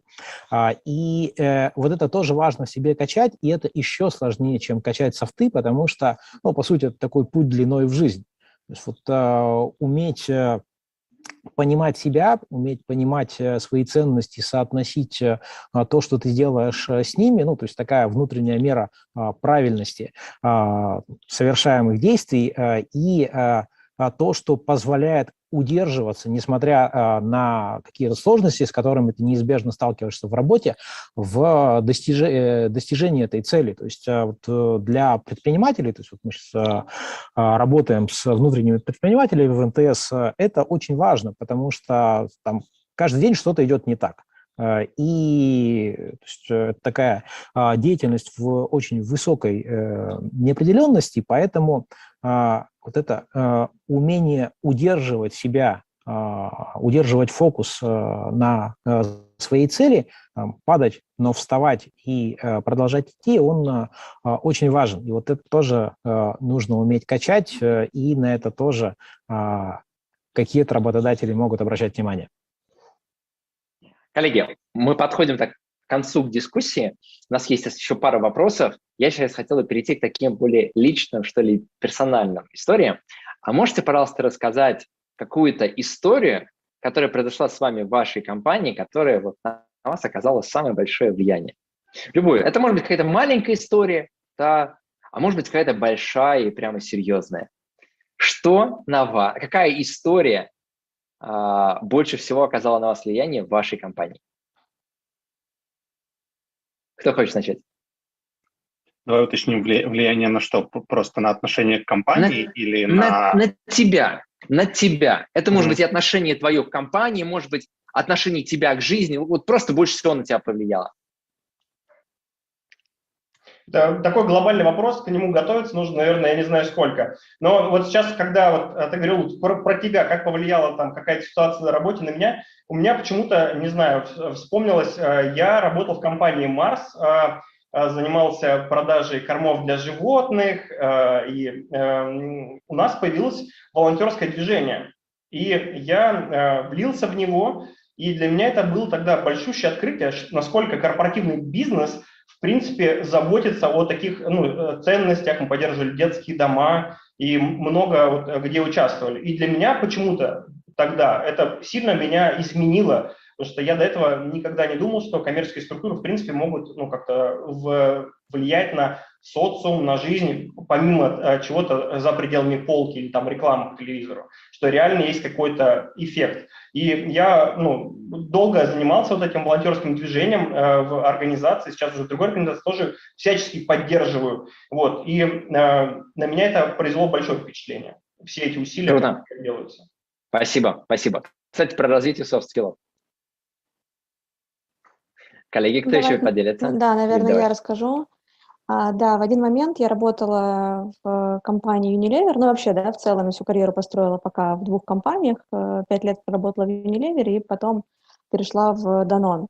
И вот будучи в Unilever, то всегда была в маркетинге, был период, когда я отвечала за 4 бренда в категории Hair Care, и у нас ушел человек, который отвечал за связь между маркетингом и sales, ну, да, то есть такое связующее звено. И где-то 3-4 месяца никого на этой позиции не было, так как у меня был большой портфель, и необходимо было общение как раз-таки со всеми sales-отделами, там, с PR-джем и так далее, я взяла на себя эту функцию и начала ходить на все эти встречи. То есть это был такой дополнительную нагрузку, да, вторую роль, грубо говоря. Ну, и я ходила везде на эти встречи, и я столько всего для себя узнала за эти 3-4 месяца, пока не вышел тот человек на эту позицию, что до сих пор, это было год, наверное, лет 5 назад, до сих пор я отношусь вообще к сейлс-среде и к тому, что есть разные каналы сбыта, к тому, что каждый клиент, он особенный, и нужен подход к каждому клиенту. Да, я в тот момент как раз поездила на встречи, на воркшопы с клиентами, я поняла специфику. И вот с тех пор у меня сознание просто поменялось. И придя уже в компанию Danone, я, будучи маркетологом, меняла всю свою команду, то есть мировоззрение команды на вот то, как подходить как раз к продажам, как продавать, не просто создать продукт и сказать, что вот мы сняли рекламу, идите, да, торгуйте, грубо говоря, а как все-таки каждому клиенту найти подход, как продать, как сделать selling story, как вообще, то есть на что обратить внимание, да, что там один клиент хочет одно, другой другое, не нужно их сравнивать. И вот это, я считаю, прям вот поменяло и меня, и мое восприятие, и в целом то, как сейчас, там, уже будучи на высоких позициях, я смотрю на весь бизнес такой как бы под амбрелло, а не просто вот маркетинг — это маркетинг, как многие, да, специалисты смотрят, а sales — это sales, и мы не пересекаемся. Нет, это вот как раз очень важно проходить какие-то такие этапы, ротации, я бы сказала, которые вообще по-другому открывают взгляд. Спасибо. Коллеги, кто еще хочет поделиться? Вспомнил случай, которым хочу проиллюстрировать еще одну важный аспект, который можно использовать в работе, это совмещение знаний, опыта из совершенно разных, далеко лежащих друг от друга сфер, потому что на стыке всегда можно найти что-то интересное. Вот на пересечении. Когда 3 года назад мы запускали нашу программу внутреннего предпринимательства, МТС «Стартап Гараж», я написал подробную концепцию, прям такую схему, значит, как это все будет происходить, прям подробнейшим образом. Пришел к президенту компании, рассказываю ему, он на это все смотрит, говорит, прям вообще классно, но чего так сложно? Ну, давай это сделай вот еще проще, чтобы вот, вообще любой сотрудник мог воспользоваться этой возможностью. И я думаю, да как это проще это сделать? Там же столько всего нужно предусмотреть. И вот ходил, думал над этой задачей, то есть прям вот постоянно, то есть не только в рабочее время. И у меня случилась командировка в Питер. А я очень люблю искусство. И я пошел в Русский музей, в зал русского авангарда, и пару часов, наверное, вот, ходил, вот, смотрел на картины и думал, то есть вот как сделать проще. Ну, то есть прям подолгу стоял там перед разными картинами. И когда я дошел до триптиха Малевича, вот там, помните, этот круг, квадрат и крест, вот у меня сложилось, то есть вот как можно действительно очень простую форму совместить с революционным содержанием, вот, и родился слоган, который в гараже используем, что «придумай, разработай, зарабатывай», да, наверное, не случайно «зарабатывай» относится к кресту, то есть это прям такая тяжелая работа предпринимательская. Будем предполагать, что это не крест, а плюс. Возможно. Вот, и вот это вот сама идея, что пойти подумать над рабочей задачей в музей, вот, и вот, использовать живопись как такой способ нахождения креативной идеи сильно помог. Вот, поэтому ищите пересечения. Спасибо. Антон, есть история? Да, у меня есть. Она такая, наверное, больше... Вот я сказал вначале, что я люблю создавать какие-то продукты и вообще что-то, чем должны с удовольствием пользоваться люди. У меня с друзьями была кофейня в центре Москвы, и там и 5 лет, и по меркам Москвы это вообще очень долгоживущие проекты. И когда был 2020 год, пандемия, все были в локдауне, и нам было тоже так неудобно, и мы 8 часов мы придумывали и писали сообщения о том, что мы закрыты, и если нам кто-то сможет помочь, мы будем очень благодарны. И в итоге нам задонатили больше 200 людей за 4 часа, мы получили огромное количество публикаций, хотя сама кофейня там, она 30 квадратных метров, да, и вот как бы ты в этот момент, ты понимаешь, что вот все, что бы ты ни делал, ты должен в первую очередь делать с любовью и с душой для клиента и для людей, которые пользуются твоими услугами, продуктами, неважно чем. И для меня это на самом деле было очередное подтверждение, потому что с меня это все идет там с книг, там, «Доставляя счастье» и «Клиент на всю жизнь», но вот это вот отношение, оно было таким потрясающим подтверждением, а было плохо всем. В пандемию все были в панике, но люди очень круто откликнулись. Вот. Поэтому, наверное, мой такой общий призыв и общий вывод, что всегда отдавайтесь той работе, которую вы делаете.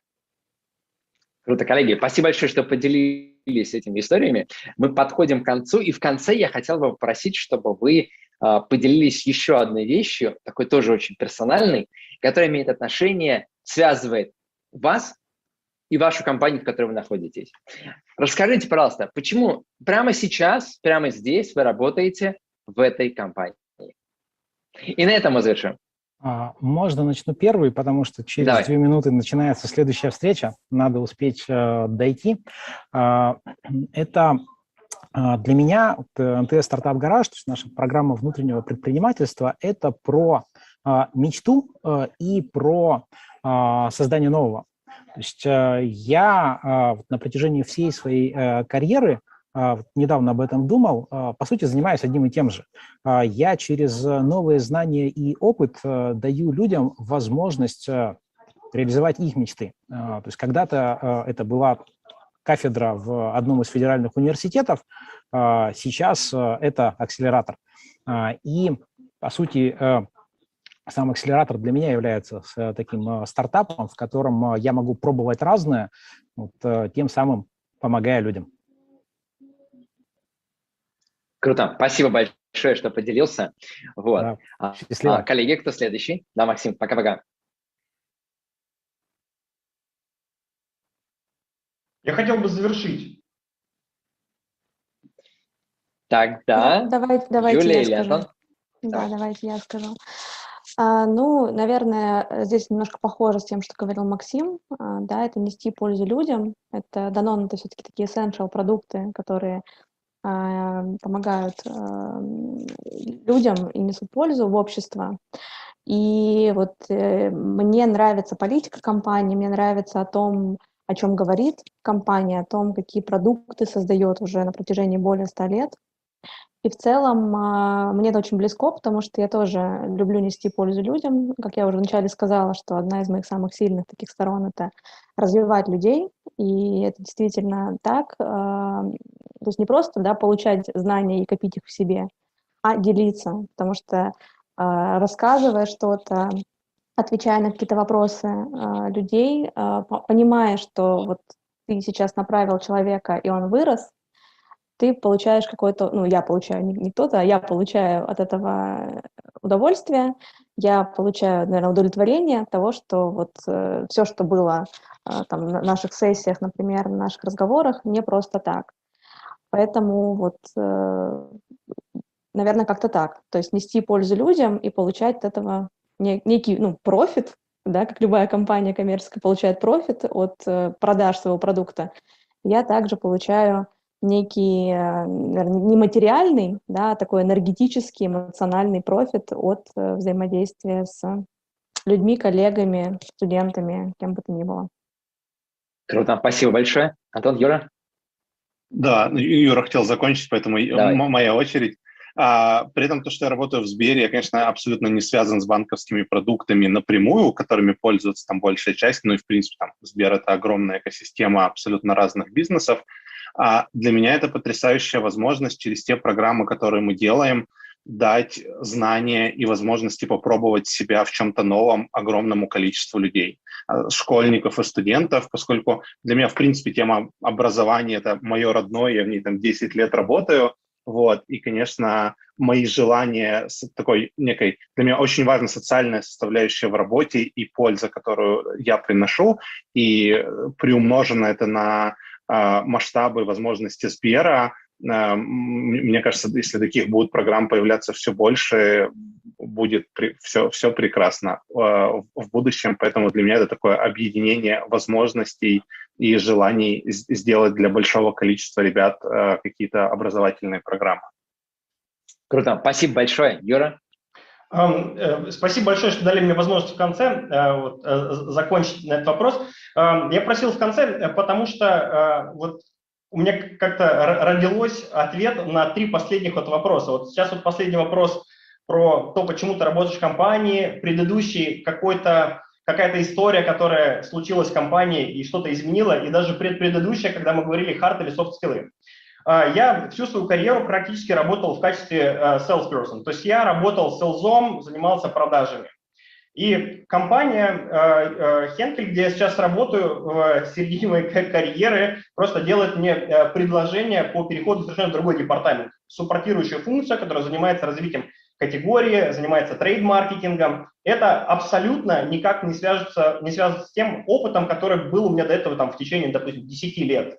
То есть это был жесткий переход, и в этом моменте перехода я обнулил, по сути, свои хард-скиллы, потому что все то, что нарабатывал за последние года, мне практически не пригодилось. И только софт-скиллы, общение с людьми, выяснение их потребностей и формирование того продукта, который ты готов людям дать, оно позволило мне дальше строить карьеру уже совершенно в другом направлении. Поэтому я так ценю софт-скиллы. А компанию свою, в ней работу, я что люблю. А люблю ее, потому что она дает такие возможности делать такие маневры в карьере и инвестирует в людей. Вот именно за это я люблю Henkel и работаю здесь, потому что люблю.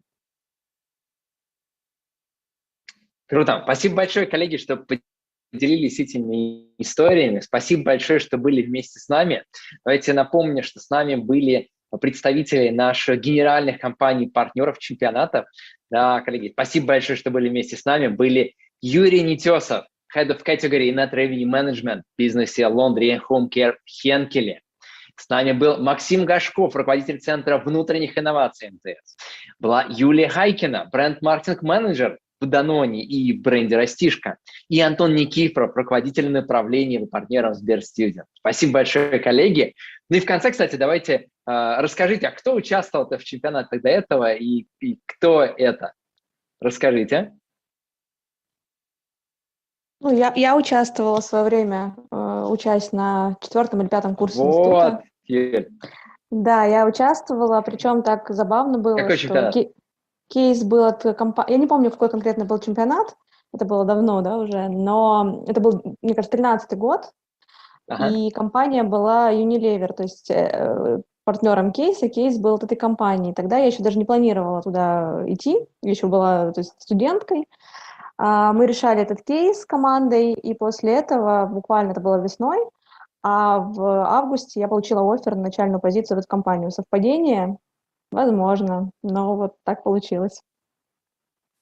Ну что ж, пожелаем всем нашим участникам в августе получить оффер от Данона, от Сбера, от Хенкеля и от МТС, и от многих других классных компаний, партнеров, которые являются наши партнеры в рамках Change Cup Russia. Ну что, уважаемые спикеры, спасибо большое за то, что были вместе с нами, чтобы делились этими вопросами и ответами. Спасибо нашим слушателям и участникам чемпионата, и нашим свободным слушателям во ВКонтакте.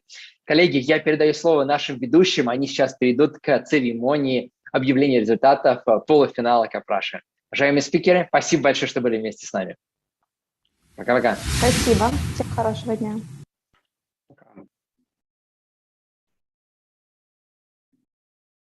Dear friends, we're almost ready to start the ceremony. Okay, the announcement of the results is near. I already have the names of the finalists who in just 1 week will compete for the title of Russian champion. But before we announce them, we would like to thank each of the participants once again. Today we heard a lot of original and thoughtful ideas from you. Among you, there are no winners or losers. You have come a long and difficult way and have already proven that you can do a lot. The main thing that each of you get from the championship, every championship, is unforgettable emotions and unique experience. It will definitely help you on your professional path. Traditionally, at this moment, we give each other a round of applause. Let's not refuse such pleasure. Use stickers, emojis, GIFs, everything you have to support each other in our chat. And now we want to thank those who participated in the design and implementation of the event, our partners who also appeared to be judged today. Our general partners of the championship are Henkel, MTS, Danone, Sber Student. Our official partners are PwC, Mars, Gazprombank, EdHec, and EY. And our educational partner is U-Fight's Negotiation Club. Our partners prepared some career benefits for you. For example, EY offers you passing the CV screening. Yeah, thank you. And test assignment for internship or specific position at EY to all semi-finalists. There are some formal requirements. For example, your English skills have to be starting from upper intermediate, and you have to study at the senior year at Russian University. Changeland Education offers you grants of 10,000 rubles for one of the educational programs. Changeland's Case School, the profession of business analytics, the profession of data analytics, the financial analyst profession, and 15% discount on all Changeland Toolkit skill courses. Sber Student offers all semi-finalists get an opportunity to enter the second stage of the Sber Student Accelerator, a training program for startups from Sberbank. Semi-finalists can receive personal consultations to improve their projects and increase their chances of entering the accelerator. Also, we have some bonuses from EdHec Business School.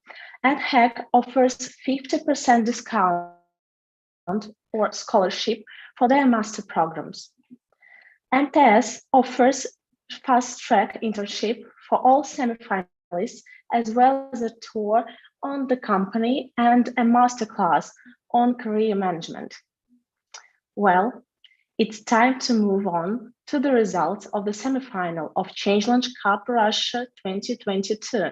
How will the results be announced? First, I will announce the names of the finalists, and then our dear judges will give you their general feedback and share their impressions. Even if your team isn't one of the finalists, stay tuned to get feedback from our judges, which will help you win prizes in the next championship. If you're ready, we can go on. So, the first finalist of our semi-final of Pollufinal Cup Russia 2022 is Case Hunters. Guys, you were great. I congratulate you. And we continue. The second finalist is Chainsaw Man. Guys, you were perfect. Great work. Let's go on. The third finalist is Hike and Mices. Guys, your presentation were really nice. Let's go on. The fourth finalist is Case Chasers. Guys, you chased it. The next finalist is Malinnik. Guys, you are great. And the next finalist is Casers and Backpackers. Guys, I congratulate you. The last finalist is Profitable Vibrations. Sorry again. Okay, these are our 7 finalists, and now we go on to the nominations. The first nomination is Jury's Choice. Let's find out which team gained the jury's heart. And it was Chainsaw Man. Guys, you were perfect. Let's go on. The second nomination is the most coordinated teamwork. We go on and we know that it's Zen. You are the first one and you showed the most coordinated teamwork. Immersion in corporate culture is the final nomination, and the winner in this nomination is Case Hunters. I congratulate all the finalists and our leaders in nominations. And now I want to invite the judge of our championship, Yulia Haikina and Ekaterina Petrenko, to say thank you. So guys, I will start. Thank you very much for all of you for this outstanding work that you've done. All presentations were really cool, very different. Each team proposed very, how to say, strategic view on the current situation of the brand, where they stand now and where they can go further with detailed analysis, with detailed proposals. And what's more, I want to highlight is how you work in these teams. So really, all of teams are really showed great collaboration skills, and how you support each other and how you change the roles. And it was really cool. And also I want to mention the Q&A sessions, when you start to answer in a very cool way. Even if you don't know the answer, you start to think about and just to say, based on statistics, based on this, on that. And it was really impressive. Thank you very much. Yes, Julia, thank you. I agree with everything mentioned before, and really would like to congratulate all of you for really great work done. We've seen that you have dedicated time to it, and the result is like visible on your slides. Thank you very much for that. Really, there were a lot of interesting ideas that we liked, and also they have inspired us as well. What I also want to share with you is that during like deciding who will proceed to the next level, we really had very fruitful discussion. So it was not that, like simple and clear that this go and this like no go. No, it was very difficult, tough decision, which we have finally made. So my sincere congratulations again. Thank you very much for all your proposals. That was really interesting. That was joy for all of us to listen to you, ask questions, and receive very interesting, valuable answers. So once more, thank you very much. Ekaterina, Yulia, thank you very much for your feedback. I'm showing now the leaderboard of the English section teams. Let's see, some of you have participated and showed success in the first tour. But for example, the Profitable Vibrations were the second chance team, and now they're straight in the final. Let's go on. Dear participants, enjoy this moment and congratulations. After all, each of you have walked so persistently to this point, masterfully completing the tasks and bravely facing the difficulties. Before we finish the semi-final of the main championship of Russia, we want to remind you that the championship judges are ready to give you feedback. You'll be able to see the distribution of the teams in the semi-finalists chat room. In 5 minutes, we will direct the teams to separate session calls at the time slot listed in the feedback schedule. A judge will join you. So please don't leave the calls and wait for the feedback. Well, I thank our esteemed judges one more time. And now we're going to the feedback from you guys. Dear participants, continue to act bravely and don't be afraid to try yourself in new industries.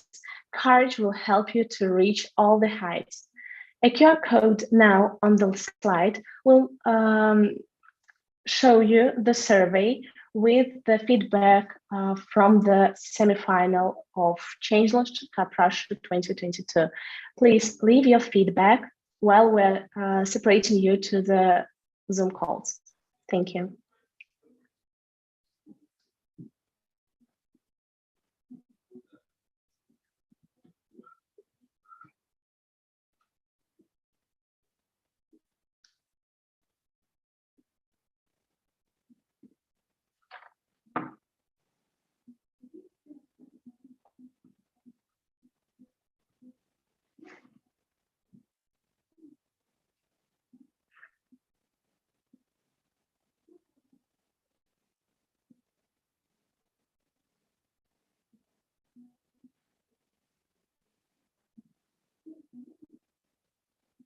Thank you one more time. And in a couple of minutes, you will be divided to the Zoom separate sessions. So please leave your feedback and good luck.